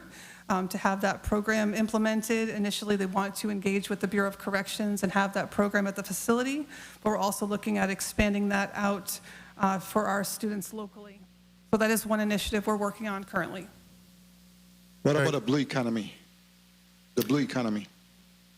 So the blue economy right now, we're only working with the Virgin Islands Professional Charter Association with their Marine Apprenticeship Program. Although we were working with Juan Bauza of the EDA on there was a research vessel that was here in the territory looking at coral restoration and the scuba diving and snorkeling, scuba diving that was required for the coral restoration. Those projects have been on hold, so we haven't heard more on that, but we do stay connected to what's happening on that project through our EDA University Center project. Thank you. Thank you so much. Francis, thank you so much, Mr. Chair, for your indulgence. Thank you. Thank you, Senator Blyden. And let's remember that programs that are designed for UVI-CEL comes with a cost. So if you want a program, you literally got to fund the program unless it's coming from a private company. The real estate appraiser, that came from the legislature. We put it into the budget. The surveyor, it came from the legislature. We put it into the budget during, I think it was the 34th legislature.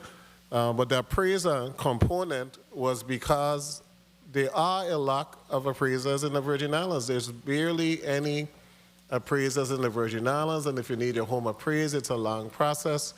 So instead of continuously hearing the complaints, we decided, it was an initiative of Senator Sarro, we decided that we were going to fund that appraiser component to be able to get Virgin Islanders to become appraisers and hopefully enter into the market, which is a very lucrative market. the surveyor is even more lucrative, but there's a lot of technical skills there, so I can see exactly what you're saying. So maybe we need to have a discussion as to how we can get the associate program set for surveying and run it for a couple of years so we could get sufficient surveyors for the Virgin Islands. The idea is to make the process of being able to get your property surveyed and appraised and banking and mortgage and everything to expedite the process. And congratulations in getting it done. I'm happy to know that the course will be starting next week. That's really, really good news. Senator Maurice James, you recognize. Thank you, Mr. Chair. You actually went down the road that I was going because, of course, of my real estate practice. So this is the first class for the real estate appraiser course? So it'll be the first class. Oh, it will be. And it's free of charge?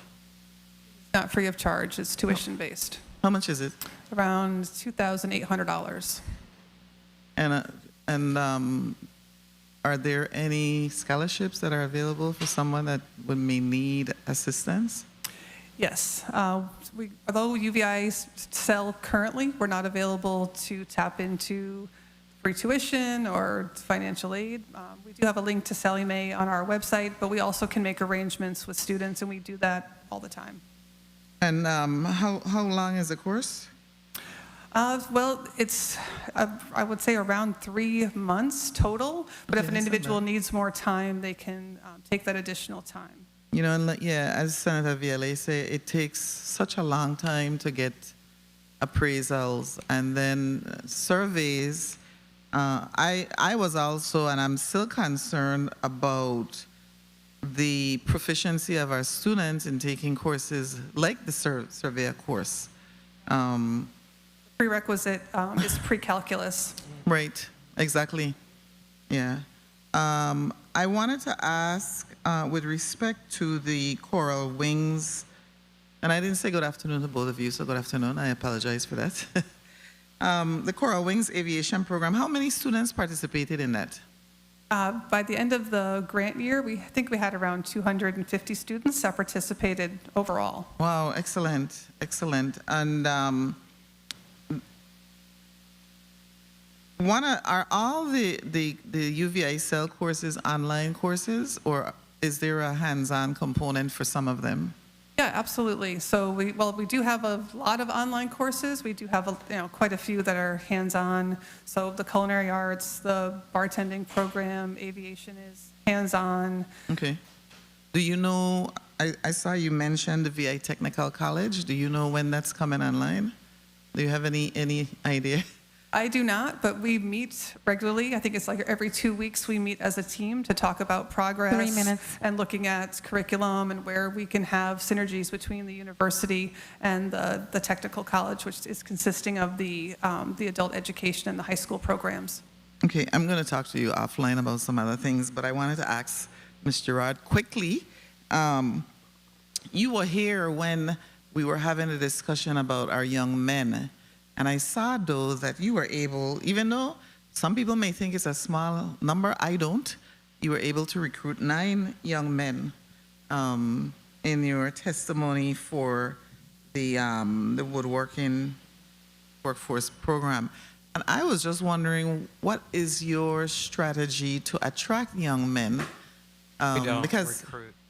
You don't? We don't recruit. You don't recruit? We announce our program. Uh-huh. Invariably, one of the young people that had been in the program at some point drops in, and the last cohort, all the boys from Raleigh came marching down to chant. Wow. So it was, I think, the first, it was 2, then it was 2 more, then my brothers are coming, and so the 9 were all family, friends, the young men that you were talking about that are hanging out. 1 minute. And yeah, The thing we've is, never though, had that to recruit. Based to on what meet you our just numbers. said, though, there seems to be an affinity for this type of work. And we haven't identified what our young men really like.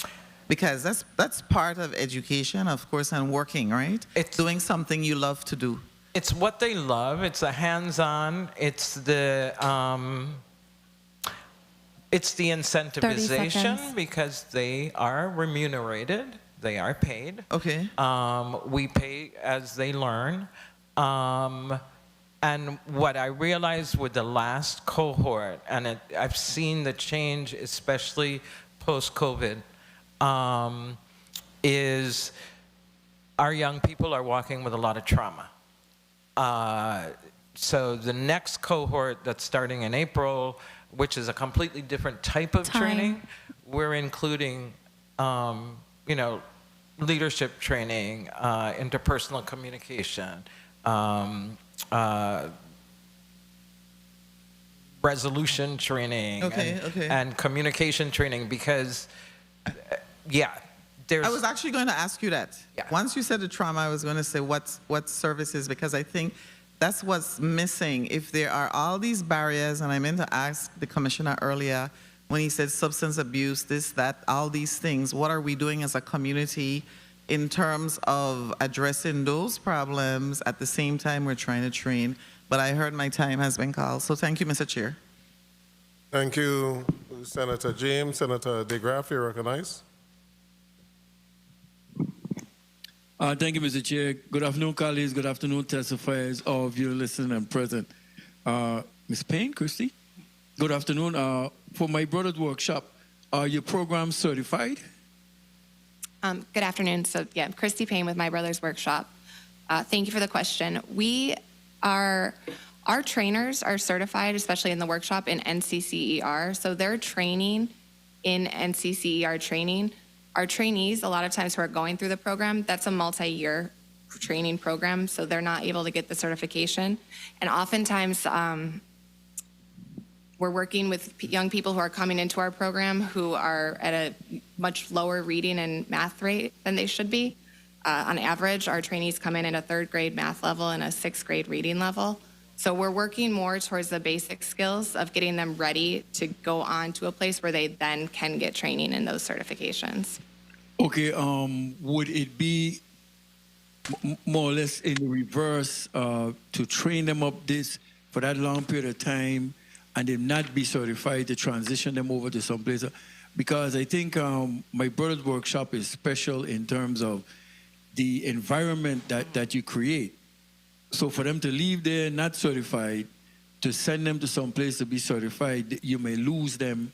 And that I don't know, have you taken that into consideration? Yes, absolutely. So the certification is not our end goal. We're working with on-the-job training and then job placement. So our goal is to get them ready for the workforce. So it's not, some want to go on to get their certain NCCR trainings, but our goal is to, first of all, help them decide what their goals are and what they want to do, but also get them ready to get placed in a job. They don't graduate from MBW until they are placed in another job. Okay. We could follow up on that, but I think certification also is needed. We do actually offer a certification in our heavy equipment training. We have heavy equipment simulators that are a skidster, a backhoe, and a forklift, and they do receive certifications in that training. Okay, great. Ms. Gerard, in regards to the long row house that you say you have on order, the replica, would you be just building a long row house, putting together in an area, or would you be building like how a village was?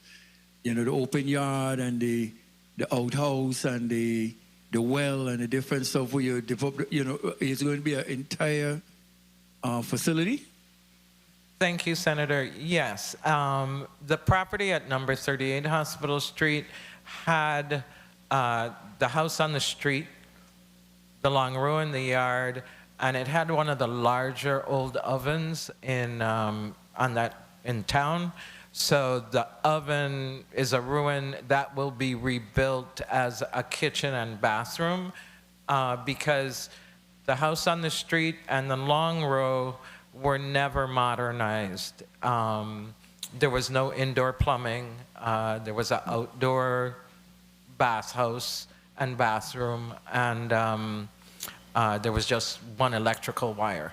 So to make it fully functional, there will be the separate kitchen and actually 2 bathrooms.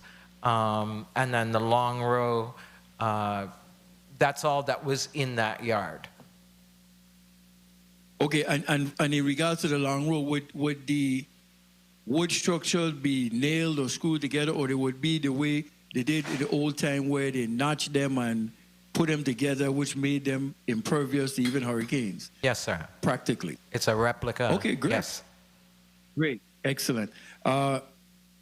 Dr. McGrath, in regards to UVI cell, 1 minute. We were discussing about the taxi driver's license. Now, what is the actual process to for all the people who are now hearing that, hey, you always had the information? So when they decide to flood VI Taxi Association, what is the process from UVI cells end to get in that? You started to mention it, but could you give the full process again, please? Yes, good afternoon. I'd be happy 30 to do that. So individuals will be, we do have a website that's on the UVI cell page that is dedicated to our taxi and tour operators. There are some basic requirements. You have to be at least 21 years old, not older than 65. You must have a driver's license for at least 3 years with the most recent year in the USVI. You must be able to speak, read, and write English. As I mentioned earlier, you can take the exam if necessary. There's a packet that gets downloaded from that website that individuals will complete, and that contains the physical and vision exam forms and a course registration form for UVI cell. Individuals must then go submit that application packet with all of the required documentation. They need to go to the Taxi Commission office and provide color copies of 2 valid government photo IDs. They must also provide copies of their Social Security card, traffic report not more than 30 days old, police report not more than 30 days old, as well as pay non-refundable fees. So there's a $100 application and a $100 processing fee paid to the Taxi Cab Commission. Once everyone is screened, then we get the information about that they're eligible to be enrolled into the course and exam.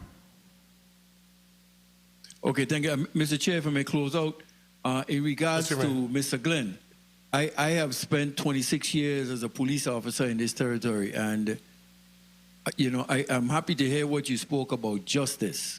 One thing I've seen in terms of re-entry and justice overall is justice is never distributed equally. Race, color, creed, national origin, classes has that great impact on what we call justice. So for reform, what suggestions do you have, or do you see that we could go down the road of looking at more equality across the board for justice? Senator, he had to leave the well, so he's not here, but thank you for that question. It's noted. I can follow up with it. Thank you for the time, Mr. Chair. Okay, thank you so much. Next, Senator Johnson.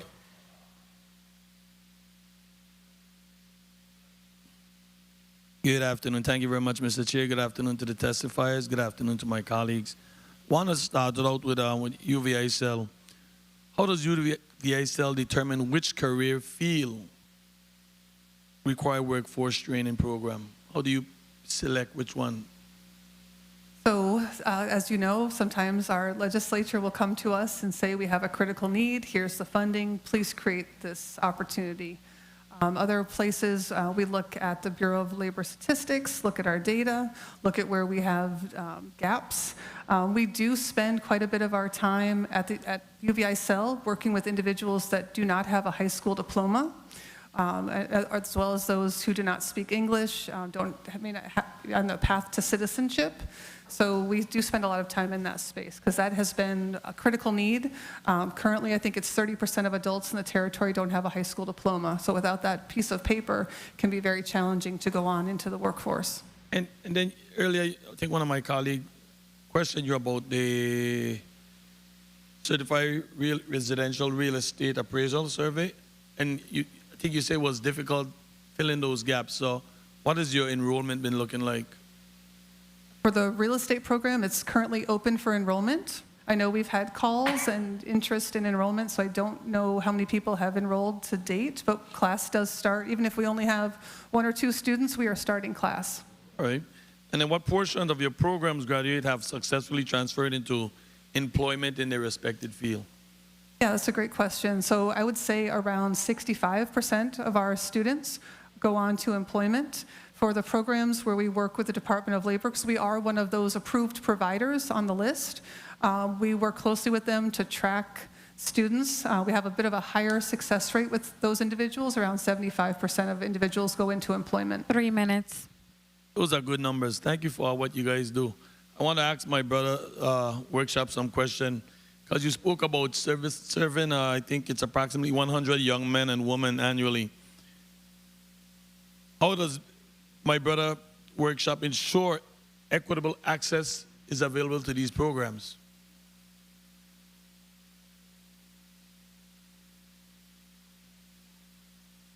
Mr. Chair, we're not hearing now. We can't hear, media.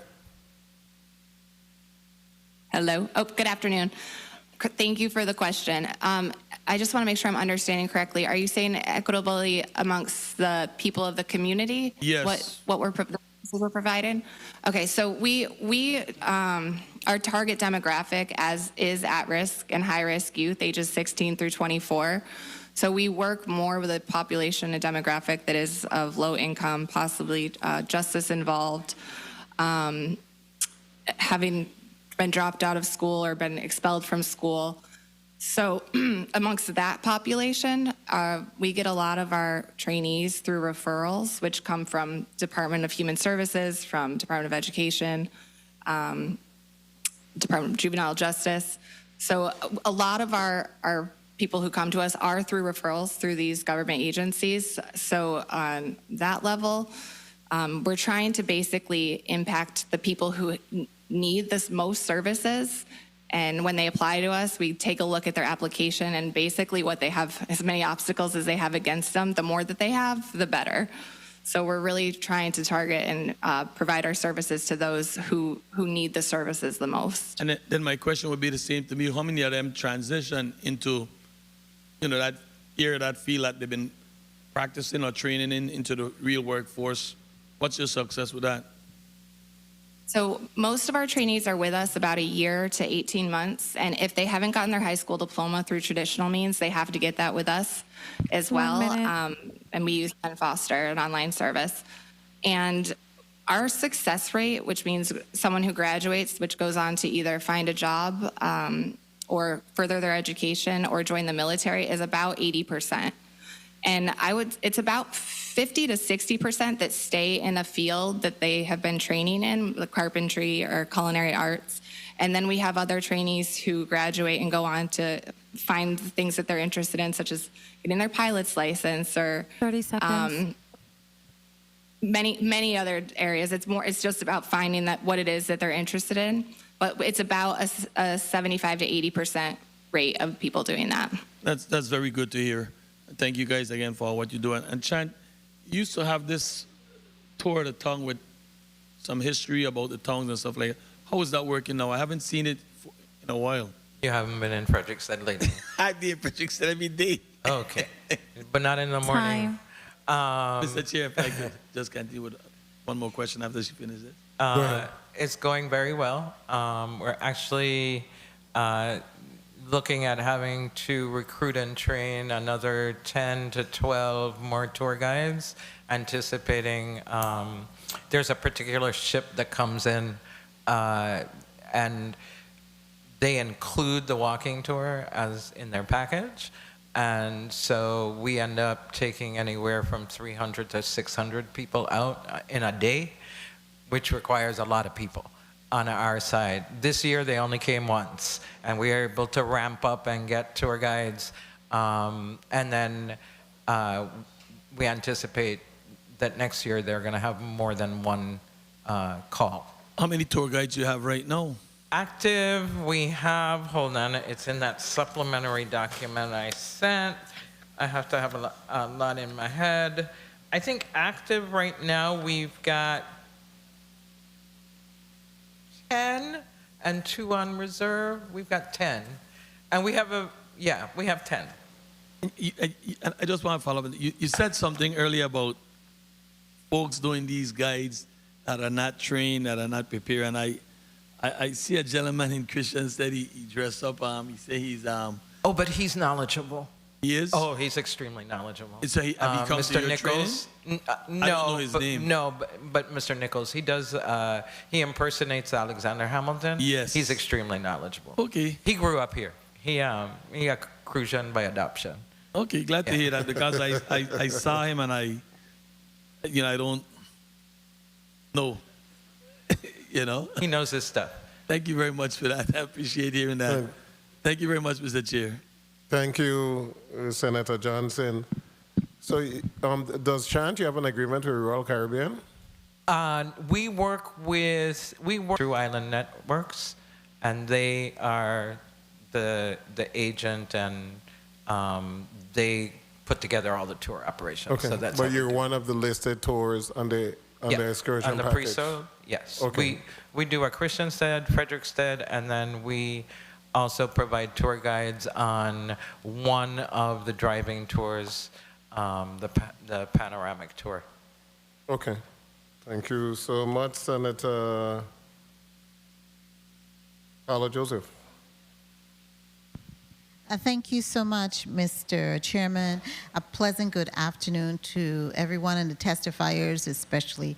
Before you arrived, and I know you were in the gallery, you heard the testimony from the Department of Labor.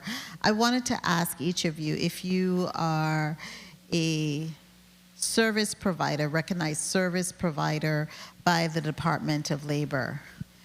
Beginning with you, Ms. McGrath from the University of the Virgin Islands. Yes, UVI-CEL, we are an approved provider. Chant, are you? No, we're not. My Brother's Workshop, are you a training provider recognized by the Department of Labor? We were recognized as an eligible service provider, and we have not renewed that recently. It's outdated. We need to re-register. Okay, outside of UVI-CEL, what are the concerns that you have? Because I see that you're providing a sizable amount of services to our people, and that's all part of workforce development. What are the barriers you see your organization preventing you from becoming a recognized service organization, service provider for the Department of Labor? We were recognized for the workforce development by the board. We don't meet the requirements for the apprenticeship program because our apprenticeship program mirrors it's a European model, and it just doesn't work with their guidelines, and we've talked to them about it. But bottom line is that Federal Department of Labor money is too expensive. It's too expensive. It's a lot of paperwork involved. It's a lot of, and reporting? It's the paperwork, it's the reporting, it's the fact that, and we were discussing it earlier, if you start with 10 and, by the end of the program, you've only got 8, but the 2 dropped out the 2 weeks before the end, you only get reimbursed for the 8. Okay.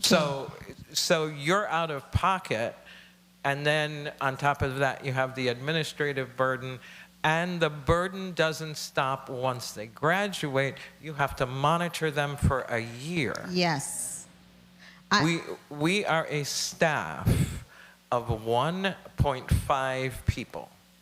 I wanted you to be able to put that on the record because I know some of the challenges having worked with the U.S. Department of Labor and those things. We didn't have those issues because we were getting our funding directly from the U.S. Department of Labor, and so we were able to get the funding to pay for all, even if they had dropped out. That would just be persons who dropped out, and we will note that. We will try to get them back into the program.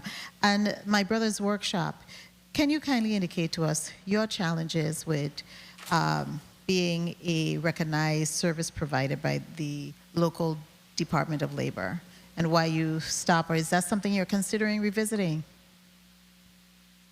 We actually have gone back and looked at the application to revisit, and similar to what Ms. Gerard said, there are certain things we don't exactly qualify for, and as she mentioned, it's a huge expense. It's a lot of the reimbursements or a lot of the payments that come from Department of Labor have to be a reimbursement. So our organization has to first raise the funds to be able to do what we're promising to do, and then as she mentioned, when the numbers change, we are only reimbursed for a lower amount. And again, I don't want to echo everything that Ms. Gerard said, but it's very similar. We are out of all the administrative fees, all of the time and energy. So it's a lot of work with the return not being like. Oh, I understand. Before my time is called, I wanted to ask you, Miss. I'm sorry, my brother's workshop, relative to. Here we go, Ms. Payne. Kindly indicate to us, and this is some information you could send through the chair. I need to know how many students you have enrolled currently in a St. Thomas, St. John district, and those enrolled in a St. Croix district. I would like to see your outcome. I have concerns when you answered that NCCR, because of the low literacy and numeracy levels for your students, they cannot earn the NCCR certification. Mr. Chairman, may I? I have proven that even students coming in at a third grade numeracy and literacy level can earn that certificate. So I want to be able to understand those things. Thank you so much, Mr. Chairman, for the time, and I appreciate everybody's responses. Thank you, Senator Carla Joseph. Point of information, Senator Maurice James. Thank you, Mr. Chair. I wanted to find out from my brother's workshop, do you get grants, federal grants or local grants? Or what's your source of funding for your organization? Absolutely. Good afternoon. Thank you for that question. We do currently have 2 federal grants. Well, one that we've expended everything from. It was ARPA funding. We received $5 million of ARPA funds to construct our new campus building, which is located on St. Thomas off of Dono. Those funds were specifically for the building, not for our operations. And we did just receive funding through Congress, through the Office of Delegate to Congress, Stacey Plaskett, for our next phase of buildings. And then for our general operations, we received $50,000 per island. Well, $50,000 for St. Thomas and St. John, $50,000 for St. Croix annually. That's from the government of the Virgin Islands. And then all of our other funding, we have a budget of about $1.6 to $1.8 million, comes from private donations, corporate donations, grants, and product revenue. Because we are a social enterprise, we're able to produce products made by our trainees and our staff and then sell those, so the revenues come back in to help stabilize our program and our funding. Thank you. Can I also ask that question of Chant? Your source of funding, federal, local grants, ARPA, anything? We received no direct ARPA funding. We received for 3 years, I think it's been. We've received funding from the Island Spirit Fund, Cruise and Rum, and it was their disaster program that they then extended through Global Giving. We've received funding for the restoration, which, by the way, funded the training programs. Funding from the Federal Home Loan Bank of New York. We've also we received the SHPA grant, which was a disaster recovery grant, $159,000. We generate some funds with our tour guide program, and then we've got other grants. We have an EPA grant that's separate. We have a couple of other grants that are art specific. But mostly from philanthropic or other independent art organizations, not the federal government. Thank you. Thank you, Mr. Chair. Thank you, Senator James. On UVI Cell, the partnership that you had with the Department of Labor that included certification programs in renewable energy, certified medical assistant, a number of other areas, they were responsible for the enrollment, correct? Department of Labor was Yes, so students will contact us about the programs, but we'll refer them back to the Department of Labor and Equus Workforce to qualify them, make sure they meet the financial requirements and other things to be then enrolled. Okay, so Department of Labor would pay the fee for the particular cell? Yes, and just to clarify, they'll pay a midpoint payment and then a program end payment, which can be a challenge though. So we do offer a high school program, and individuals can take up to 3 years to go through that program. There's not really a restriction, so that can be a challenge. Okay, and that's a Penn FAFSA online high school program? Correct. And what was the enrollment in these programs, the average enrollment? So we usually graduate around 50 students per year from our WIOA programs. Okay. And the clinical, they have never done any CNA program, Certified Nursing Assistant? We are not doing the CNA program. And I did want to clarify, UVI Cell, we do not offer NCLEX. That's through Pearson VUE, which is only on St. Thomas, but we are in the process of becoming a Pearson VUE center. So that would then expand it across both campuses. And that's what I wanted. So do you have the capacity to offer Certified Nursing Assistant program if you're given sufficient funding? Yes, we could offer it, but I would more likely defer it to my colleague, Charlene Navarro, who heads up our Medical Simulation Center. So UVI Cell used to be responsible for EMR and EMT. Those programs transferred over to the Medical Simulation Center when they came online. I would think that they would also be the better partner for the CNA because they have the equipment and the expertise in-house. Okay, because I'm trying to figure out how we can get a CNA program so that we can add capacity to human services, Herbert Grigg, Queen Louise, the hospital, all of those areas. So we need to, colleagues, we need to look at possibly funding a program, but we don't have one on St. Croix. So we need to make sure that we're able to fund such a program that we can provide able bodies to work in these centers. Senator Kenneth Gittins, you are recognized. Thank you, Mr. Chair, and good afternoon to all. A couple of the questions I wanted to ask were asked and answered, so I'll just go a little further to my brother's workshop. You already stated the number of enrolled students, but what are the age range and the type of trades that you're teaching currently? Yes, good afternoon. Thank you for the question. I actually didn't give the total number of students that we have enrolled right now, which is 22 on St. Thomas and St. Croix. We have the ability to have 4 trainees at a time at our workshop on St. Croix. Right now we have 3 with a 4th getting ready to be enrolled. And over there they're learning carpentry, woodworking. Those are the main skills. We work really closely with AARP and VI Trail Alliance, so you'll see benches all over the place that are made. So 4 trainings on St. Croix. How many on St. Thomas, and what are the trades? On St. Thomas, we have 19 trainees enrolled right now, 10 at our workshop, which does woodworking, carpentry, electrical, plumbing. We have a CAD/CAM programming, a machine shop that does CNC routing and laser engraving, and then we have a marine rebuild and repair program. And then we have 9 at our cafe and bakery, and that's culinary arts and customer service. And then we also have 10 of our trainees enrolled in their going towards their high school diploma right now. And what are the age range you stated? Oh, sorry, 16 to 24. 16 to 24. Can I ask you to submit to the chair the 19 trades you're talking about on St. Thomas and the 4 on St. Croix, please?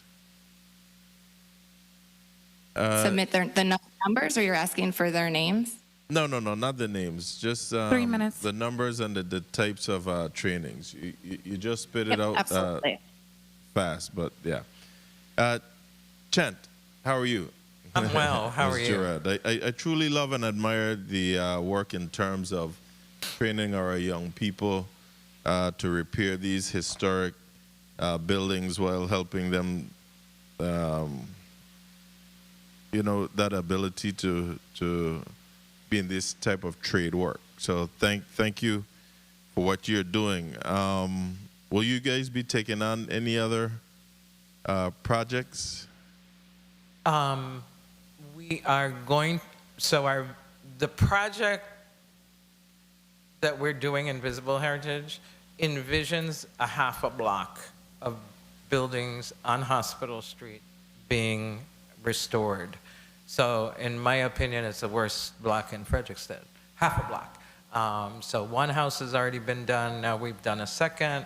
The first house was done by the owner, who was in our first cohort as a trainee, and who worked on the second house. So we are in talks with two of the owners to negotiate a lease on their property or a way to do it. So there are a total of 4 more buildings that need to be done. You'll be bringing on additional students as well? Yes. Yeah. Okay. So we'll be doing another cohort of woodwork training. We believe in May or June of this year. We have to get our conservation corps training started first, and we'll be doing that in April. All right, thank you. UVI Cell, how you doing, Doc? I'm fine. How are you, sir? I too am looking forward to y'all offering the NCLEX to our St. Croix nursing students. Ease that burden off of them having to travel, not only to St. Thomas, but some have been so desperate that they've traveled across and gone all the way to LA to take this test. So I'm looking forward to seeing that here on St. Croix. And I say all the way to LA because I had a niece that had to 30 seconds. to travel that far. I had several questions for you, but let me just cut straight and go to the one that's really burning me.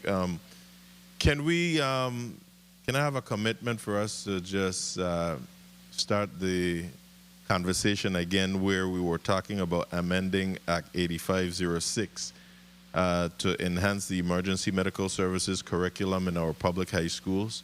Fine. Where our students, and if I may conclude here, Mr. Chair, where the high schools, the Department of Education will be collaborating with UVI, specifically through UVI Cell, and allowing for the students to utilize the Medical Simulation Center here on St. Croix, and actually providing continuing education credits towards a general education degree.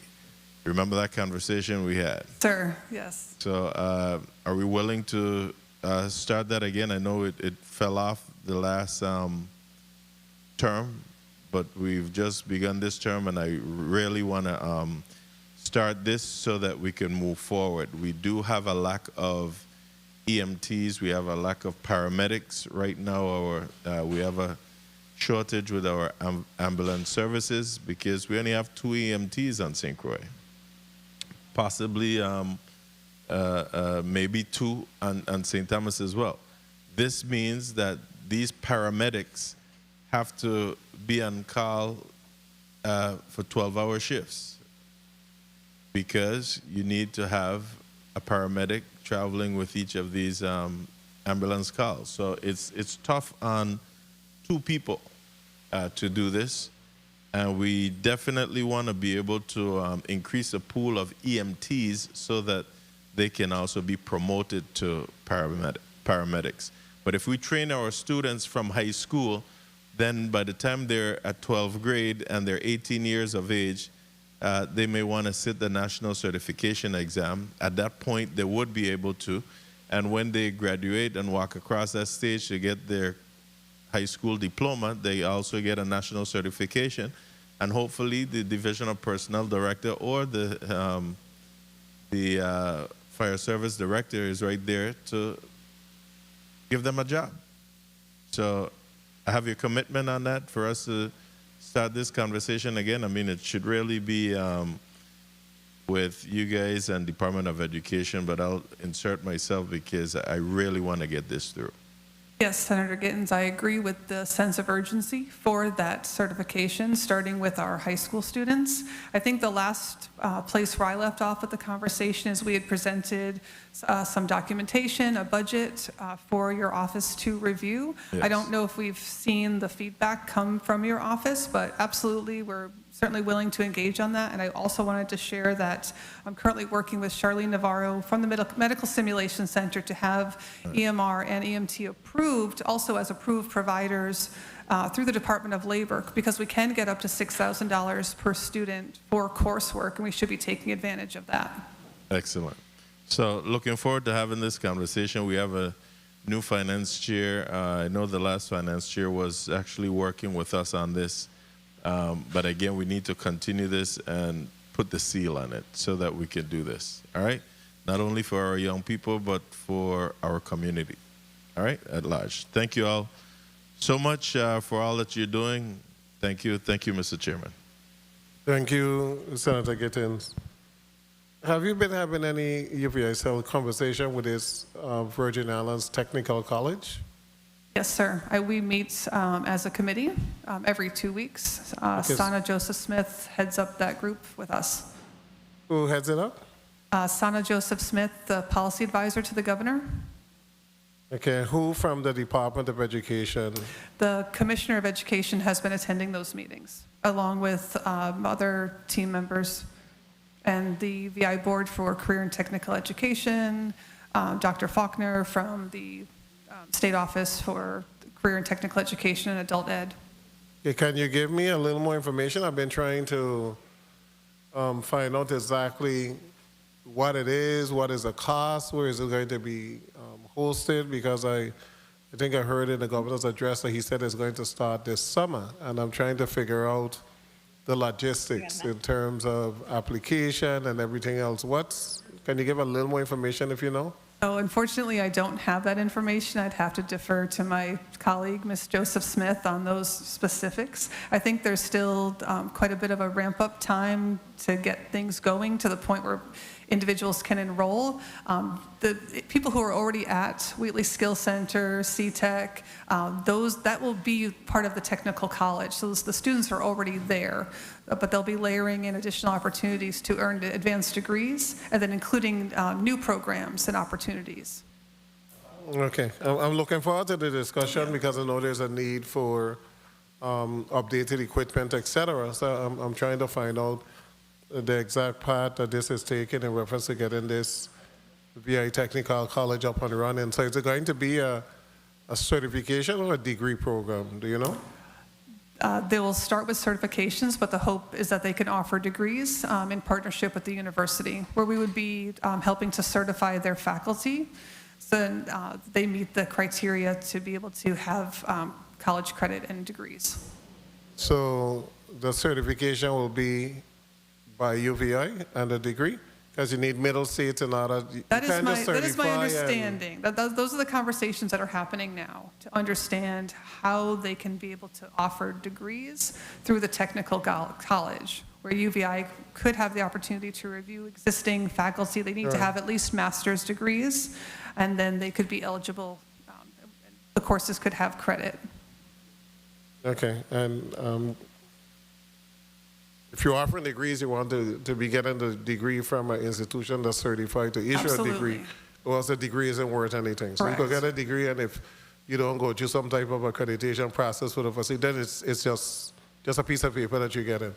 So I'm looking forward to that decision. I don't see how all of this is going to be done by this summer, but I'm hoping that we can get some more information, and perhaps the Education Committee would have to call in those individuals to give us more details about this technical college and how it's going to operate. And I'm already concerned that CTEC is underutilized.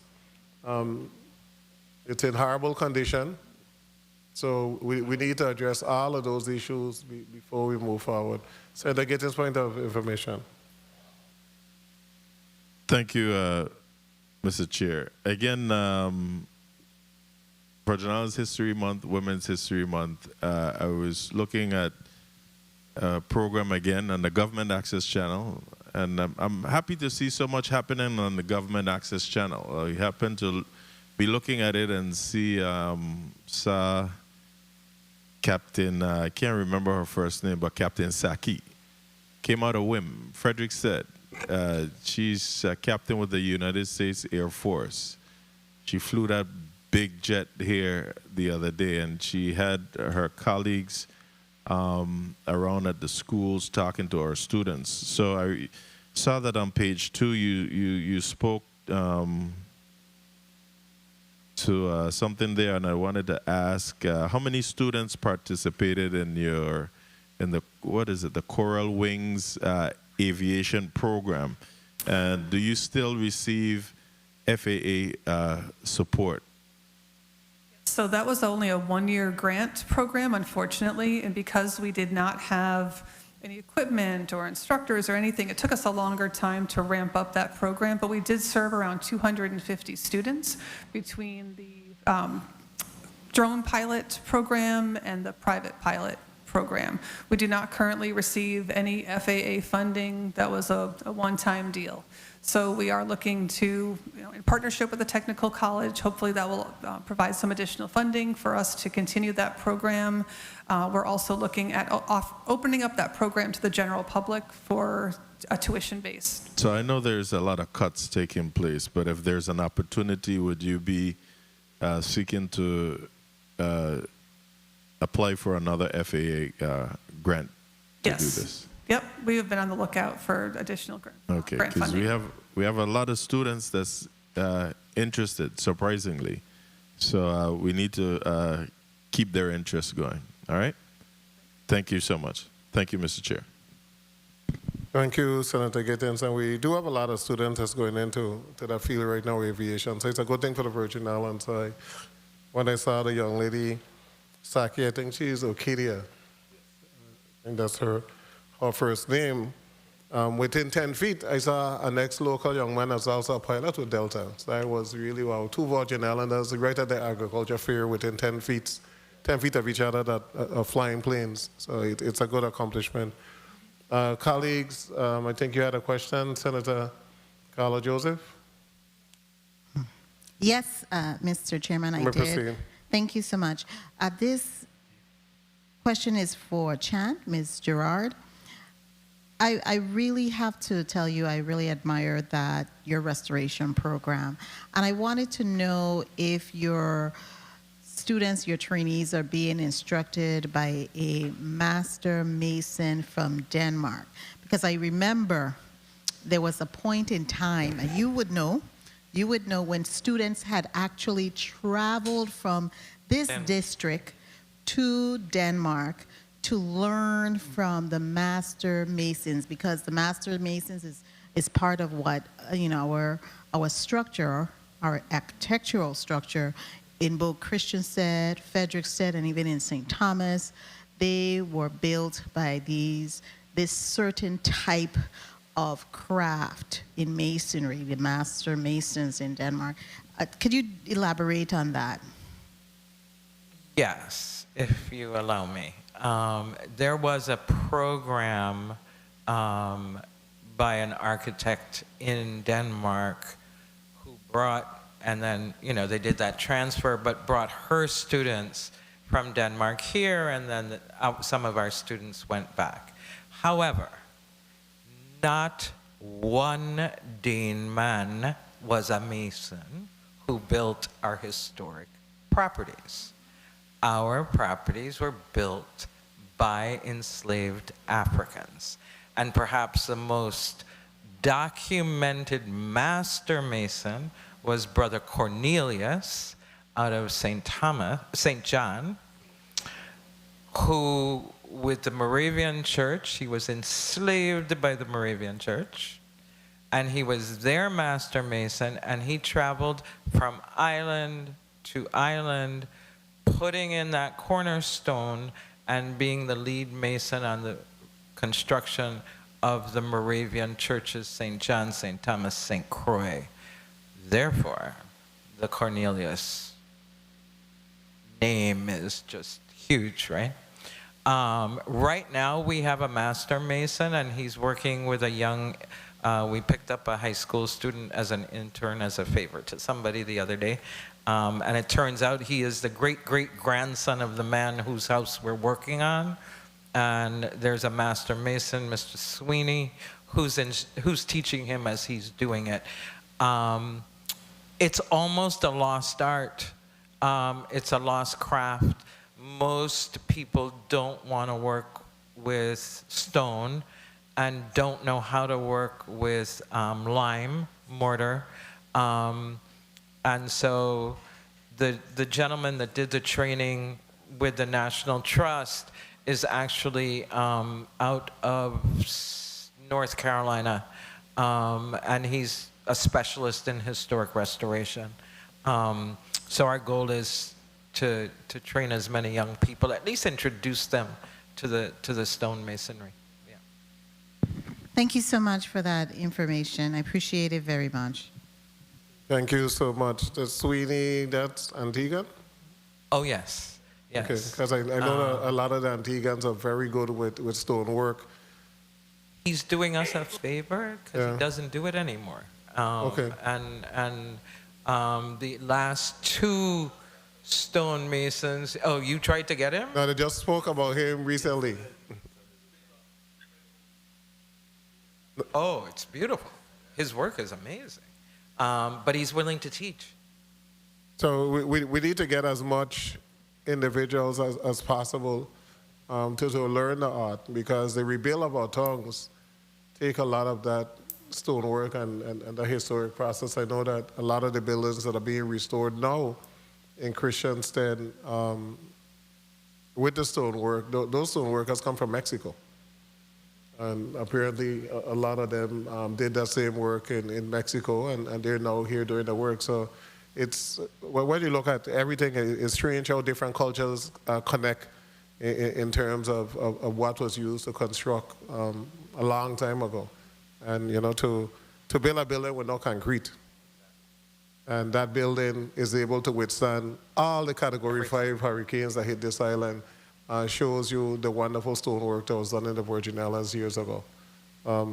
Senator Fredericks, you're recognized. Thank you, Mr. Chair. Dr. Burrow McGrath, if you would, can you tell me what's the status of the agribusiness program or any type of agricultural program currently with the Extension Service? Because I know they were very active, and in your testimony, I didn't see much mention about anything. So the agribusiness program is not under the responsibility of UVI Cell. That would be under the School of Agriculture and the Cooperative Extension Center. So they moved, okay. But I know that through the SBDC, they have that Agricultural Business Center. They have been accepting clients, and I've been seeing the announcements for free workshops for farmers, computer literacy, different hands-on and other sessions for them. I have been seeing those announcements. Yeah, okay, thank you very much. Thank you, Mr. Chair. Thank you so much, Senator Johnson. Thank you very much, Mr. Chair. I wanted to ask Chant, Ms. Gerard, where exactly in Hospital Street is this project? I been on that street the other day cleaning up, and I didn't recall seeing that area. No, you weren't on Hospital Street. You were on Prince Street. You're right, Prince. Hospital is the one right next by the post office. Back at the post office. Right. Yes. Behind St. Paul's. So I saw that one house that they. That's boarded. That has the boarding construction wall. Yeah. Yeah, that house. My history with that place was my very, very good friend turned out to be a world champion boxer, Livingston Bramble, trained in that yard. So I saw that yesterday. So I was like, Hospital Street. I didn't know that. Yes, that's where Lamumba trained a Livingston Bramble. In that same yard, I put on some gloves with him for a short time. But that's where he actually started his boxing career. right in that yard, and he was ended up being a lightweight champion of the world, defeating Ray Boom Boom Mancini 2 different times. Yes. He's And that who was his trainer? Lamumba. Lamumba? Yeah, but as we speak here, Mr. Bramble is not doing as well. So one day I hope to visit him once I get to New Jersey. But in that same yard, that's why I was like Hospital Street, and I'm just all puzzled, and that was Prince Street we was on for sure. And I remember seeing the building with the Boarded blocked off. up. Yeah, Yeah. the house is looking beautiful. Thank you. Thank you. Wonderful They've done job. a good job. Thank Those you. young men have done a great job. Thank you, Senator Johnson. Mr. Gerard, you from Christiansted or Frederickson? I born in Christiansted.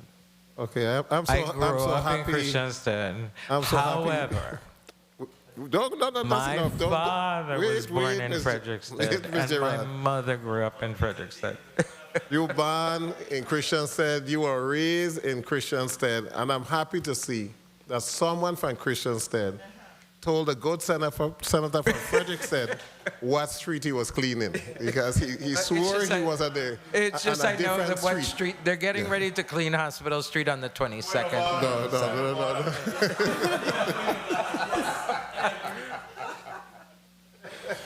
So, at the end of the day, we're all Virgin Islanders, and we're all Crucians. Whether you're born here, you decide that this is where you want to live, we're all Crucians. So I respect that. But we want to thank you guys for your testimony.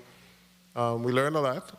We had this meeting really because I want individuals to know some of the opportunities that exist in the Virgin Islands, and where they can have access to be able to improve the skill set and to be able to get jobs. I mean, anybody that become a stonemason is going to be employed all the time. All of these programs that UVICEL is offering, it's going to provide jobs. My brother's workshop, the heavy equipment training, any equipment that you could drive, you're going to get a job. So there are opportunities, but we really have to encourage Virgin Islanders to seek those opportunities. It's not going to come and land in your lap.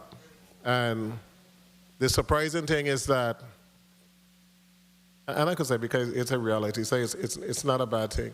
We have a large number of Filipinos that have come to the community in a professional capacity to work as teachers, etc. They hustle. They got 2 and 3 jobs. 2 and 3 jobs they're able to get. They're in Home Depot, they're in the supermarkets, they're bartending, they're teaching, they're doing everything else. So that fallacy, like there's no job, there's no this, you gotta want it. And you gotta want to promote yourself. You can't be sitting down high or on whatever substance, no skill set, you don't want to learn, you don't want a trade, but you want a job. And then you want a job that pay an exorbitant amount of money, and you have no skill set. So at some point, people need to tell the reality to a lot of people in the Virgin Islands that you gotta train up. And if you don't train up, you can't stay on the side and then complain when you see individuals come in and they're getting the jobs. Because people are going to hire skill set, and people are going to hire hard workers. And we're in a different time. I have a totally different administration that is focusing on you better work, because I'm giving out the free handouts. You better work, you better get employed, you better do what you gotta do. I'm just pulling up my computer here and I'm just seeing more and more cuts. So we gotta get with the time because we're not isolated. And Department of Labor and all those other entities, they gotta get with the time. Because I've heard the excuse for when I was in here before and now I'm back, or we went to all the housing community and we can't get anybody. But then can't get 9 individuals without advertising. So it doesn't really match up. So we gotta just do a better job of making sure that individuals truly understand the importance of being employed, the importance of learning a skill set, the importance of making sure that you have some level of education, especially when you have children. You want children to look up to the fact that you're a hard worker. You don't want children to look up to the fact that you sit in the car every single day doing nothing. And a lot of times we don't want to call out those type of instances in the Virgin Islands, and that's what destroyed this place. When you create turf, you have violence. Any part of the world, a turf is created, eventually violence comes to the turf. But we have settled our mind to accept turf in the Virgin Islands and think it's normalcy. And it's not normalcy. So until we change some of that stuff, we're going to have issues. But I'm going to ask you to put a closing statement on the record, starting with Ms. Gerard, and then on this committee. Well, thank you. I'd like to thank you, Senator Violet, and all of the senators and committee for allowing us to share our story. I think we need to think about meeting the young people where they are. We're accessible. They can jump on their bike and get to us, or they can walk. We may need to really think about how do we bring opportunities, educational opportunities, because Frederiksted is almost an education desert, and training opportunities and other opportunities to the community, rather than expecting, everybody to have the ability to get from west to east and back, because it's not only a monetary concern, it's a turf concern. We're asking them to travel to the places that they know that because of where they're from, they're not safe. So if we begin building in community and then we can strengthen the community, then the community strengthens the island. So thank you. Thank you. Next, Uvesa. Yes, before I close, I did want to mention that there is a CNA program on St. Croix, the Turning Point Senior Care Center with Cindy Joseph. We've partnered with her in the past to provide CNA. Okay.